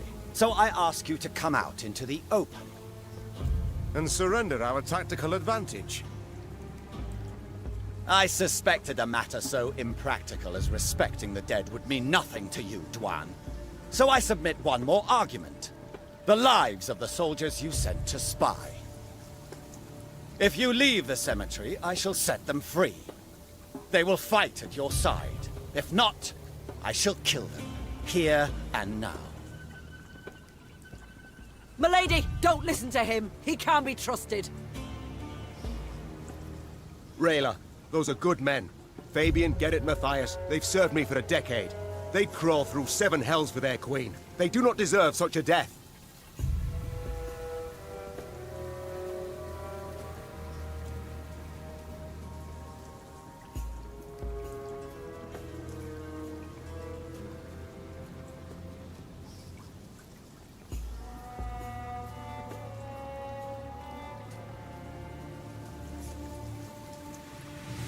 I accept your conditions. Your Grace, I beg you. Soldiers! We march into the field! Eldain clasped his hands in thanks. Then, in a swift, almost careless movement, slit the throat of the scout standing nearest to him. You should have listened to Rayla, Your Grace. We elves truly cannot.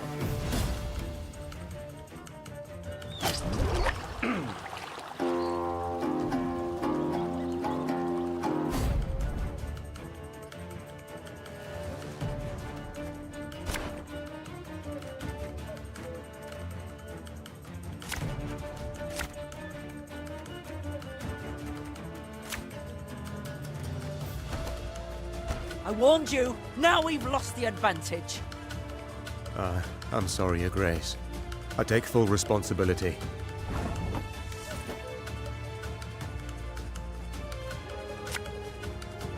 Should have listened to me, old lady.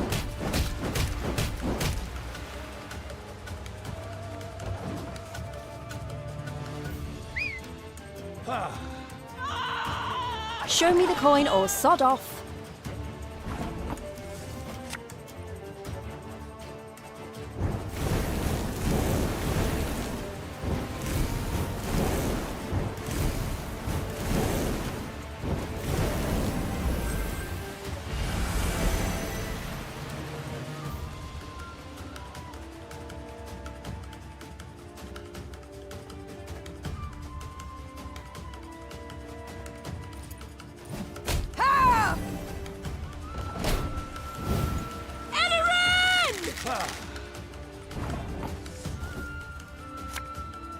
Marble is to your command.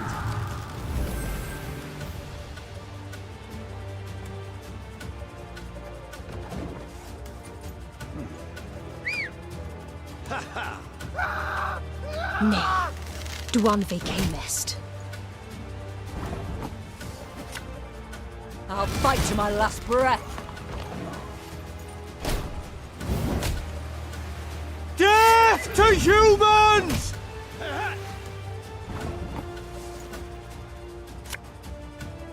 Have it the white of an eye from half a league away.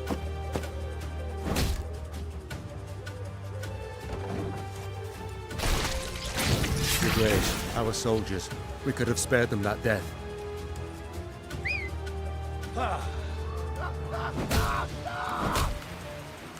Peace with humans?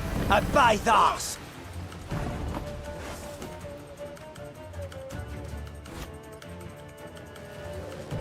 This could hurt.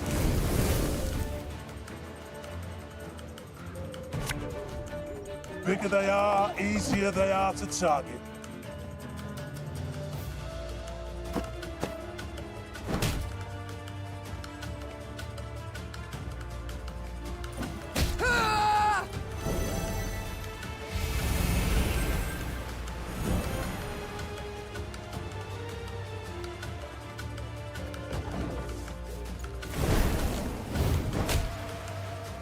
Look what the werecat dragged in.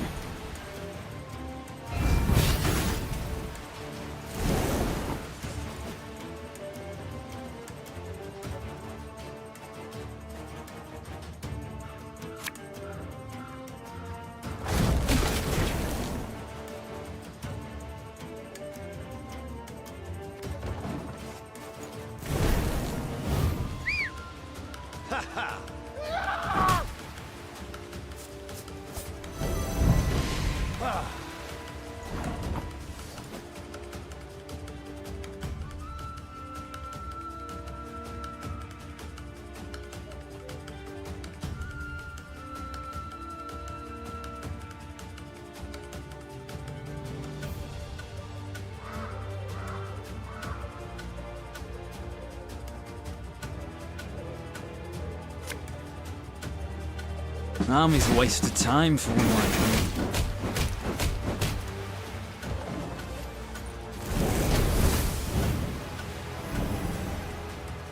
me. None shall tread on us!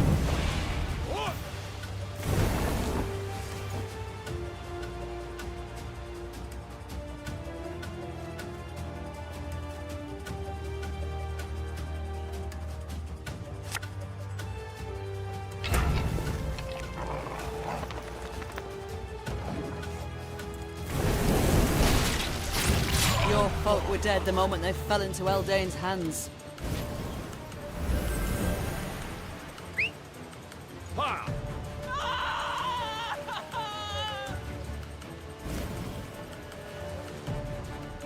Now we will see who is weak!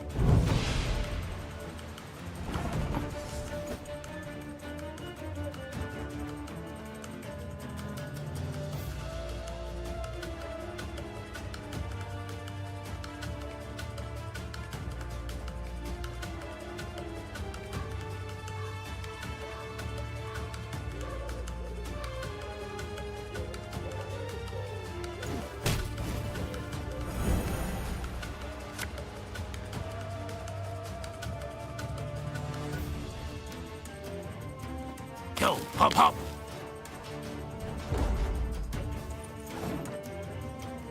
Onward, Fryhead!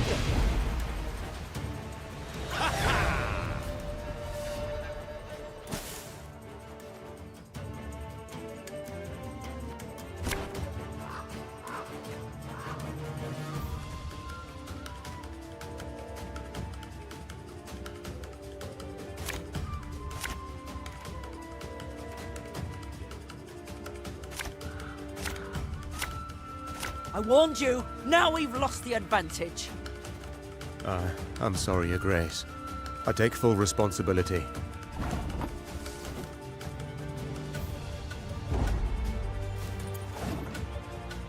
Now we will see who is weak.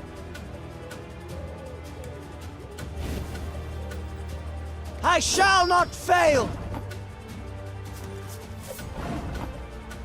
Got business for me? Nay, Dwan camest. I was hoping you'd say that.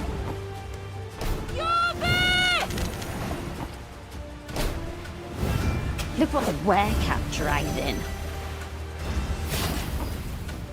Onward, Fryhead!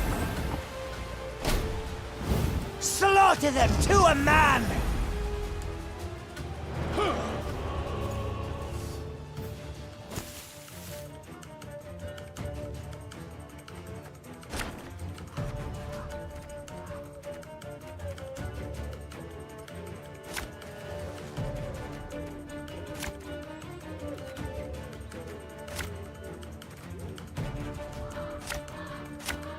I warned you. Now we've lost the advantage.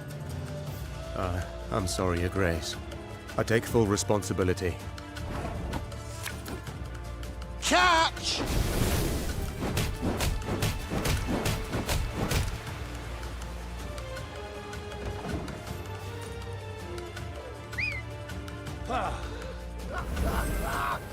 Show me the coin or sod off.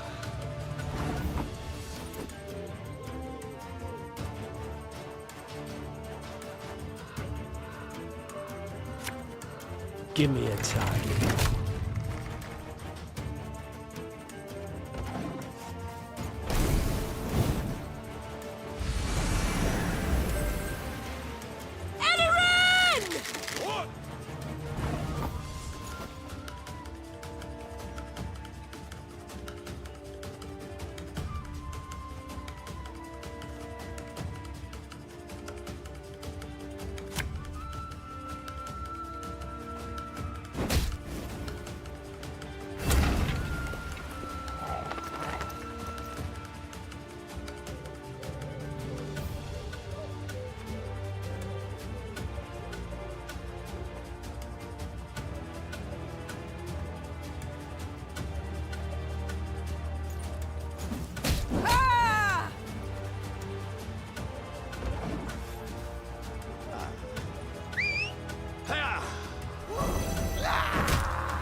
Nay, Dwan camest. Ever have a stone knock out one of your teeth?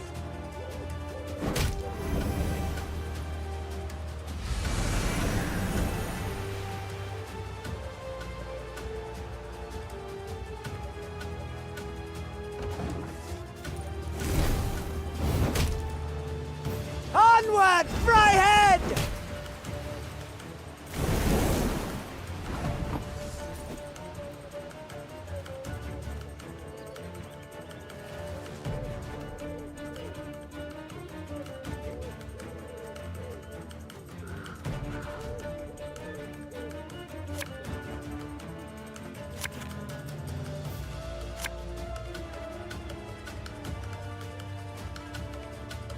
We got a job to do.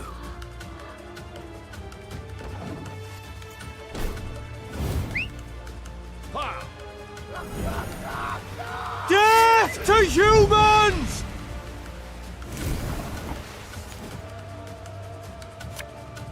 Have it the white of an eye from half a league away.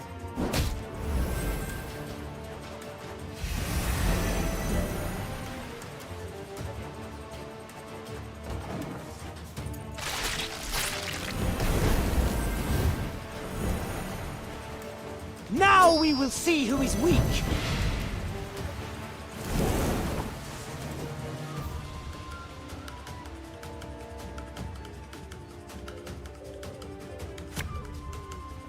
Nothing personal, I assure you.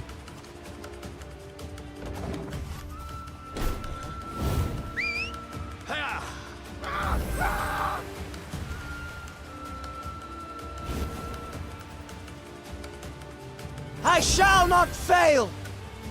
None shall tread on us!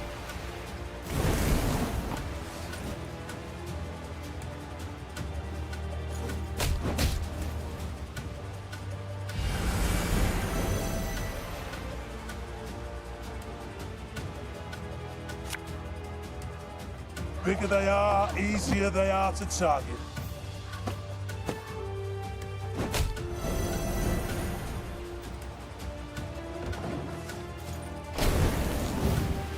You're there!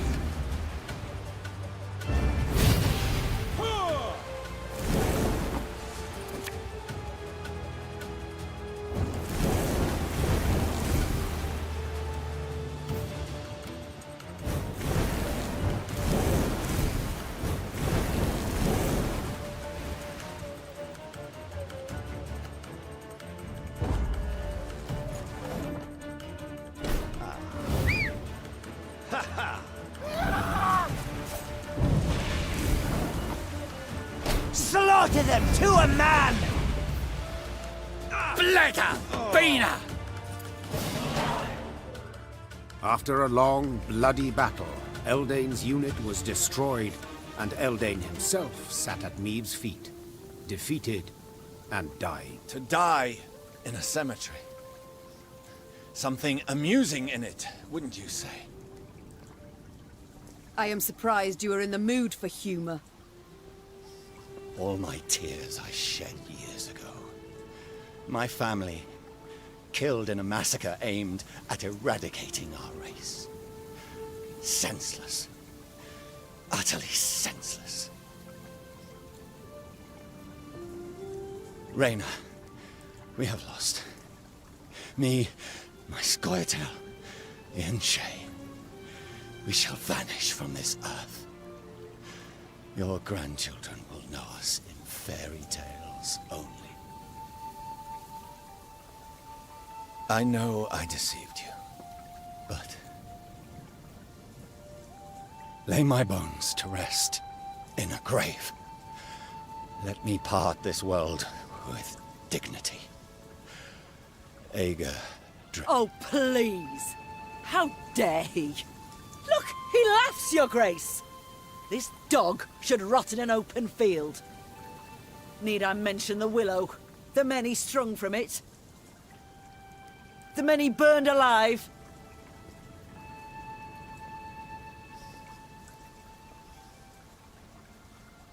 Mercy you don't deserve, Eldane. I shall leave you where you lie, where rats will gnaw at your bones. In your boots, I would do the same. Vasse Derad. Meave gave the order to march that very night, not waiting for the day to break. She wished to leave behind as soon as possible the moulderwood and the rotting elven remains littering Kedva Genvit Cemetery. Black Rayla rode at the head of the caravan to the Queen's right, a satisfied smile playing on her lips.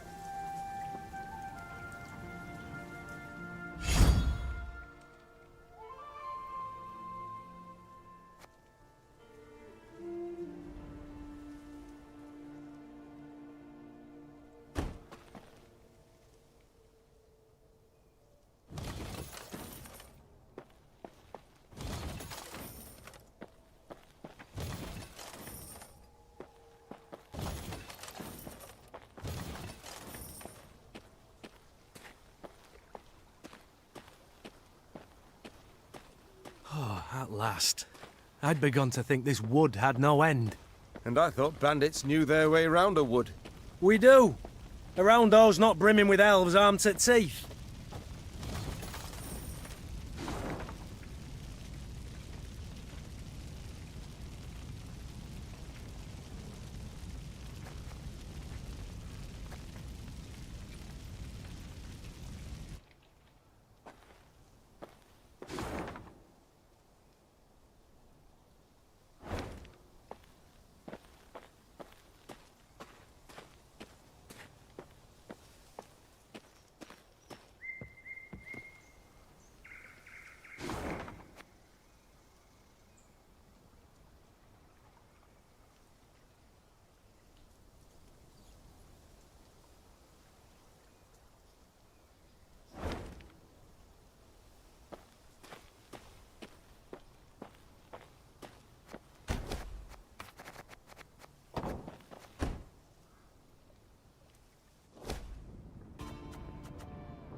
The burning fields and orchards spewed thick black smoke, turning day into darkest night.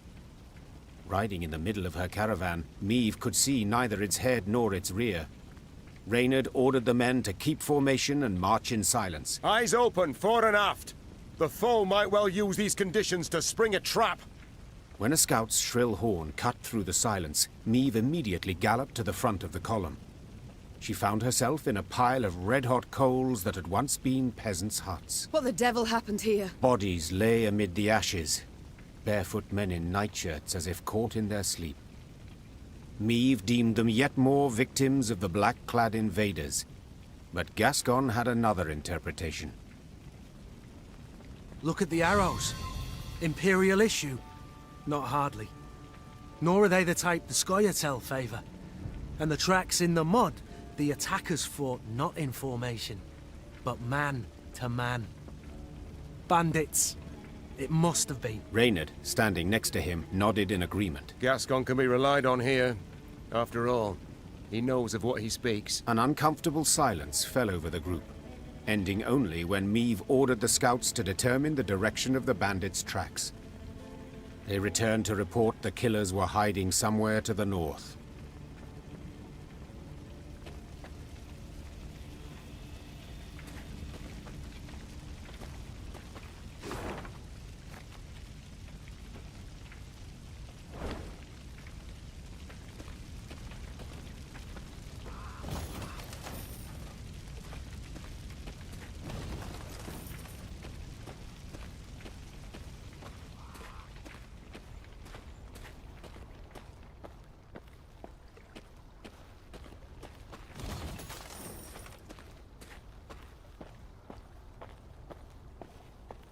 I'm going no further, and I'd advise you to do the same. Bandits took the fort to the north. The ruins still smoulder. Nilfgaard passed not long afore. They must be close. No doubt they already knock at Aldersburg's gate. We must make haste.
It's gonna be a right good levy, big and beautiful.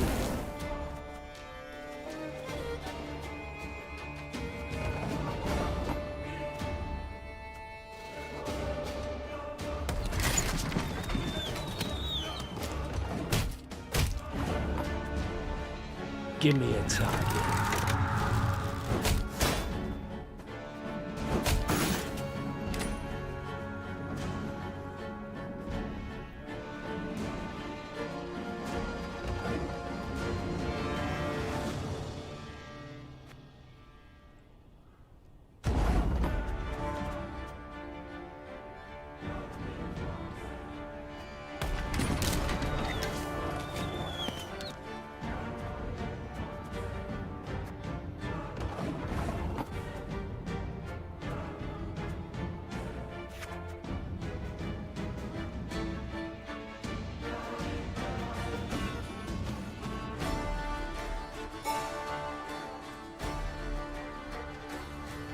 Pissing in the moat? Oh, you're dead.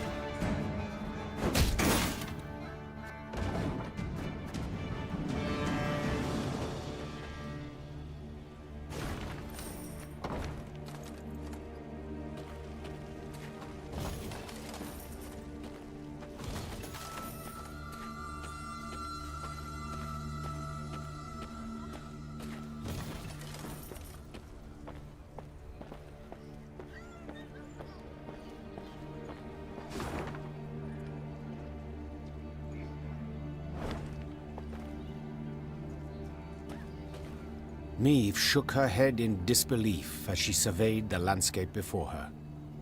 The Nilfgaardians had destroyed everything in their path. Burned farms, trampled fields, leveled orchards. The bastards, she hissed. They mean to cause a famine. When the Lyrians reached Braithwaite, a small village near Aldersburg, they saw gaunt men and women, more bone than flesh, gnawing on acorns and boot leather. The invaders had requisitioned every scrap of the village's food stores and hauled it off to their nearby camp. In strained voices, the villagers begged the Queen to help them retrieve their supplies. Milady, Frost'll come before we know it. Felt help us. Why not a soul will live to see the thaw? Maeve looked around at the blackened, scorched village, at the walking skeletons who dwelled in it. The suffocating smoke bellowing up from the fields sent tears streaming down her face. I'll do what I can, was all she said. She knew this was not the time for a rousing speech. She needed to act.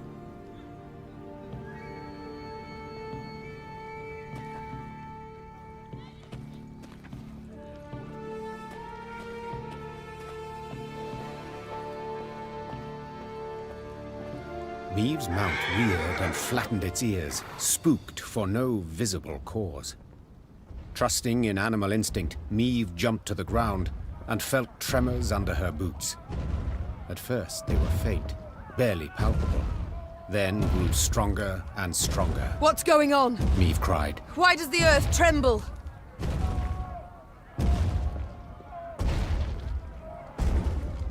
Before anyone could respond, a scout from the forward guard let out a terrified cry.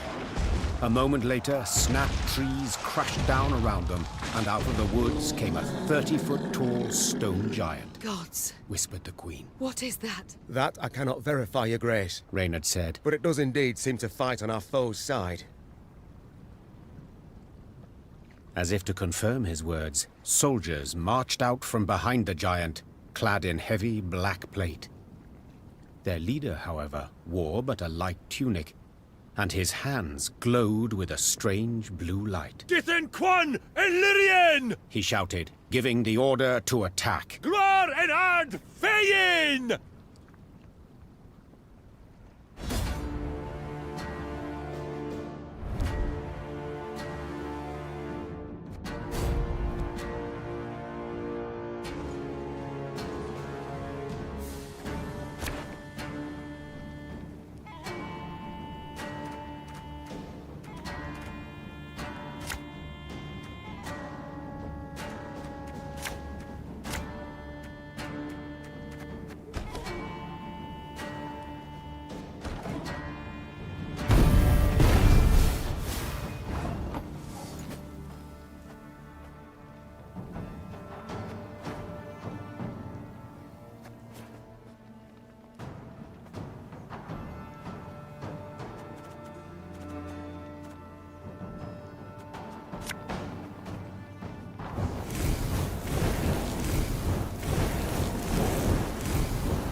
Utter your wish. Adalt!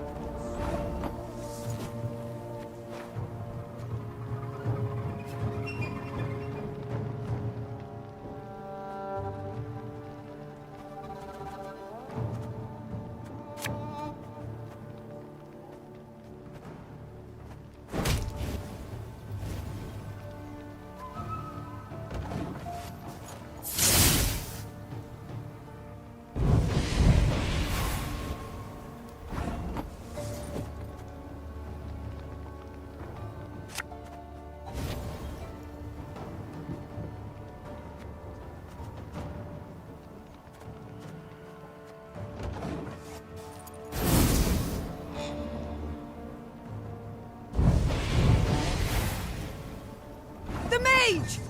Kill the mage!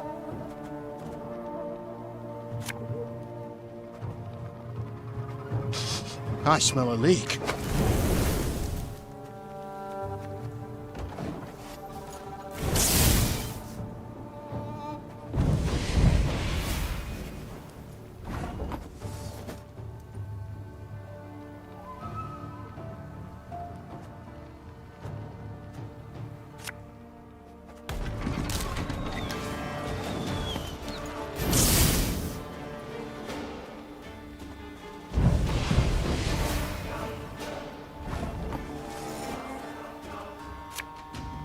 Ever have a stone knock out one of your teeth?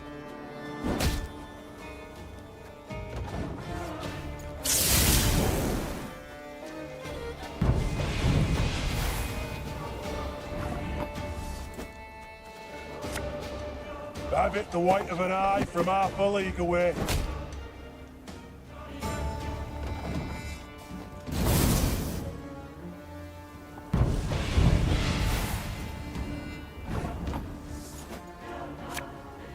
Bigger they are, easier they are to tie.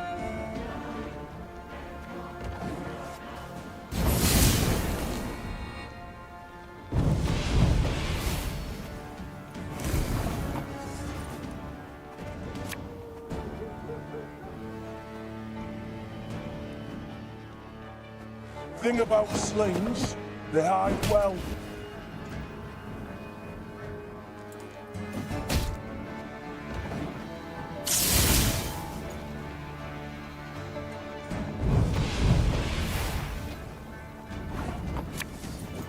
Give me a time.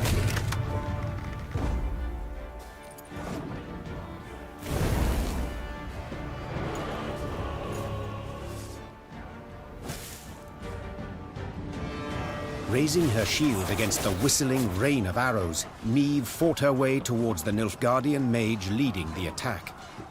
At close quarters, magic arcana would stand no chance against a well-swung blade. Yeah! Meve roared, delivering a powerful blow. Her blade severed the mage's aorta, and drowning in his own blood, he fell to the ground. He choked out by way of last words. Then the blue aura coming from his hands flickered out, and the stone giant thundered to the ground in pieces. When the dust of the battle had settled, the Queen ordered her men to search the Nilfgaardian camp. In the mage's tent, they found a rare instrument used to communicate at a distance, a megascope. The crystals encrusted in its brass frame were still warm, meaning it had recently been used to conduct a conversation. The burning question was, with whom? There was one way to find out. Meve ordered the mage's assistant brought before her, and commanded him to activate the magic device. The prisoner wiped the sweat from his forehead and began twisting this, adjusting that, and fiddling with endless knobs. Finally, something clicked. A light flickered on, and before Meve's eyes appeared the outline of a Nilfgaardian general.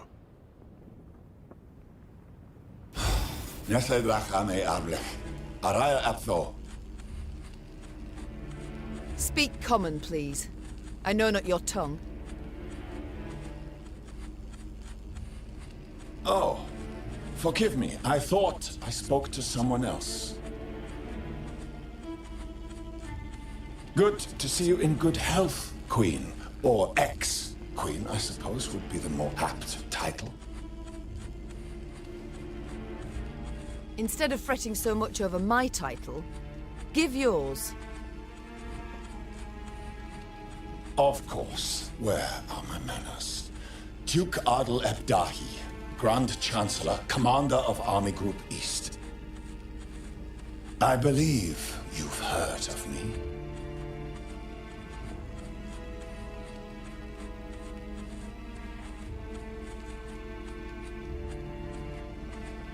Of course I have. You are the coward who, instead of facing me himself, employed traitors to do his bidding.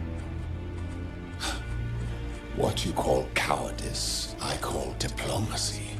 And you must admit this diplomacy has proven quite successful.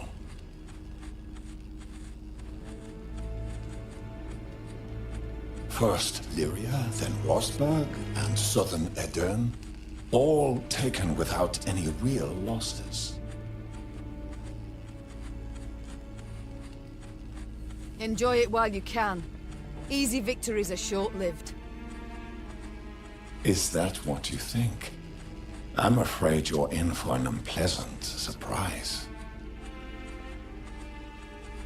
Is that a threat? Enough of this. Why use this megascope? What is it you want?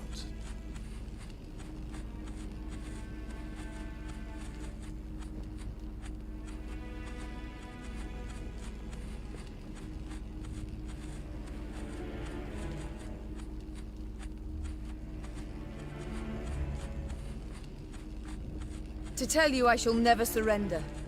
That I shall fight to my last breath. Your breath shall cease, that is certain. Exactly when I wish it to. What is that supposed to mean? Farewell, Your Majesty. Or rather, till next time. For there will be a next time. A quiet fell over the tent.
All destroyed. As if nobody lifted a finger against the Nilfgaardians. King surely ordered all his armies to return to Aldersburg. Took cover behind its walls. I do not wish to dismay, but after what we saw at Rossburg... Enough doomsaying, Gascon.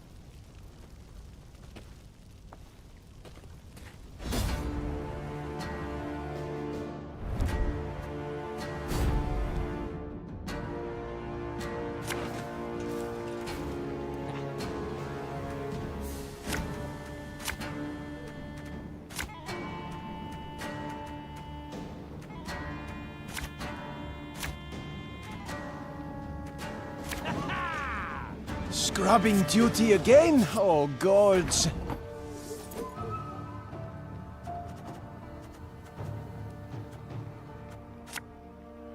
I'm coming.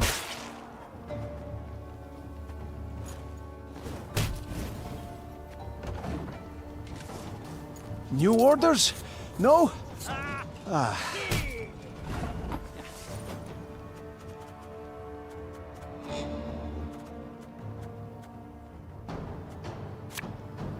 Catch!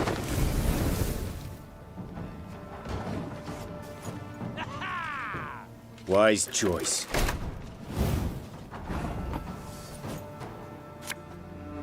One bolt's all I need.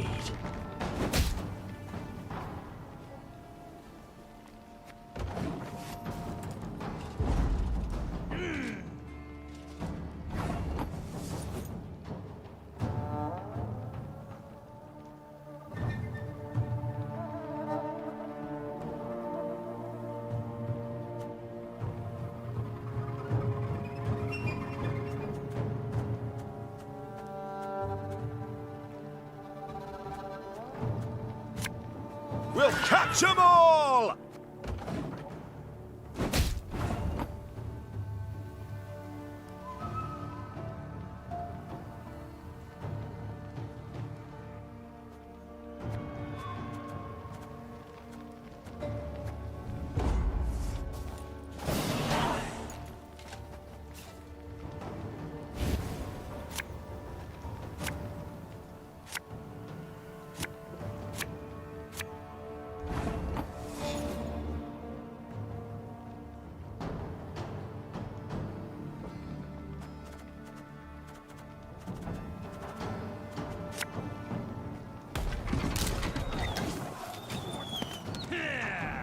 Order!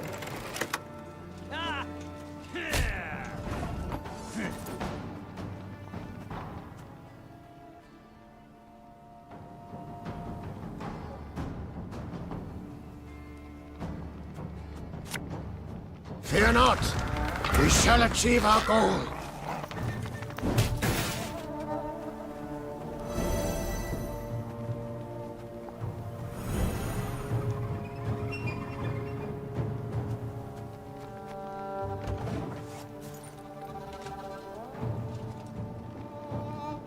Bestiller Zweifel!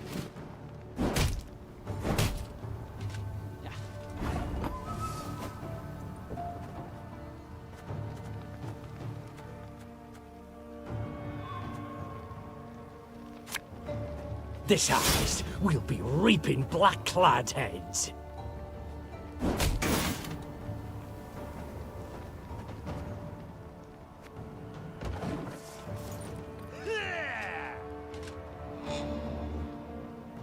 A highly curious case.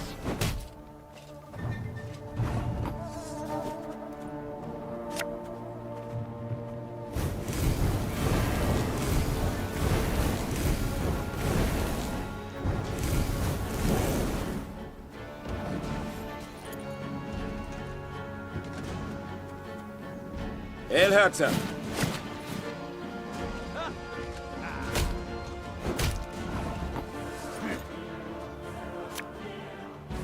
Bigger they are, easier they are to target.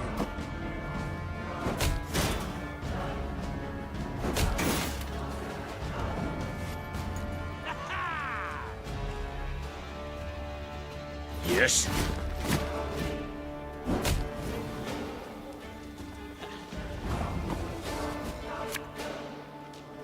Thing about slings, they hide well.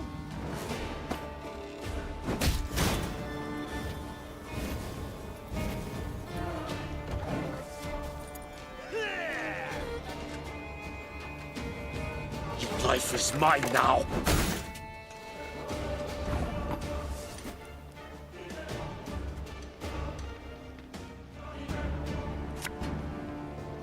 Us or them, no other way!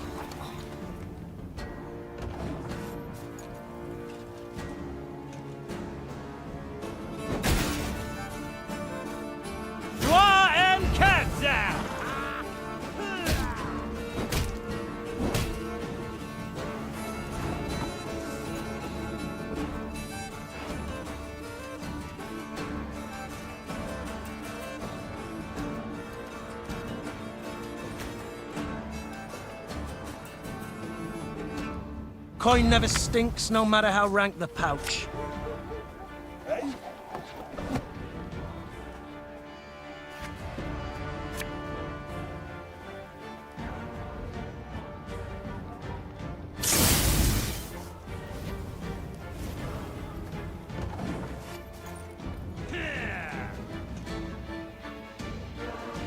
In retreat!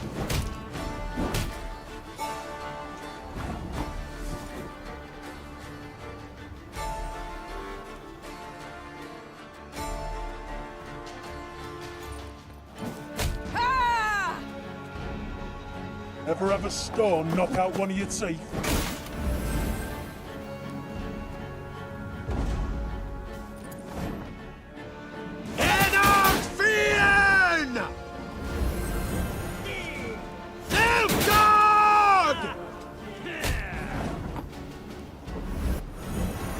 Egreto dum anime est. spes est. My prescription, a bit of bloodletting.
The Lyrians stood within 5 miles of Aldersburg, when the road, which until now they had travelled alone, suddenly filled with all manner of folk. Peasants, merchants, and wounded fighters in tattered uniforms. They trod solemnly in the opposite direction, their worldly possessions on their backs. Aldersburg's fallen, my lady. Sighed one of the refugees with a forlorn shrug. Outer walls breached. King still defends the old town, but black-clad goats are winning. You'd best turn back before it's too late. We've nowhere to turn to, good man. The Queen said, then spurred on her horse. Follow me! The Queen galloped so fast the wind squeezed tears from her eyes, the Lyrian cavalry close at her heels. Hoofbeats thundered down the high road, and the crowd of refugees parted, making a path for the charging riders. Faster! Faster! Soon they set eye on Aldersburg. A red glow filled the horizon, the wind carried screams and the clanking of steel. The once proud city was quickly turning to dust in the Nilfgaardian sun. The Nilfgaardian force moved to block the Lyrians' way. Without slowing, Meve cut down the infantryman who tried to drag her from her saddle with a hook. Her head in a winged helmet fell to the ground, leaving a bloody track. Lyrians! Attack! Meve shouted. Take no prisoners!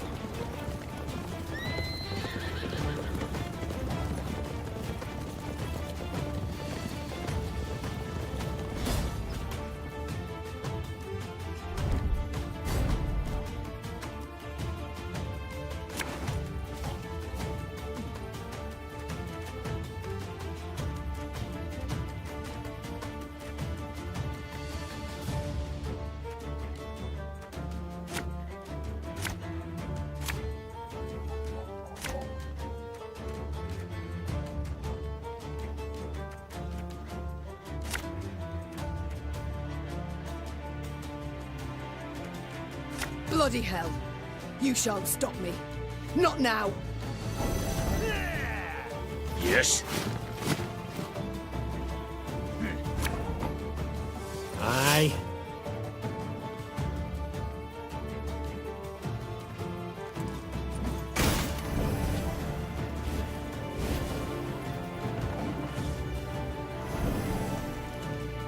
In retreat!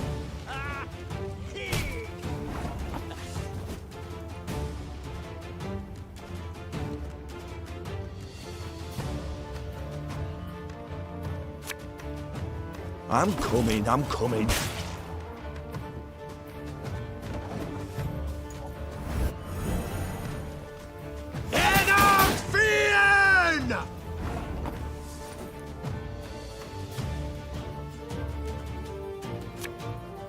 Ever have a stone knock out one of your teeth?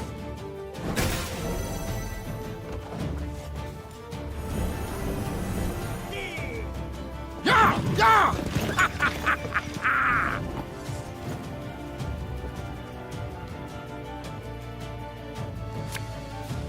Have it the white of an eye from half a league away.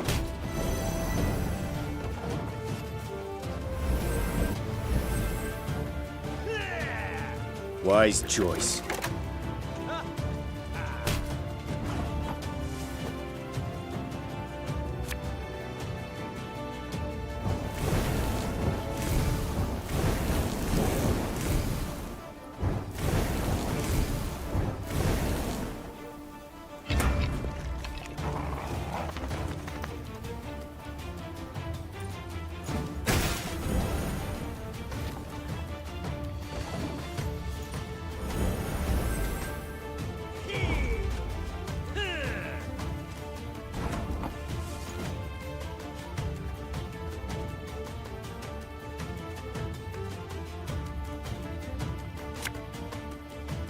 Bigger they are, easier they are to target.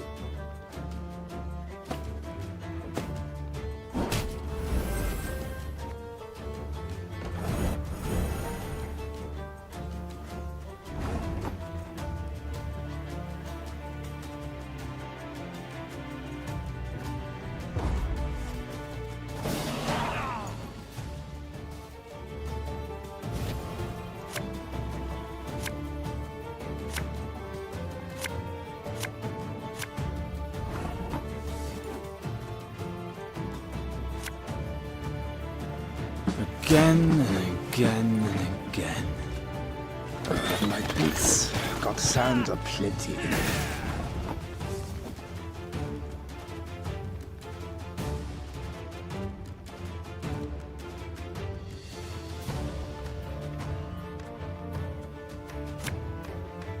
The chase is on!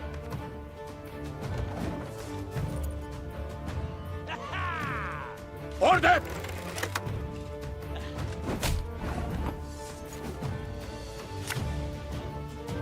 Catch!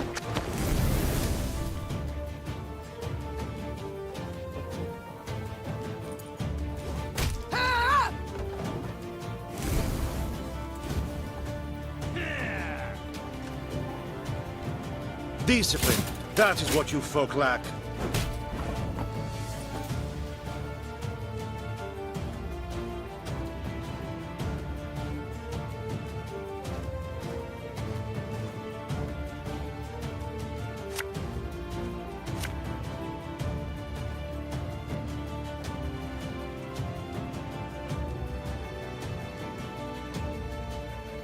Company!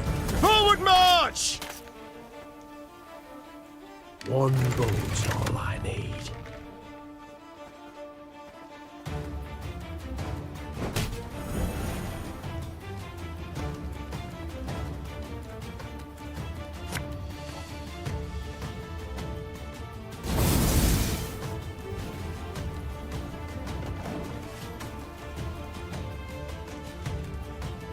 Alva!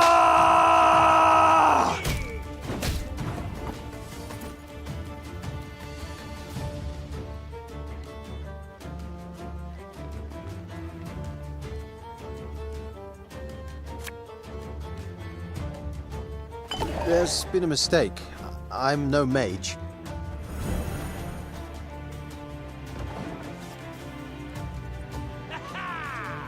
Very glad!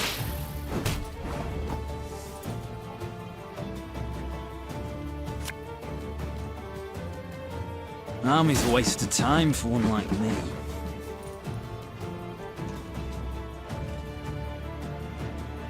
To the gloire!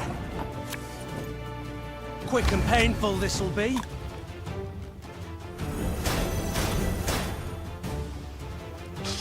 I smell a leak.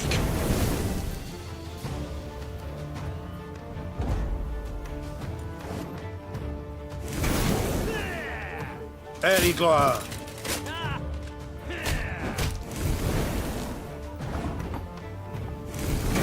Go on then, Kazel! Your Grace, all that was but their rear guard. The Lyrians managed to scatter the Nilfgaardian battalion, one of many besieging Aldersburg. Their scouts brought before the Queen a prisoner freed from the invaders. Neve inquired about the situation in the city. Turned a right slaughterhouse it has. The Imperials, they... King had the city cleared, my lady, but didn't budge himself. Holding out with his guard in Old Town, walls still standing there. Said he'd fight to the end, come what may. Neve weighed her options. The situation looked dire. Demavend, to whom she had come for help, needed help himself. Nilfgaard enjoyed an overwhelming advantage. The small Lyrian detachment stood no chance of breaking the siege. But to retreat, surrender, that was not something Neve did. The Nilfgaardians do not expect a relief force. Rayla, you know Aldersburg. Can you lead us by side streets to the Old Town, that we may avoid the largest part of the Nilfgaardian army?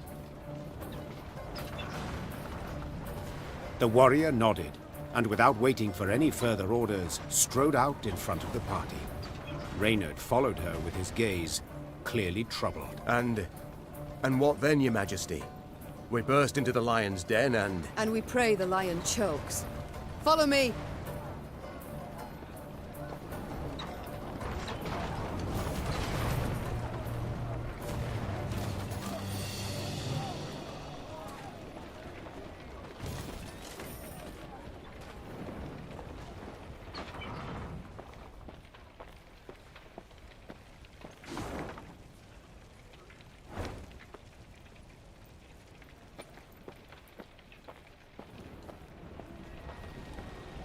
The walls crushed and breached.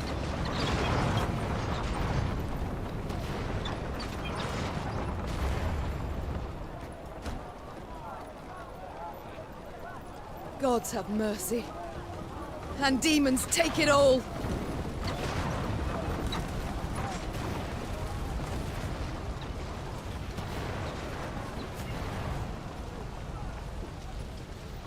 Taking advantage of the confusion, Meve maneuvered her troops to the very walls of the Old Town.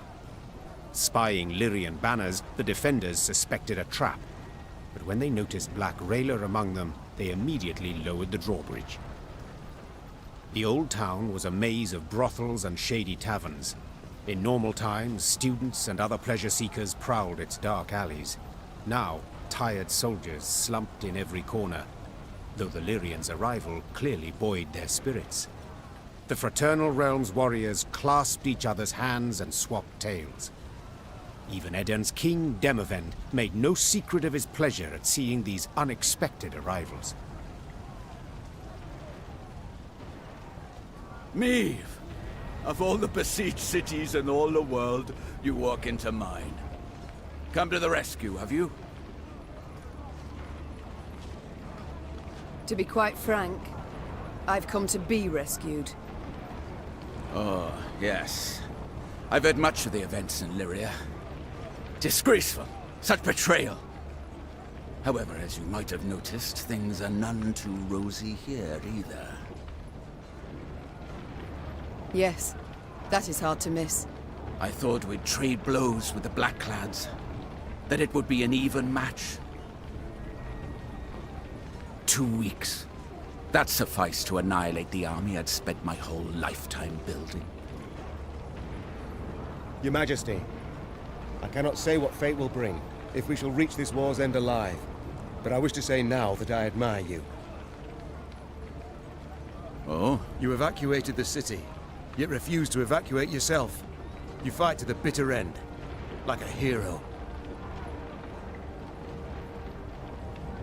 But of course, a king must lead by example after all. Especially in war. Reynard, that rumbling, you hear it? Studded boots on cobblestones.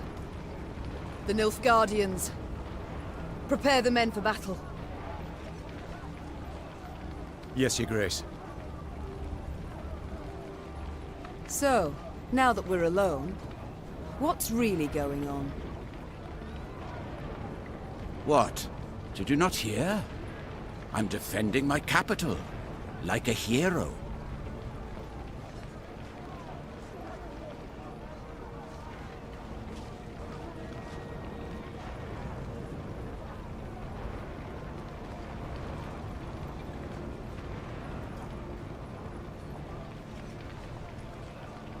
Demavend, please, don't feed me that drivel. We've known each other far too long.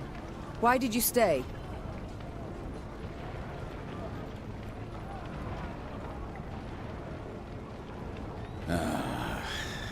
Meve. As meddling as you are beautiful. See that building? That one there. The brothel? The Crimson Bodice? Precisely. So, but promise, understand now? She's entered confinement, having contractions. Since yesterday. You see, I cannot leave her like this. Can't have her moved. I must stay put until she gives birth. And then what? Pray tell. Invite all of Nilfgaard to the christening? No, my dear. There is a hidden tunnel deep beneath the city, leading far beyond its walls. Once the midwives cut the cord, we flee.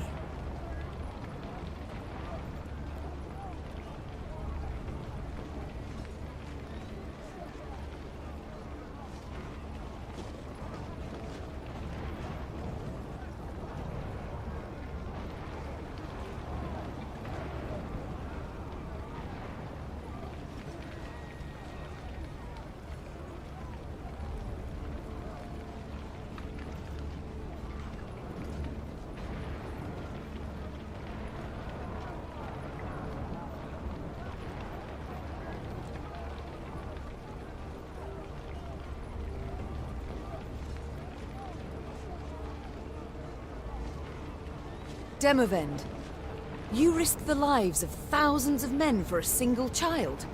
For a bastard to boot? Meve, I would kill thousands of men for my child. Born in wedlock or out, it changes nothing. It changes everything. One way the babe inherits the throne, the other... You argue succession while I speak of a father's love. But I shouldn't expect you to understand. Your heart, ice through and through, always has been. No wonder, villain.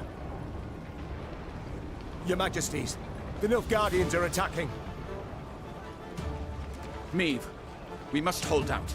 A few hours, that's all. I'll do what I can.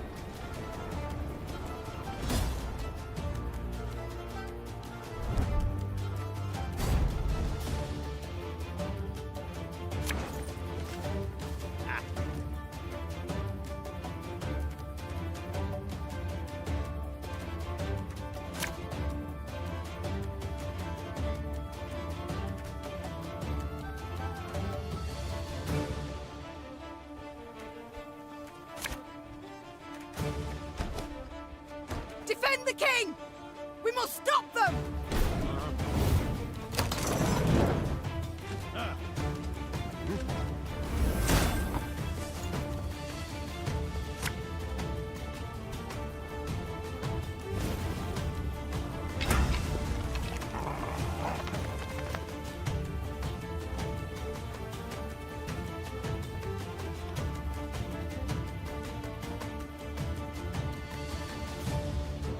Army's a waste of time for one like me.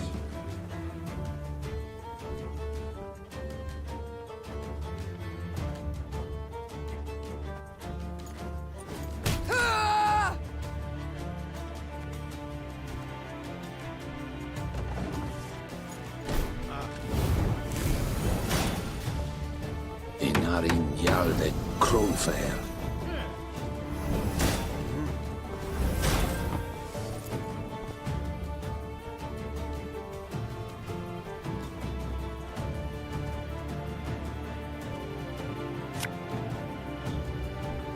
Ever have a storm knock out one of your teeth?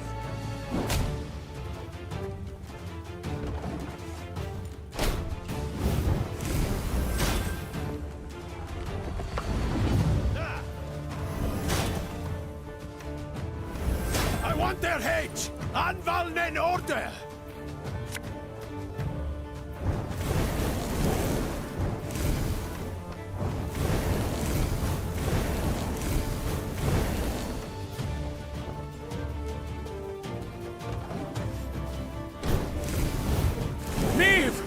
They're getting close! Devils take all, help me! Barbarians.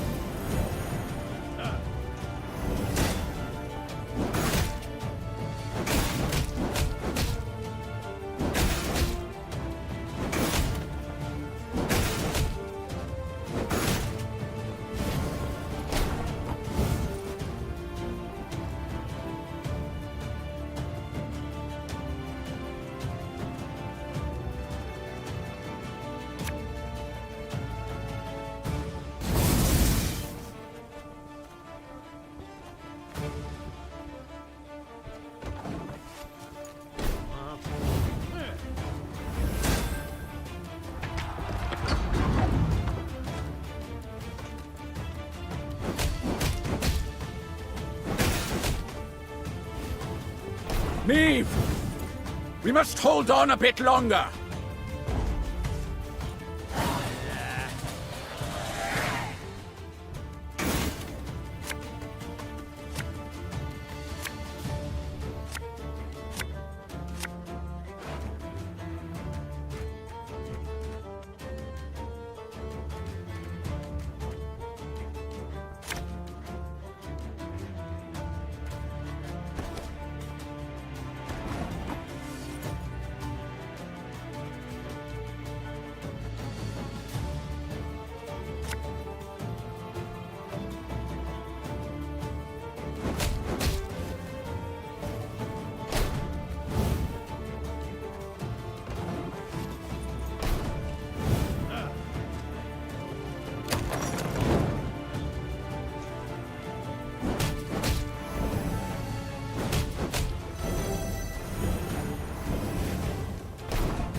Coin never stinks, no matter how rank the pouch.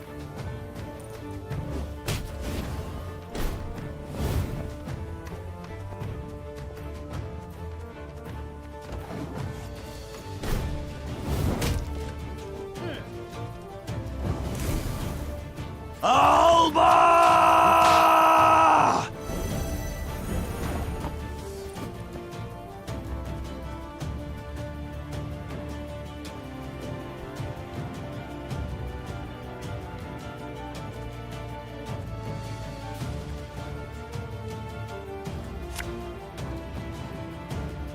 If anyone asks, you've not seen me.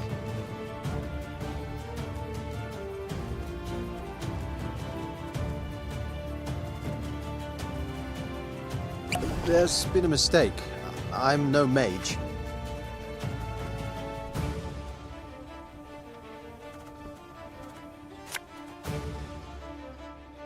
Have it the white of an eye from half a league away.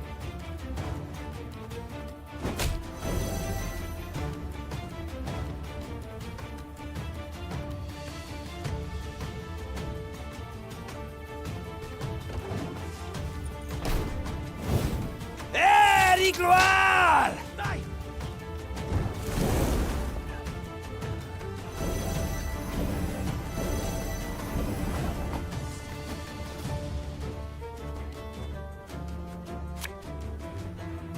Our ballista, your command.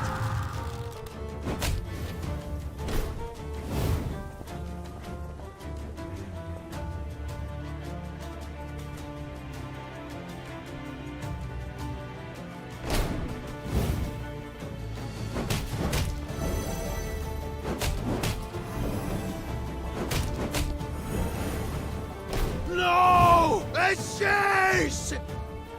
Ha ha ha! It worked! Now retreat to the tunnel! With their forces combined, the rulers managed to hold the old town long enough for Demereta to bear the king's offspring, a healthy, hardy boy. When the midwife slapped the infant, his scream carried above the roar of battle. Soon afterwards, the defenders abandoned the walls and left the city through a secret tunnel. The Nilfgaardians, furious that not one but two northern sovereigns were among the escapees, razed Aldersburg to the ground. Thank you. If not for you, the devils would have devoured us. I should say it was nothing. But the truth is, I need your aid. Aid? But you see, my army is no more. I must pull back, regroup. Pull back? Where to? The golden sun flies over your entire realm. To Redania, to take shelter at the court there. And then? Will you sit and watch the fool juggle apples as Nilfgaard parcels all Edirn out to its settlers? Meve, one must know when to fold and when to double down. Nilfgaard has stretched the front.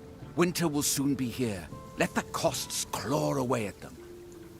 A year, two, then we strike. And we shall prove the Empire is a colossus with feet of clay.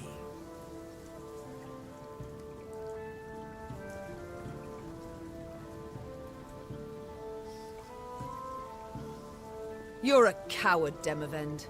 A common coward. Perhaps so. But mind, courage alone wins no wars. Soldiers do. And Nilfgaard simply has many more. I can't live like that. So what shall you do instead? Fight on. Until I win. Or the black-clad curs tear me apart.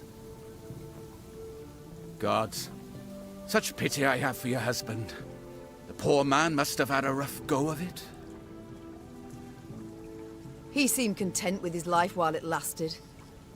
Yet I'm serious, Demavend, in my request. You truly won't aid me. Provide nothing at all.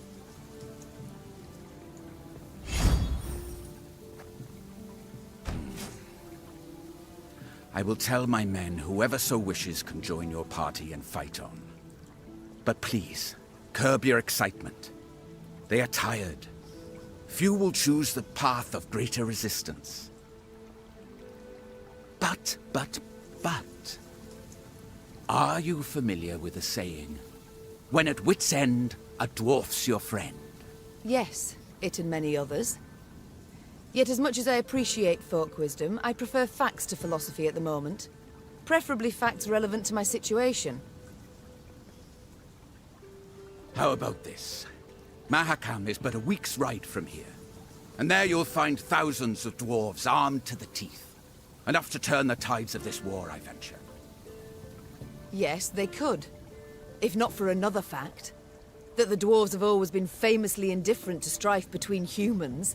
They'll never come to my aid. Bah! I doubt they'll even let me into their land. Unless you show them this. The leaden ring. A token of amity given to me by the Elder-in-Chief. That's not to say they'll welcome you with open arms. But they will hear you out. And that is something.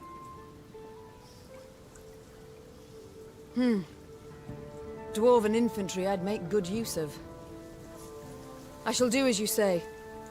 Or at least try. Good. And to ease your journey somewhat, I'll give you as your guide the best man, or rather woman, for the task. Rayla! Yes, Your Grace? You've been to Mahakam with me many times. You know their paths. Take Queen Meve and her party there. 'Twould be an honor, Your Majesty.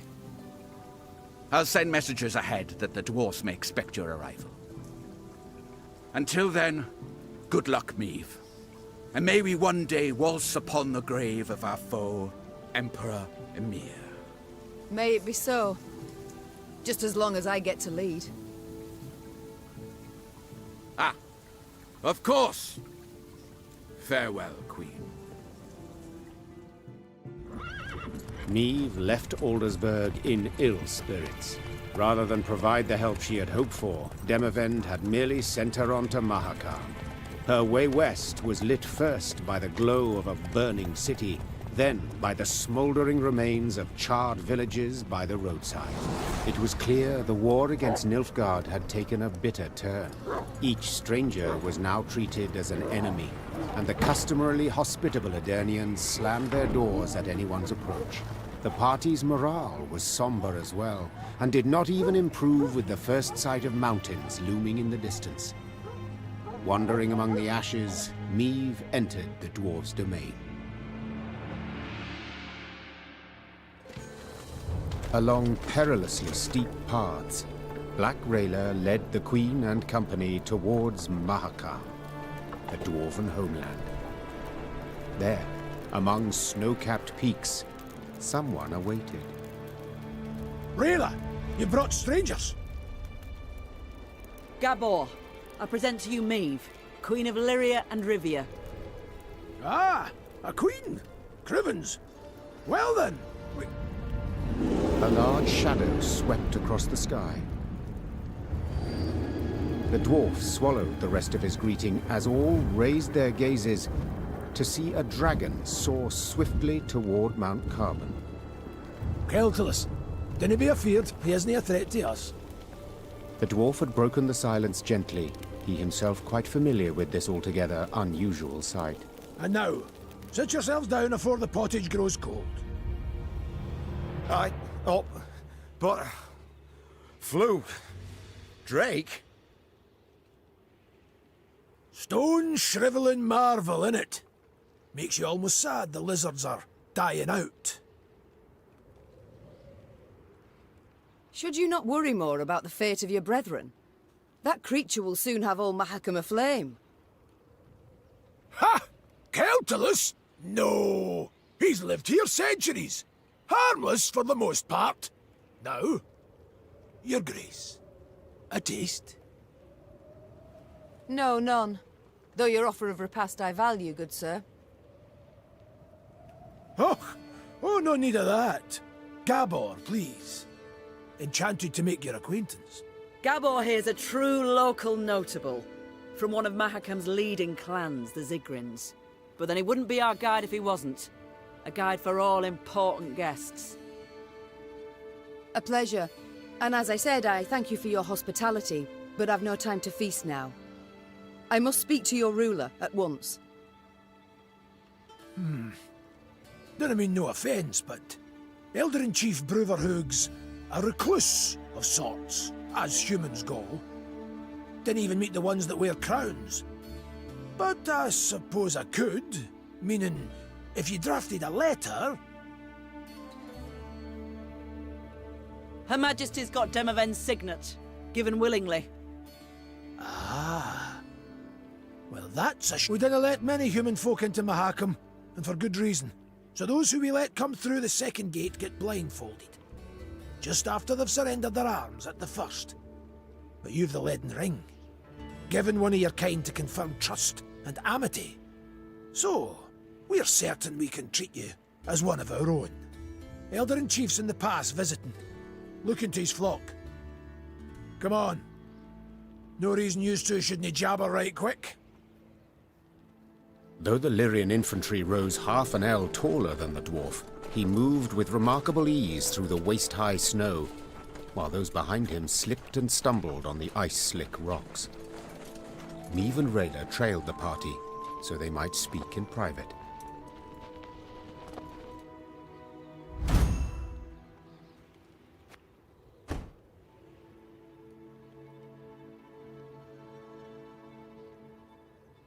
The ring.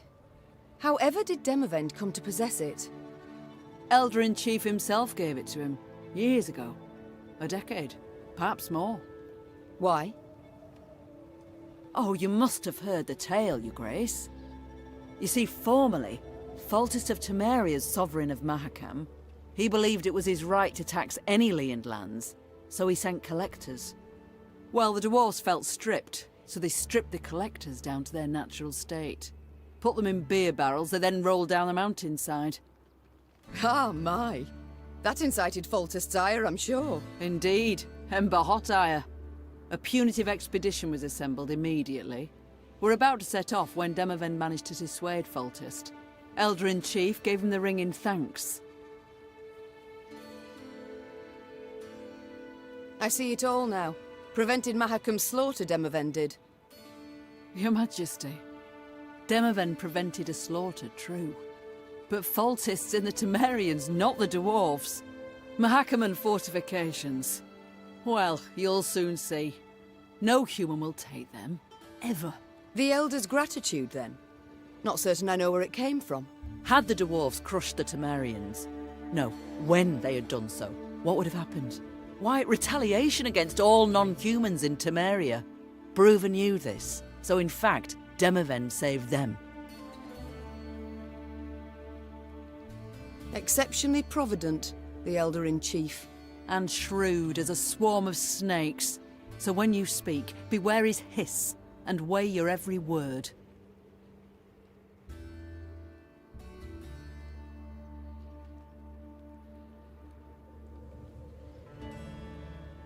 Rayla, your aid proved an unexpected bounty. Your Grace, to fight arm in arm with one so bold as you is an honour from which I'll not readily resign. I was to lead you to Mahakam, King Demoven's order. As to my duties afterwards, I received no instructions, so until a sealed scroll containing such arrives, I will serve your Grace under her command.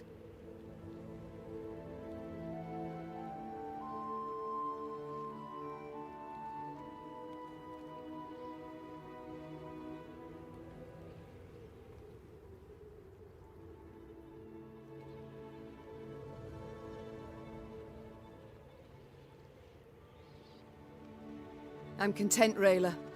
The times are such that no aid can I dismiss, and yours in particular. I'm humbled, Your Grace. Let us move on.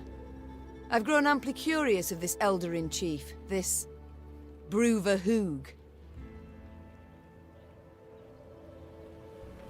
Your Grace, I've a message for your eyes only.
Yes?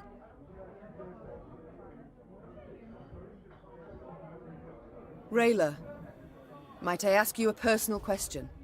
Certainly, ma'am. You see, Nilfgaard marched into my land, invaded, stole my crown, slaughtered my folk, and topped it all off by turning my own son against me. Yet, the hatred I hold for them's a mere shadow of the passion that grips you. You lust for the blood of every last Scoia'tael.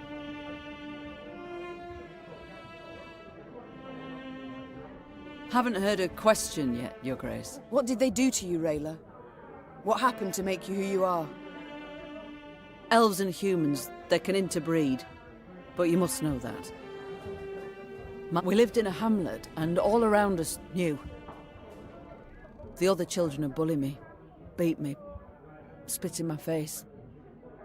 You know why? Because they feared the Scoia'tael. But powerless, fully aware they could not defend themselves, they took their fear and shame out on me. The Scoia'tael sow hatred and terror between the races, and that will not change. It will not disappear, as long as their bloody rebellion continues. I must go. We'll speak Your Grace, I need to speak with your quartermaster. Excuse my Elvish, but I can't drink that goat's piss he serves in the mess. Reynard's doing, no doubt. He doesn't like the men to drink too much. To be blunt, ma'am, what Reynard himself needs is to get good and bloated for once in his stiff life. So, I have a proposal for you. A shipment of the best dwarven mead and lager. I can arrange for you to arrive. Trust me, the men's morale's nae like to be a problem when they pour a bit of fire in their guts.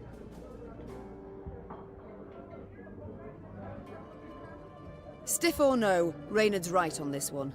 An army of sots will do me no good at all. Your camp, your rules.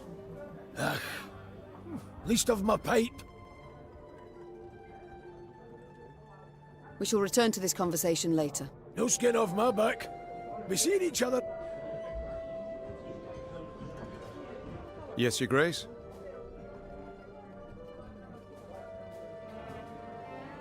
How go things, Reynard?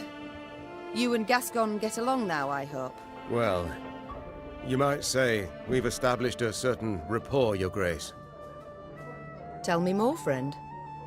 I don't pry into his affairs, nor he into mine. I'd prefer it if my commanders worked together more closely. Your Grace, the man's a brigand. Oh, Reynard. He was a brigand. I must disagree, I fear. Yes, he stopped thieving for now, but only because it's convenient, so to speak. Gascon isn't a changed man. He still hasn't an ounce of honor, dignity. Yet he has a unit of armed men, without which we'd be much worse off. Might not even have survived. Agreed. The Strays are excellent fighters. I'd be the first to admit it. I only fear they might turn on us. Leap at our throats when we least expect it. It's time I attended to other matters. Hey ho, how's my favourite queen in the north? You and Reynard, do you get along? Like a cat and a hound. Get it? 'Cause they call me... Yes, your jests are easily understood. Far more difficult to enjoy. That's probably true, in your royal high and mightiness's case. Will you answer my question? We get along because we must. Though it'd be far easier if he pulled the lance from his arse. Haven't heard a truer word in a long while. What was that? Nothing. It's time I attended to other matters. Farewell. Yes, milady? You choose not to follow your king, Xavier. Why? To fight in the field, with you. This was my wish, my lady. But what of your home? Rosberg must be rebuilt. Engineers are needed. I have no kin in Rosberg. No soul left for me there. All I've left is revenge. I understand. Other matters await my attention. We shall speak later. As you wish, my lady.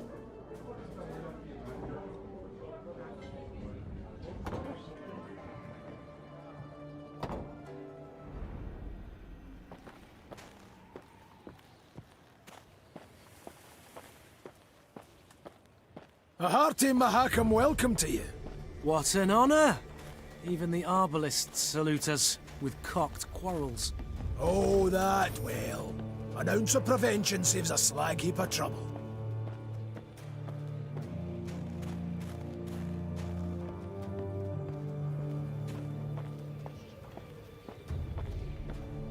None too shabby as views go, eh? Were it not for the howling wind, I'd make a sketch.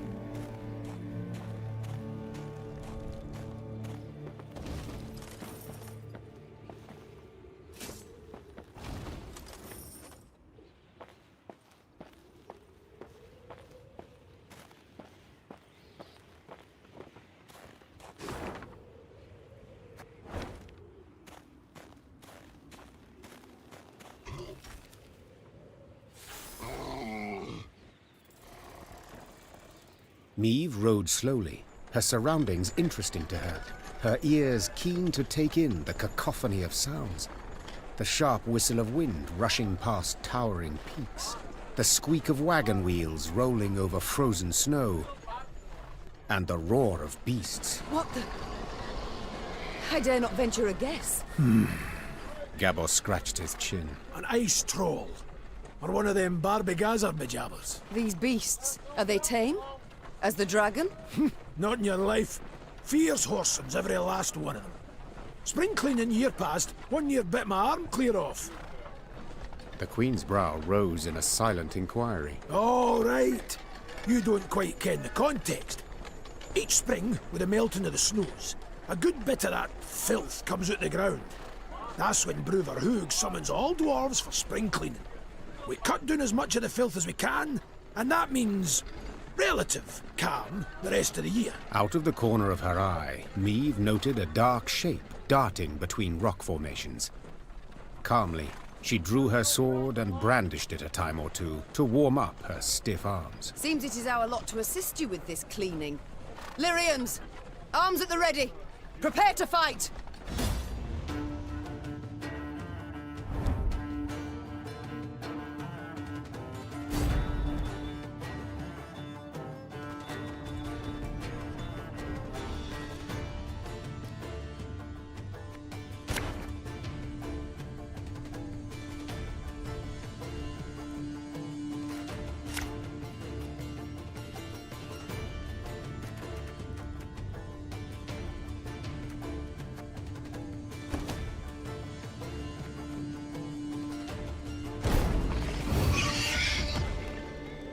Stop standing around like corns on a toe! Get to work!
Stop standing around like corns on a toe! Get to work!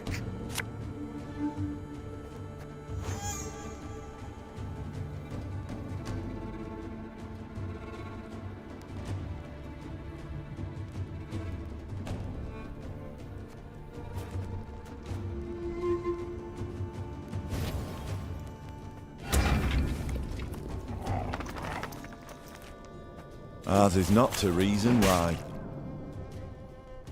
Should have listened to me, old lady.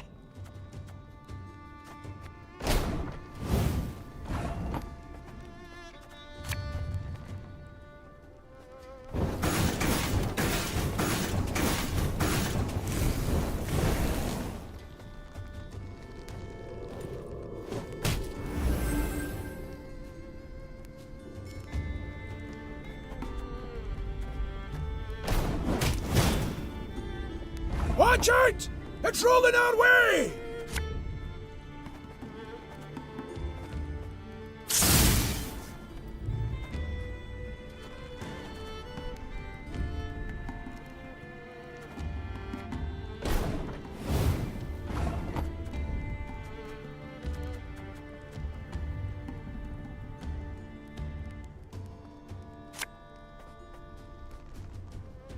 Our ballista, your command.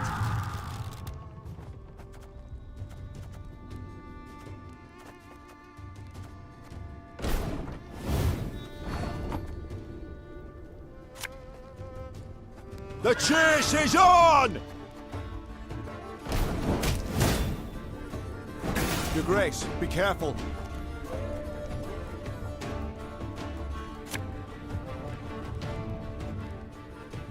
Catch!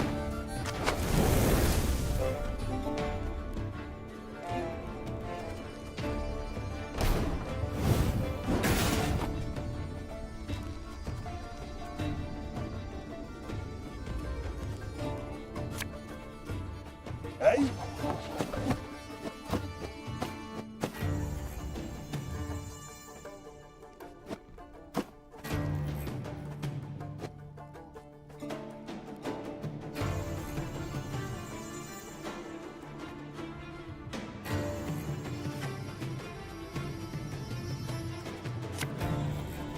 Armor won't say.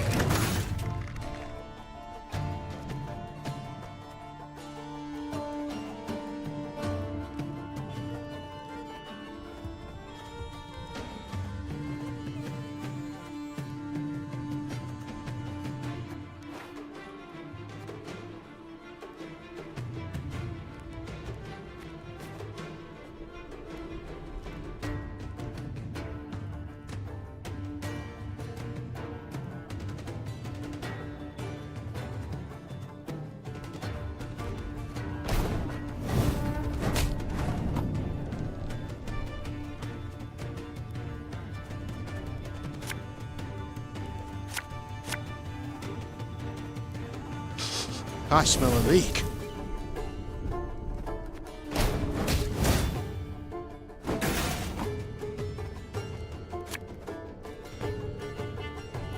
Her Majesty is exceptional.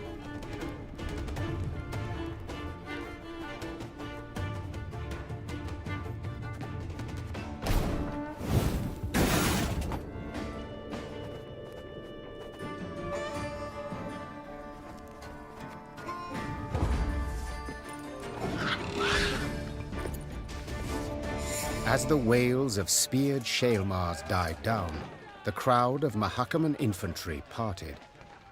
A dwarf stepped forth, grey as a snow fox, wrinkled as a prune. He walked with difficulty, supporting himself on a battle axe, its two heads dripping blood. This would be our elder-in-chief, Brewer Hoog.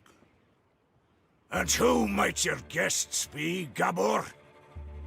Meve, Queen of Lyria and Rivia, and her associates in court. My regards, Elder. I come... You come for something. Coin's my first wager. Fighting bodies my second. Well, what is it you want? I'm on in the years, aye, but I'm not gone dotty. Tja, you menfolk. You got to fall on hard times to remember us dwarves. I've come with a design in mind, I cannot deny. But hear me out and you shall see. She's armed!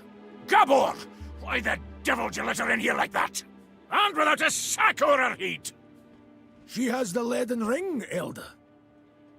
A gift from a king. From Demavend, lassie, I ken that already. Trust a man, give him something of value, and he'll go and give it away as easy as a street whore gives away nubs. It's a good thing he didn't pawn it. Sons of humans.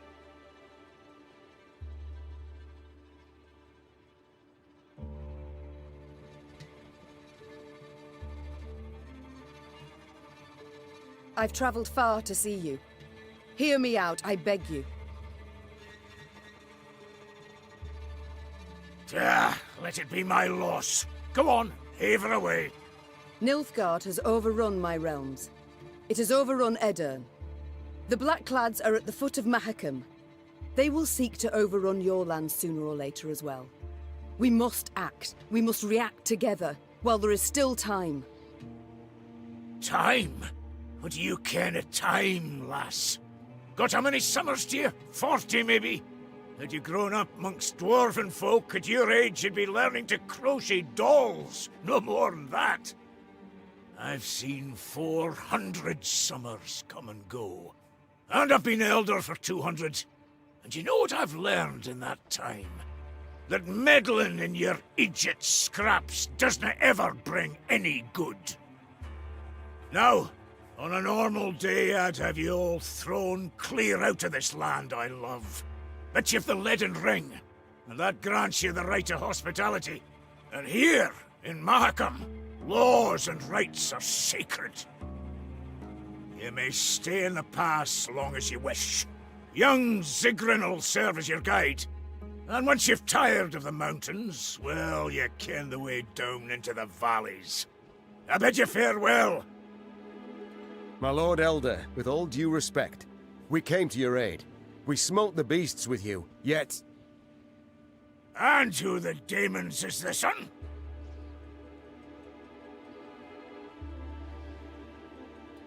Count Reynard Odo. Ho ho! Odo, Lodo, Bodo!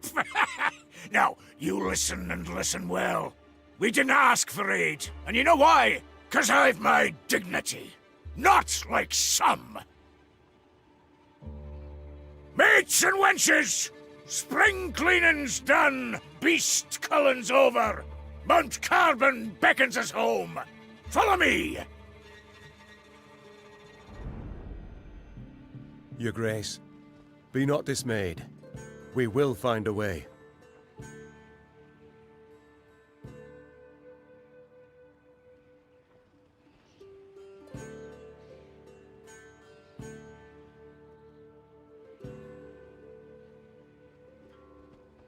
Manage we shall, true. Though damned if I know how. We have none other to whom we can turn, no other land where we can flee.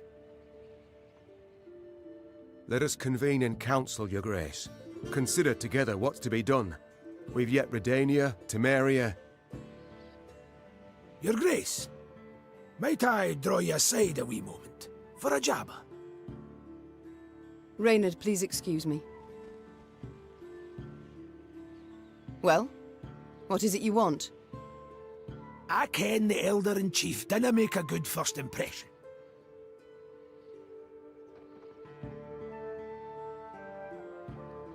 And the second? Is it any better? To be quite frank, no. I'll try elsewise. Not all's lost, trust me. Brewer's a stubborn goat, no doubt about it. But a goat to be persuaded. And I happen to ken how.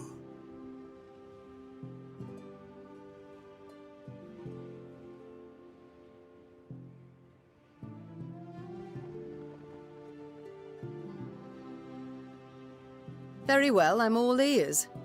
What must we do to spur Bruverhoog to aid us?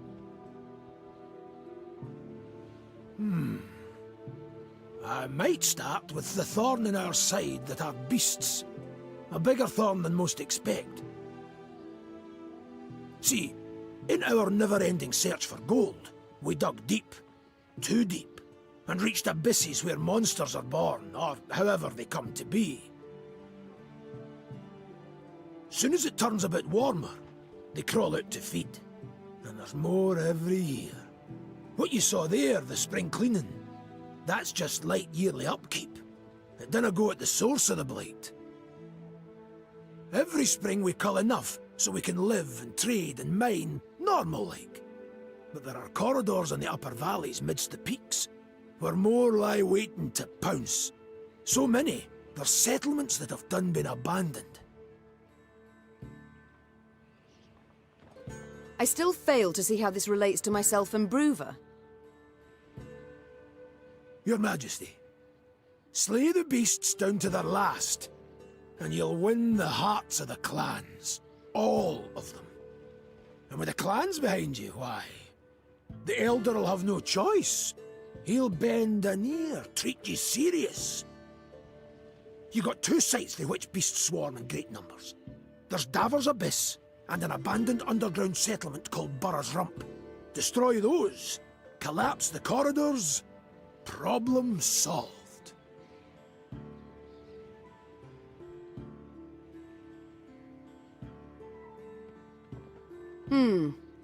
You colour the solution as simple and known.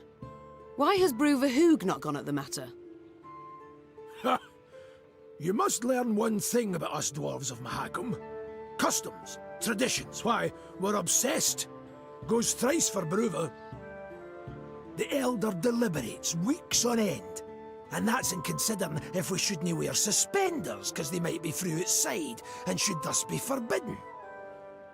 We've a set of laws, the Four Dwarves Codex. One of its tenets says, dare ye not close a corridor once oped. So, no self-respecting dwarf can nor will do it. But you're free out with. The laws dinna apply. You've a free hand in sealing the corridors from which the beasts come. Collapse them, flood them, I dinna ken, but solve the grief once and for all.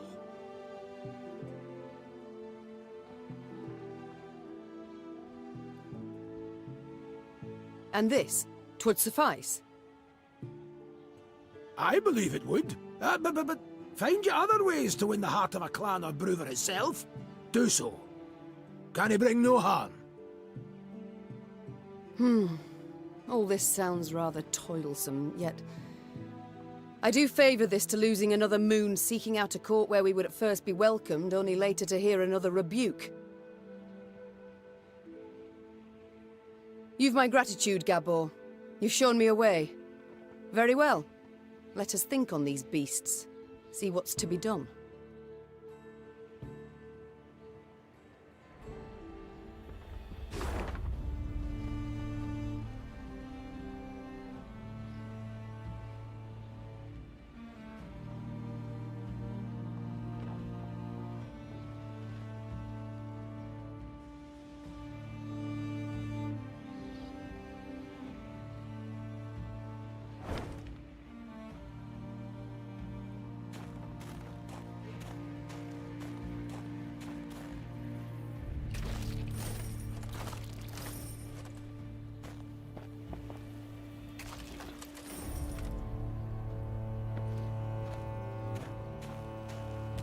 I've come to the conclusion your Elder-in-Chief is not fond of guests. Fond? That's near a quarter of it. He hates them, with seething passion. But you're damned lucky. Why's that? Let you in, didn't he? Mahakam was cordoned off completely through the outside world for many a long year. Clans finally forced Bruver to at least let in peddlers and emissaries. Though he dragged his feet as long as he could.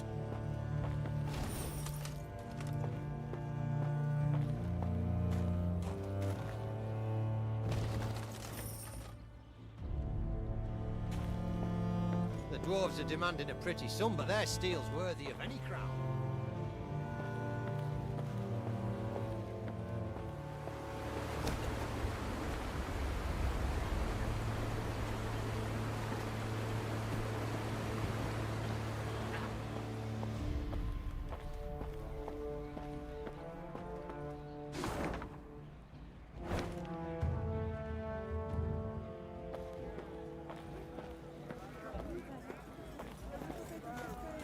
The Queen noted a building with unusually lavish ornamentation, including shining bronze roof tiles and glistening rock crystal window panes. An important clan dwelled there, Gabor explained. the Breckenrigs. Could you introduce me? Meave asked. Perhaps I can convince them to intercede with Bruver on my behalf. The clan head, Iva, invited Meave to an exquisite feast. But when she broached the subject of the war raging just outside Mahakam's borders, the dwarf changed the subject at once. Looking around the interior, Meave quickly understood why. The walls were ordained with Nilfgaardian tapestries and rugs. Gifts from friendly Imperial envoys, no doubt. Meave prepared to leave, convinced she had wasted her time, when someone clasped her shoulder and pulled her into a darkened room. Her kidnapper turned out to be a young dwarf. Female, it seemed, dressed in her nightshirt. She introduced herself as Iva's daughter, Eudora Breckenrigs, and openly admitted she had eavesdropped on Meave's dinner conversation. Listen, me dad's stubborner than an old goat, but I'll convince him to help ye. For a wee favour, that is. Mm-hmm. What? I want you to steal something from the clan archive. Historiae Mahakamorum, 'tis called. See, me dad won't let me betroth me sweetikin Zoltan. Says the codex forbids marrying a dwarf who's left the mountains. But there's precedent. Just such a case described in that document. If I can show it to Da, he'll have to change his mind. Meave felt sympathy for Eudora and wanted to help her, especially considering the favor Eudora could do her in return. But she fully realized if her attempt to break into the archive ended badly, it would result in a tremendous scandal Bruver Hoog would not soon forget.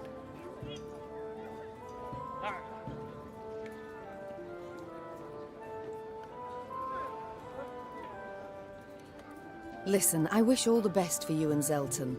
Zoltan. Eudora corrected. Yes, right. Zoltan. In any case, it's too risky.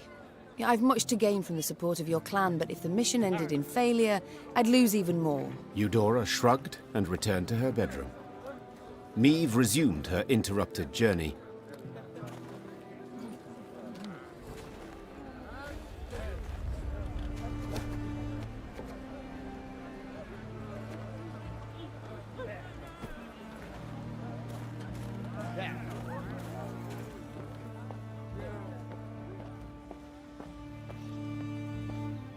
Bonny homes, eh? Just slightly different from those straw-covered cludges of yours. Ah, you dundering dope! I told you to hold your horses or you'll shake the hitch loose. Oh, now you're a bleeding expert, are you? You overloaded the damn cart, that's why it's busted. A wagon lay strewn across the middle of the road. Behind it stood others, some loaded with gold, jewels, and other valuables, others groaning under barrels of pickled meat. An odd caravan. Meave said. They don't look like merchants. Nay, they ain't. Gabor answered. Dwarves of the Ferens clan, carrying gifts for the Drake. Remember Keltilus? When he took roost here, Ferences fought him for near a century. Then the dragon got weary of fighting and they realised he weren't going nowheres, so they cut a deal. He didn't bother them. They give him what he needs. Well, well. And these offerings they send often? Every week. Excuse me, got to separate them lads, or they tear out each other's beards. Hey there! Cool your idiot heads! Gabor managed to douse his brethren's fiery tempers, but the wagon still lay across the road, blocking all traffic. Queen, said Xavier. It is an easy repair. I've the tools, the parts. Need but your permission. Of course. Go see what can be done. Xavier did indeed make quick work of the problem. Within moments, the wagon was rolling smoothly down the road, good as new. Well, shaft me, your highness, said one of the dwarves. Your engineer's got a pate like stewed meat, but he kens his trade, that's for certain. I'll convey your words to him. Or at least part of them. Me and the lads will be on our way now, but first, take this. Bit of gold by way of thanks. Thank you. Meave said, accepting the surprisingly heavy pouch. In wartime, every copper counts. The dwarf bowed in parting, shook the snow off his beard, then rejoined his caravan.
A pillar of smoke rose above the mountains, and a sooty aroma filled the air. Fire! Gabor said, then took a deep sniff. Perhaps a bolt struck some barren trees? No. Meave said curtly. I know that scent too well. All Edern reeked of it. It's the smell of burning homes. The Lyrians quickened their gait. Soon they saw a town fully aflame, and a roaring, furious dragon above it. That's your Keltons? Gascon asked, shielding his eyes from the sharp glare emanating from the city. You were right. Perfectly harmless. Dinna ken was get his knickers in a bunch, the dwarf said, grabbing his axe from his belt. Queen, we got to make haste to the rescue. Reynard! Meave called out. Have our men wet their cloaks for a modicum of fire protection. We move as soon as they're done. Your Grace, they are but common soldiers. To fight a dragon. I know, but we must help them, or at least try. While Reynard went to pass on the order, Meave turned to Gabor. This dragon, has it any weakness? Fear not, said the somber dwarf. Except a fondness for raw meat. Meave nodded and swallowed dryly. Despite the cold, she felt sweat pour down her scalp. Stifling her fear, Meave gave the order to attack, and her soldiers rode into the flaming city. From up close, Keltalis looked even more terrifying. Though enormous, he moved with shocking agility, like a lizard scurrying over sand. With one swing of his paw, he snapped the necks of 3 dwarves, then bisected a 4th with a powerful bite. After that, he turned his attention to the Lyrians. More of you! He said, twisting his bloody maw into a horrifying smile. God!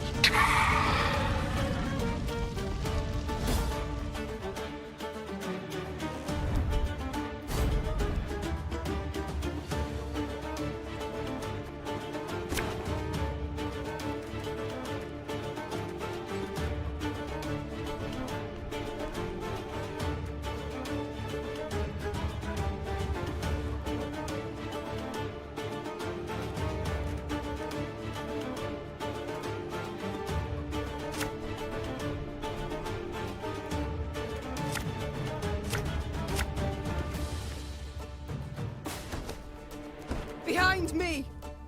Stay together!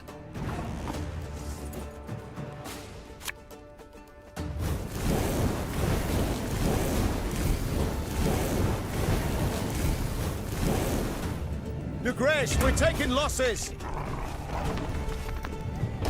You haven't killed a dragon. It has to be possible.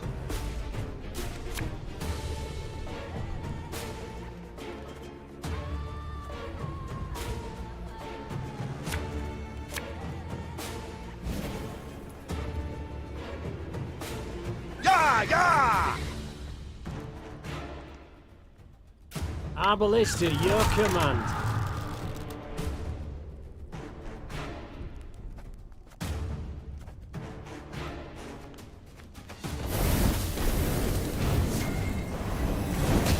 Ah, shite! He's raging now! Watch out!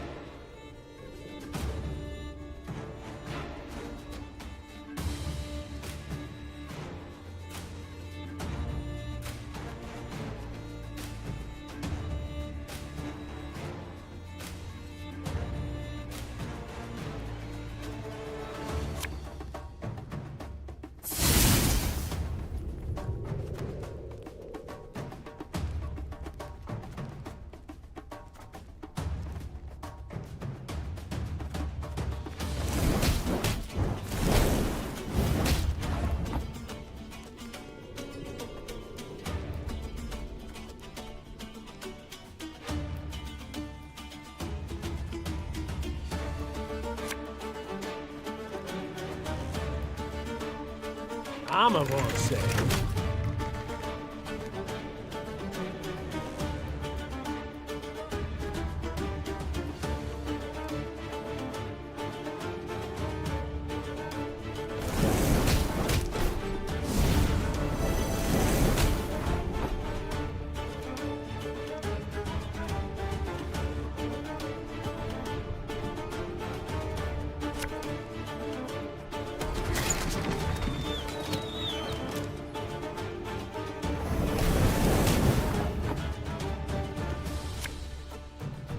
I'm coming, I'm coming.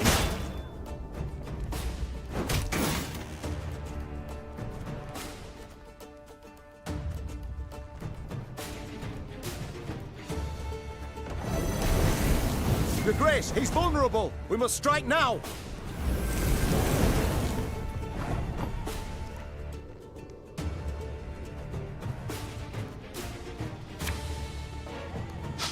I smell a leak.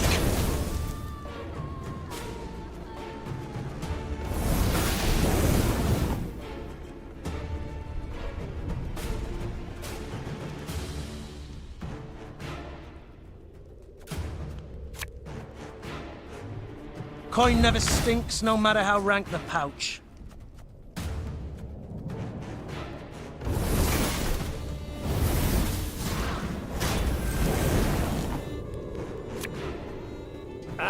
Should've listened to me, old lady.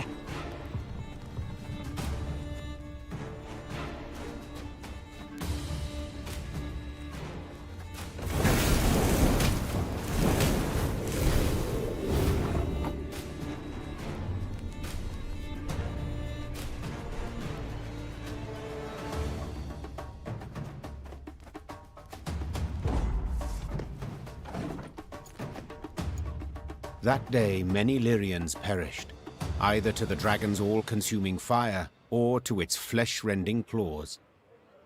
Yet their sacrifice was not in vain. Together with the dwarves, they were able to grievously wound Celtulis, forcing him to flee. The howls of the wounded monster rang throughout the valley. That's right, howl, you scurvy snake! Shouldn't they ever attacked us, eh? Damn fuel lizard! Meave, that's Vavrenik, elder of the town and all the Ferences. My regards and condolences. Eh, tain't so bad. If nae for ye, wouldn't there be a stone left unrubbled?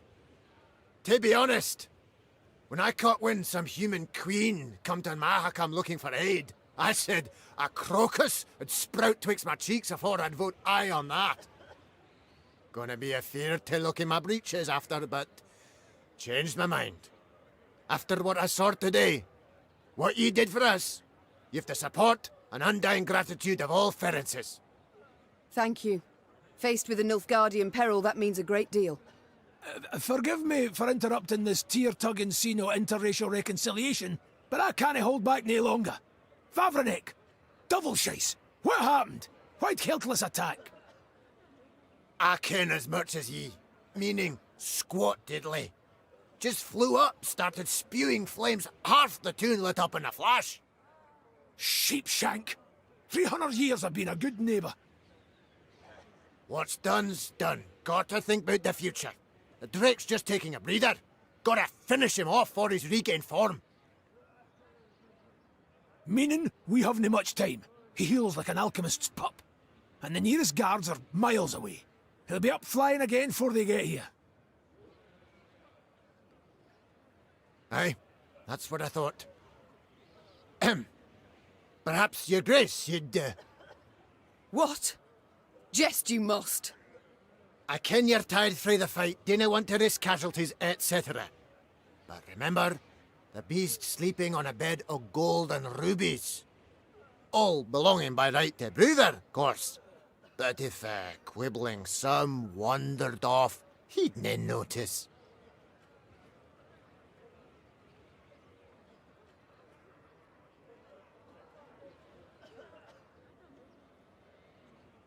I admit that does alter my calculations. Besides, the dragon was badly wounded. Putting it featherly, blood poured out of him like a leaky bladder. Just needs a coup de grace. Fine. I'll do the deed. Ken you'd see the light. Oi, Vavrenik, Vavrenik. This lady's gonna make your rump a regular crocus garden. Aye, Queen's doing us a great service. One that'll profit us both. So, where is Celtulis's lair? North of here. It's a vast cavern. Ye canna miss it. Meave bid farewell to Vavrenek and set out on her way. Did her way lead to the dragon's lair, you ask? Shh. Let's not spoil the surprise.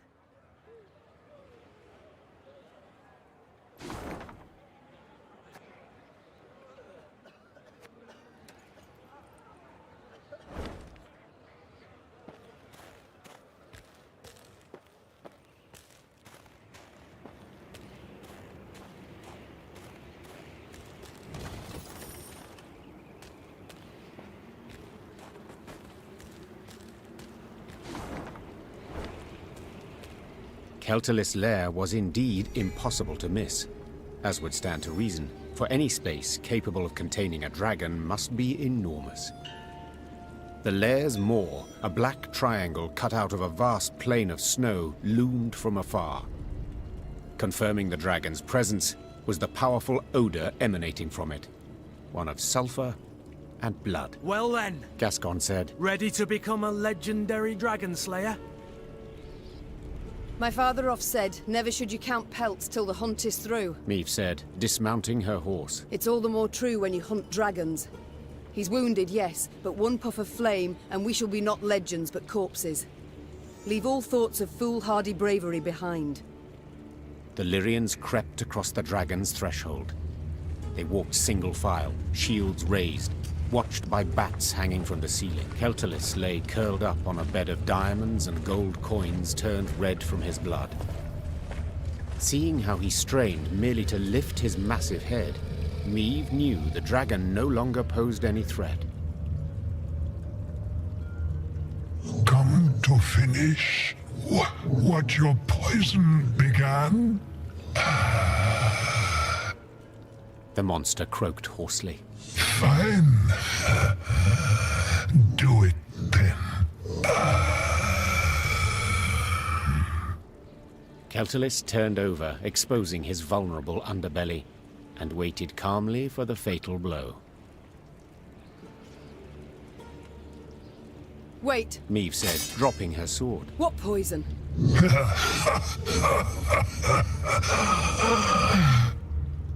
Keltalis laughed while squeezing his bleeding side in pain.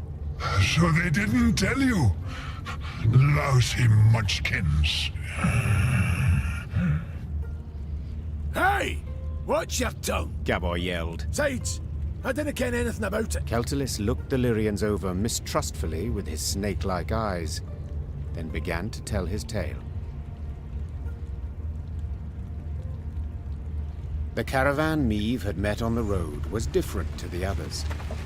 This time, Keltalis's meat had been pickled in a special brine, one spiked with poison.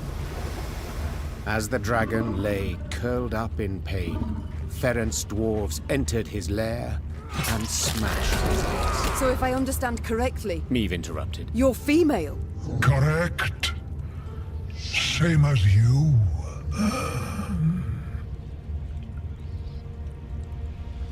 As if on command, all Lyrian eyes turned to Gabor. Can you look at me? We didn't peek under his, its tail. If I may. Reynard interjected. These revelations about Keltalis's sex are undeniably fascinating. But I'm more curious why the Ferences stooped to such a dishonorable deed. That's easy enough to guess. Meve said. They were afraid the dragon would soon demand more tribute to feed its young, so they decided to strike preemptively. To the Ferences' misfortune, they delivered 2 smaller doses of poison. Infuriated at the sight of the broken eggs, the dragon gathered its strength and flew to the nearest town. Meve saw for herself what happened then. And now it was up to her to decide how this story would end. The dragon had killed dozens, perhaps even hundreds, but had been provoked first by the dwarves' heartless cruelty. Did it thus deserve death or mercy?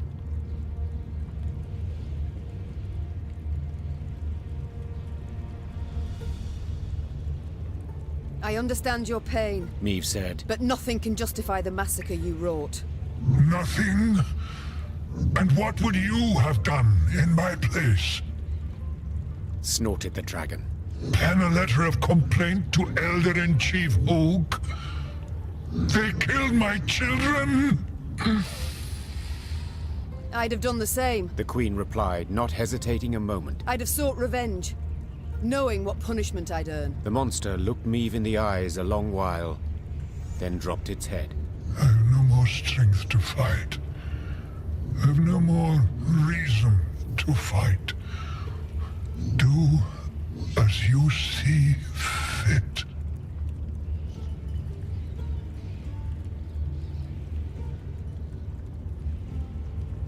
When judging my subjects, I would sometimes not know who bore the greater guilt. Said Meve. But as ruler, I had to reach a verdict. Often a harsh one. The Queen returned her sword to its sheath. This is not my land. Meave said. Nor are these my subjects. I don't have to choose the lesser evil. Meave! Gabor hissed. Brewer will be furious. Let him. And you, dragon, swear me this. When you heal, you shall leave Mahakam and never return. You've my word. And my gratitude. Meave was about to leave the cavern when the dragon blocked her way with its tail, then gathered a smattering of valuables at the Queen's feet. Each would be the prize of the Lyrian crown jewels. News that Meave had spared the dragon, which had killed dozens of dwarves, did indeed enrage the inhabitants of Mahakam, the Ferences in particular. But when the clans considered driving the Lyrians from the pass, Elder Vavrenek opposed it. No matter what happened after, he had sworn Meave his undying gratitude.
Meave squinted, the better to see the scene. Several dozen dwarves had gathered on the cliff overlooking the chasm. All were turned towards a ramp, at the peak of which stood a barrel. What is that gathering about? Asked the Queen. Have we a feast day? Nay, answered Gabor grimly. 'Tis an execution. A hairy head peeked out of the barrel. The long, pointy nose and ears left no doubt that it belonged to a gnome. The first Meave had ever seen in her life. Help! Save me! The gnome yelled. They aim to kill me! Cast me in the chasm! Shut your maw! Barked the dwarf standing next to him, who then shoved the gnome inside the barrel and covered it with a lid. Your crimes! The sheer weight of him, hey? No lighter punishment is fitting. The other gathered dwarves nodded approvingly. Two gripped the barrel, lay it on its side, then lifted it to cast in the chasm, paying the thumping from inside it no heed. The Queen mounted up and squeezed her mare with her knees to urge her forward. Soon after, she heard a loud, wailing cry, the sound of wood splintering, 100 dwarves cheer, and then quiet.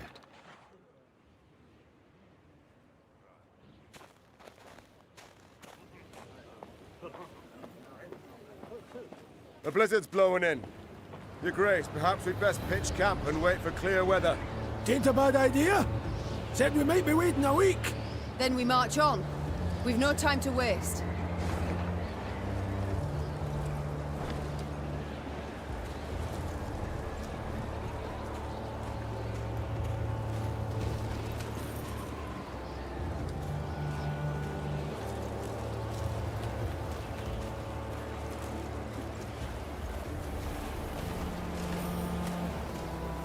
Meave rode on in silence, endeavoring to work out the length of her exile thus far. A scout's call tore her from her reverie. Your Grace! You must see this! With a grave mien, the soldier indicated a track in the snow. The hobnail boot print was all too familiar. Meave had seen it before, upon Lyria's sandy tracks, and midst the ashes to which Edern had been turned. Nilfgaardian footmen. Seethed Meave. Marched through of late. Interrupted Gascon. A day, perhaps 2 days past. The scouts had learned a Nilfgaardian caravan with an armed escort had recently arrived in Mahakam. The invaders had brought with them chests brimming with gold and jewels, then exchanged these for the finest Mahakaman-forged swords and spears. You might, I can. Piped up Gabor, who had been listening to their exchange. But you might also recall, we Mahakamans are neutrals who assure all guests within our borders safety. True, formally speaking, the Nilfgaardians have passed outside them, but attack him a stone's throw from our gates, and you'll see Brewer's rage come out his ears as steam, and out his arse as fire.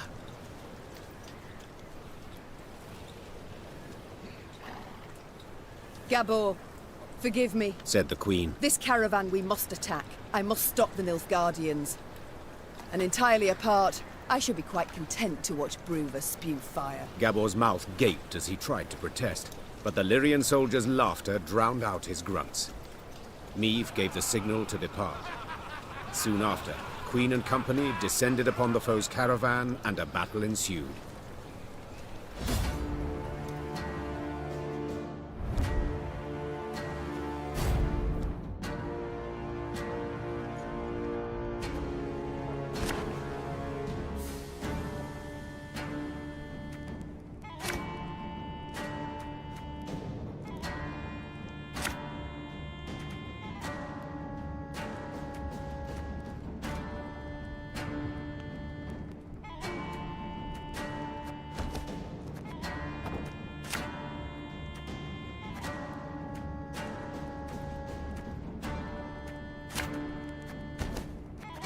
I want that transport in one piece!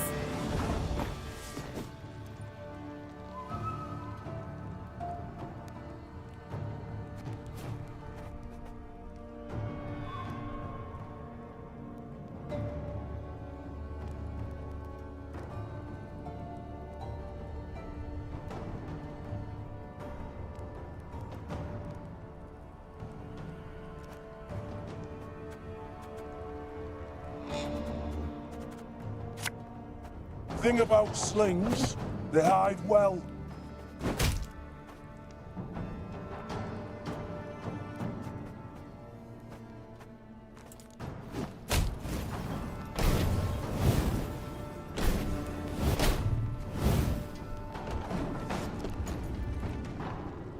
Your life is mine now.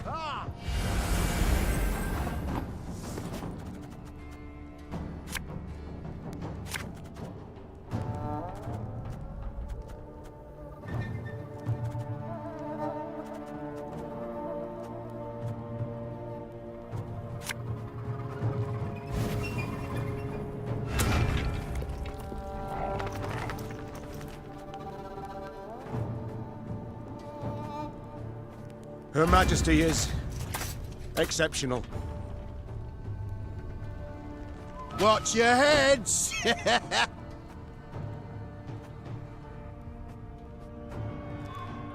Catch!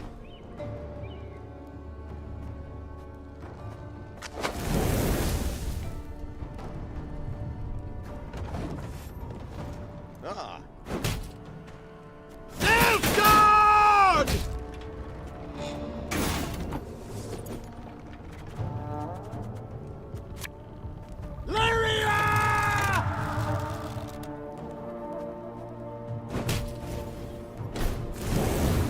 Damn it!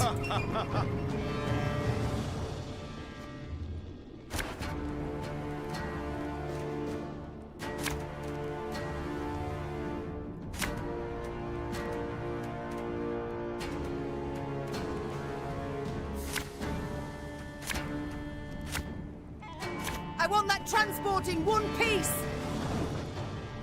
Wise choice. Yeah.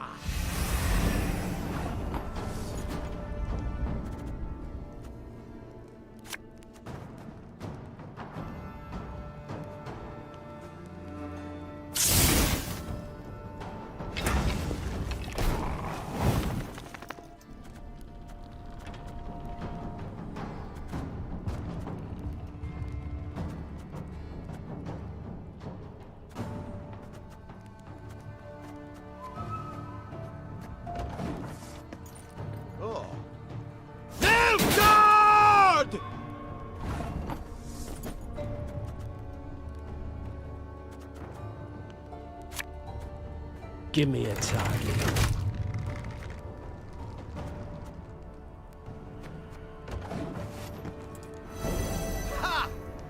Order!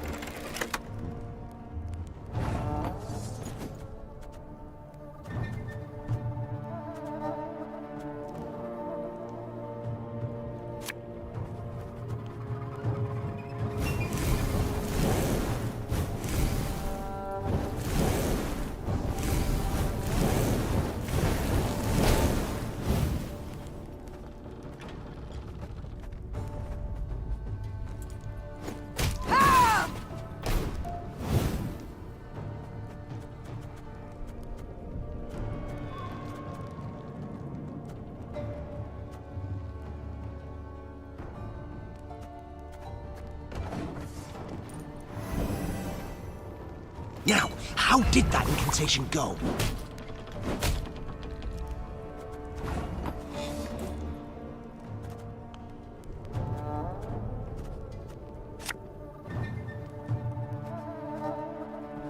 We got a job to do.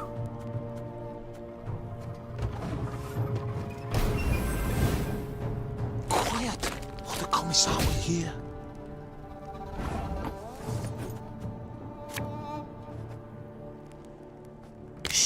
Target.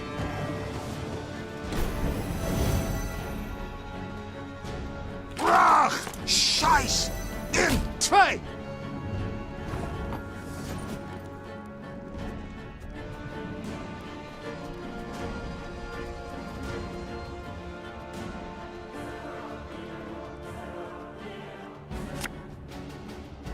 Ours is not to reason why.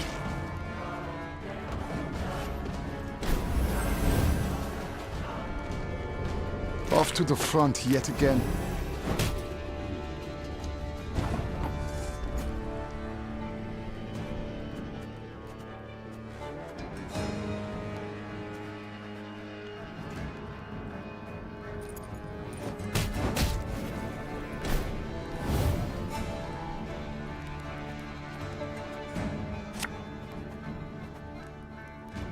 Watch your heads!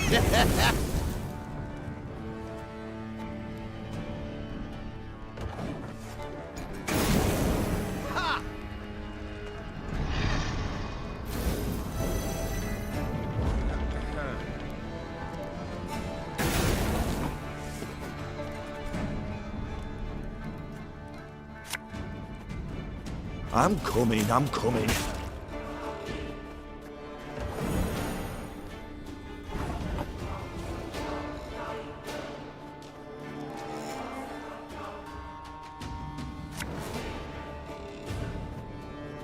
There's been a mistake. I'm no mage.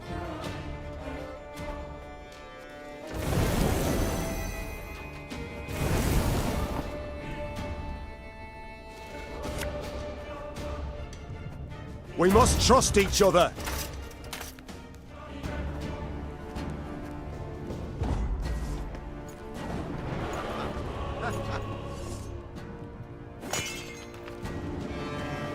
Crushed by their defeat, the Nilfgaardians tossed the chests into the snow lining the road and rode off to the cracking of their whips. One chest burst open, revealing a weapon wrapped in greased leather. Gascon removed the leather and held aloft a sigil that shone with newly forged luster. He examined it from all sides, then put his thumb to its blade. Blood immediately squirted out. Ooh! Sharp bastard, He said, clearly impressed. Hearing these words, Gabor unexpectedly burst out laughing. What's got you so tickled, if you don't mind my asking? Custom holds. The first words out a warrior's mouth upon seeing a sill become the blade's name. So, congrats. You've dubbed it. Gascon stood there awkwardly as Meve took the weapon from him. I'd have chosen a different name personally, one with a bit more dignity. But Sharp Bastard has an undeniable charm. And I cannot wait to try it out on Nilfgaardian plate. Aye, but perhaps nae in Mahakam. Gabor interjected. You've made a fine enough mess for yourselves as is. Gonna need to mend for it somehow. And that'll nae be easy. Tidings of Meave's deeds soon reached Bruver Hoog's meaty ears. And though there was no fire, despite Gabor's insistence to the contrary, there was also no doubt the Elder-in-Chief was livid. Only the Zigrin's intercession on their behalf kept the Lyrians from being thrown out of the mountains.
Meave squinted and gazed off into the distance.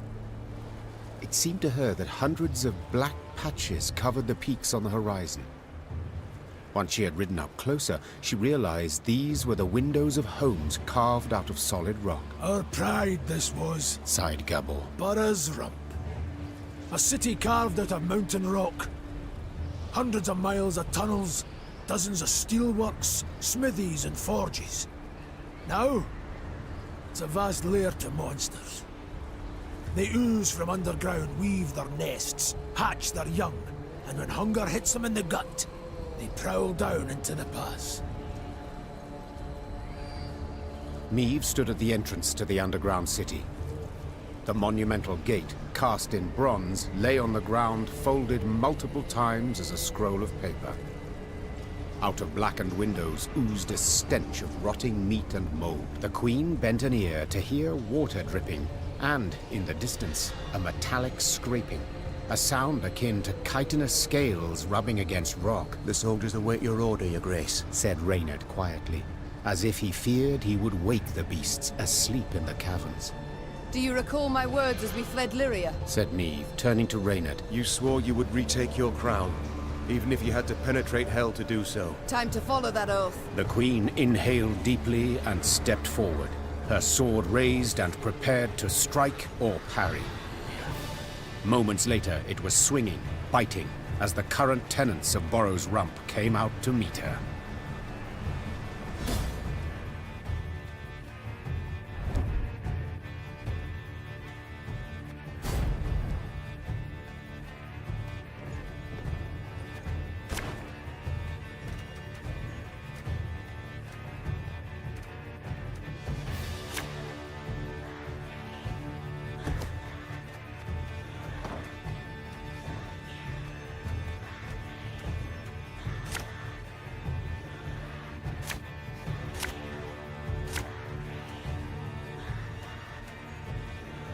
Oh, this stench is foul.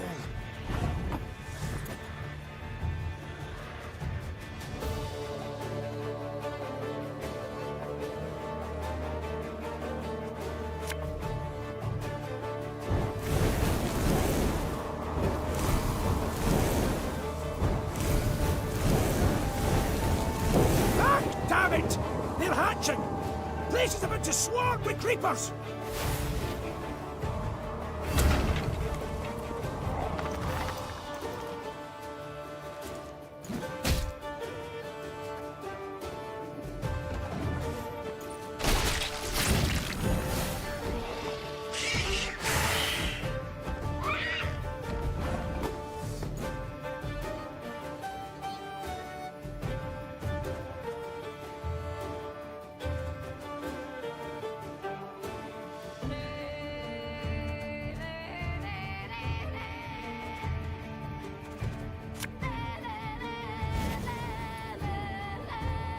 Again and again and again.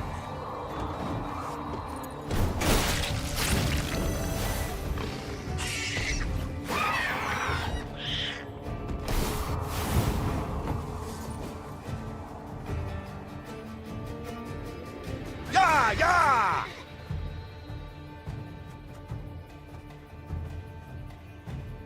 We'll catch 'em all!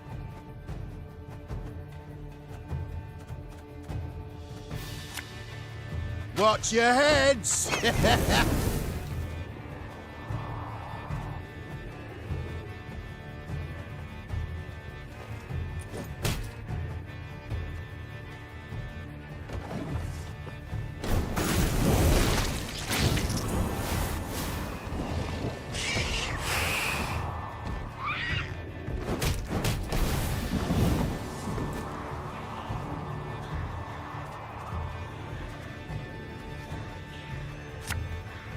Catch!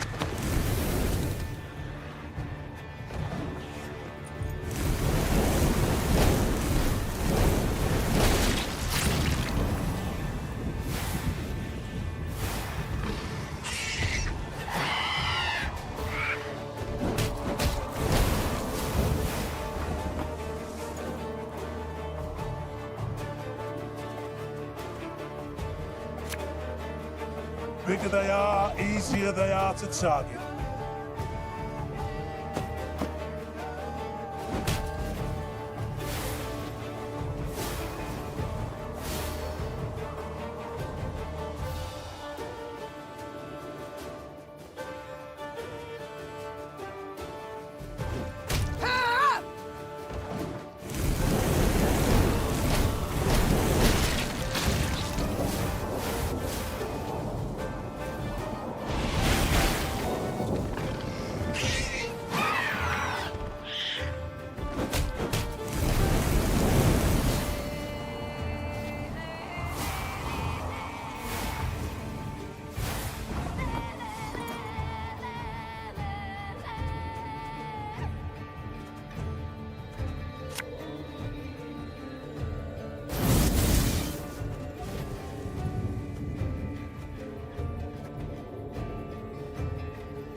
Enough chit-chat. Draw your weapon.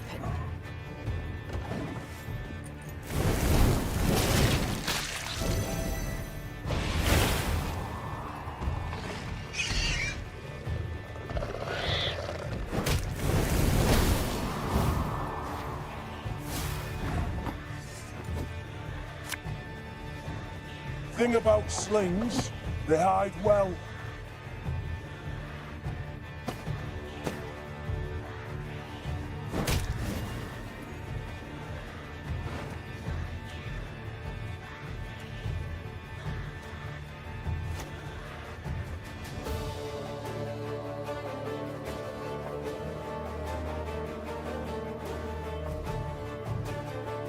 We must trust each other.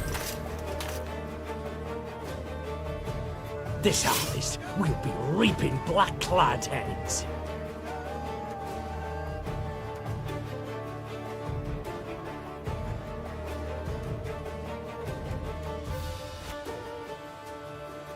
The chase is on!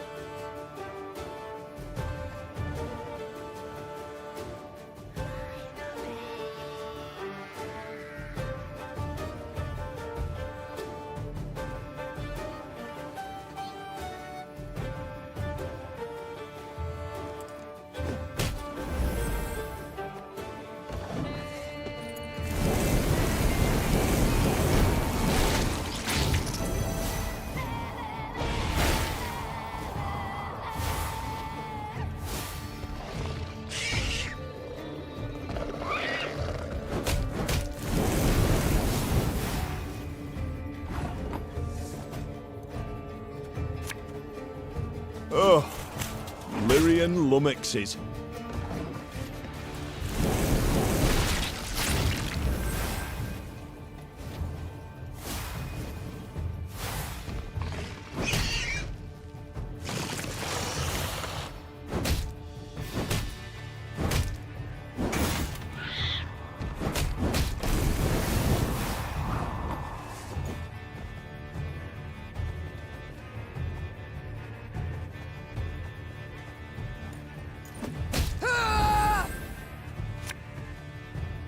My spirit's willing and how, but these damn boots are killing me.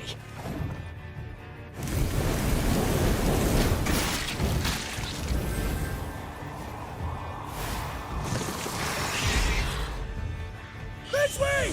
Follow me! Though wounded, Meve approached the Shaelmar, which lay writhing on the ground. She then ran her sword through its heart, finishing it. Yet so spent was she that she lacked the strength to pull her blade from between the plates of the chitinous armor. The beast near took me. She whispered. It was very close.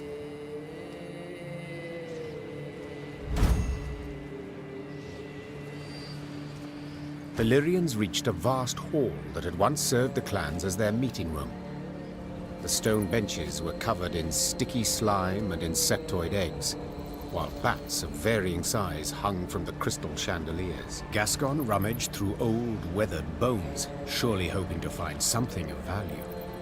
Gabor, in turn, was at a shut and locked door, grappling with it as if it were a deadly beast. The door finally gave way with a sigh, and the dwarf raised his arms in a triumphant gesture. It's a storeroom. Should hold miners' tools aplenty, he said, enthused. Some barrels of alchemical brews in here too. Lucky there's no sign of moisture. They haven't soaked through.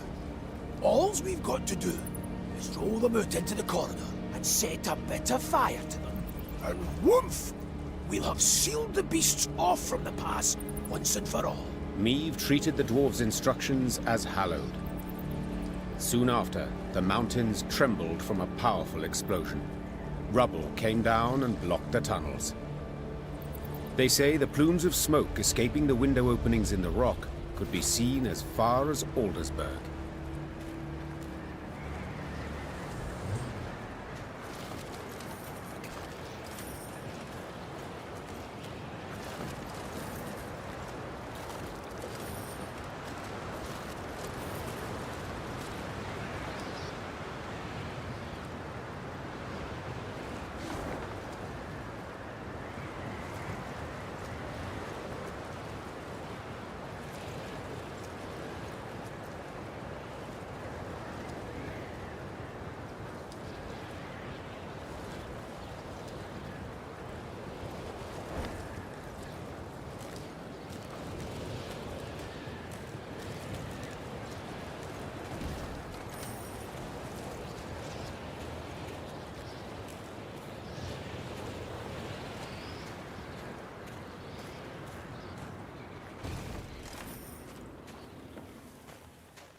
Dark clouds hovered over the horizon, and a strong gale snapped their banners. Damn it, a storm's coming.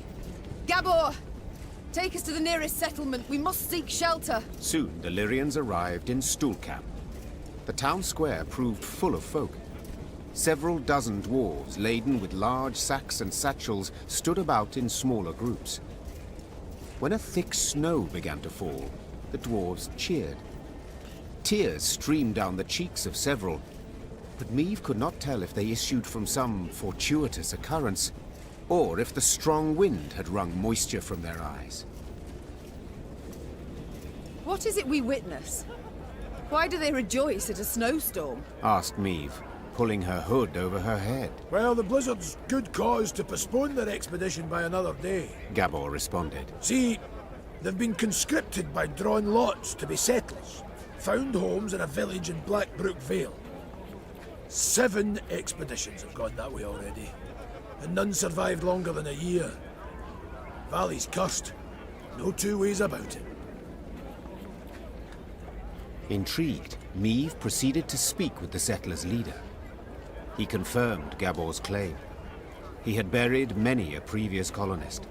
All had been abnormally thin, pale, prematurely greyed, as if some wraith had drawn the lifeblood out of them. Once the dwarf had finished his tale, he gripped the Queen's hand firmly, and promising a generous reward, begged that she and her Lyrians accompany the expedition to Blackbrook Valley. Tain't far.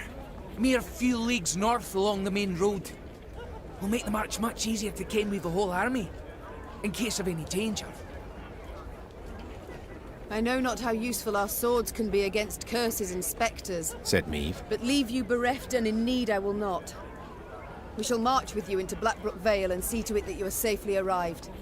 Then we will march on. The dwarf sped off to announce the good tidings to his settler brethren. By the time the blizzard had abated, they were ready to march.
By formal decree of the Elder.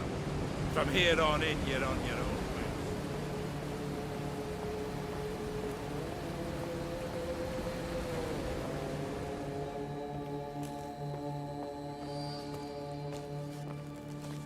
What is this place? Blackbrook Vale. Quite lovely. Aye, and damned dangerous. Keep your arms at the ready.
Our ballista, your command.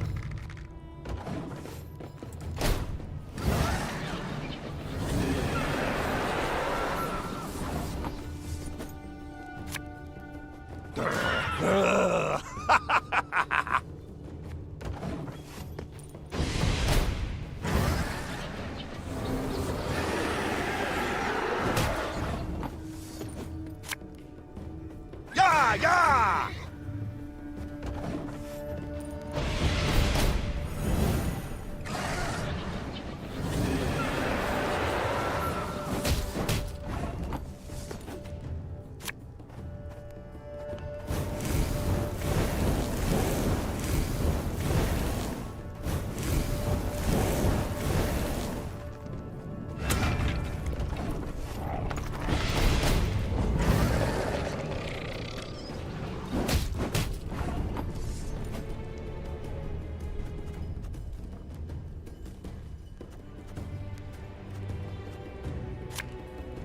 Armor won't serve.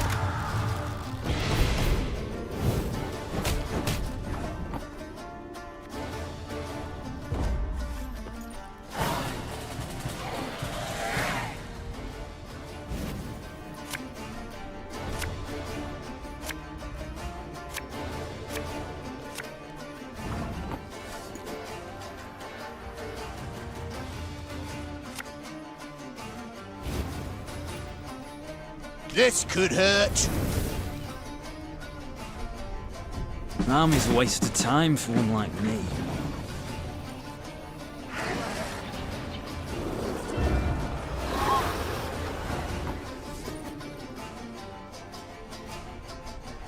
We'll catch 'em all!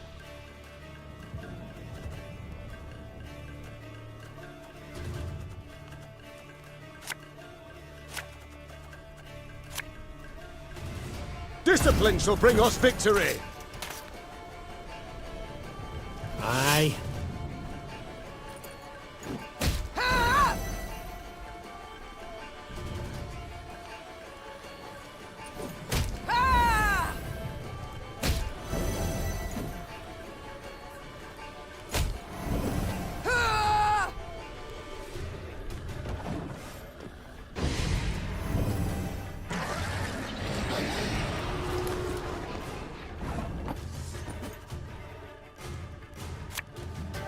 Nothing personal, I assure you.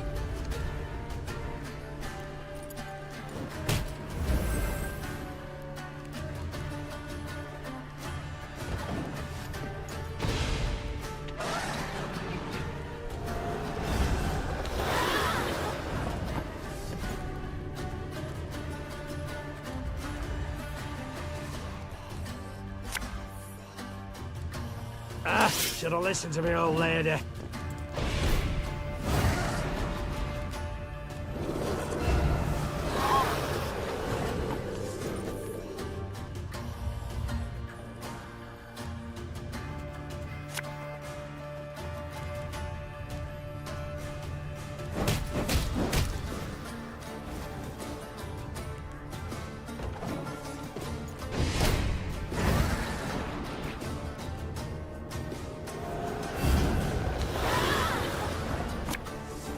Thing about slings, they hide well.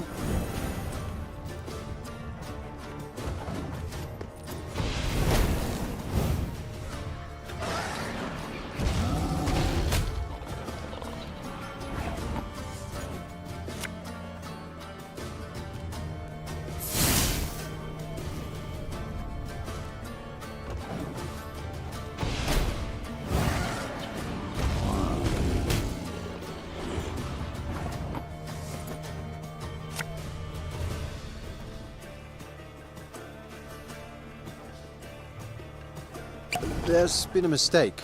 I'm no mage.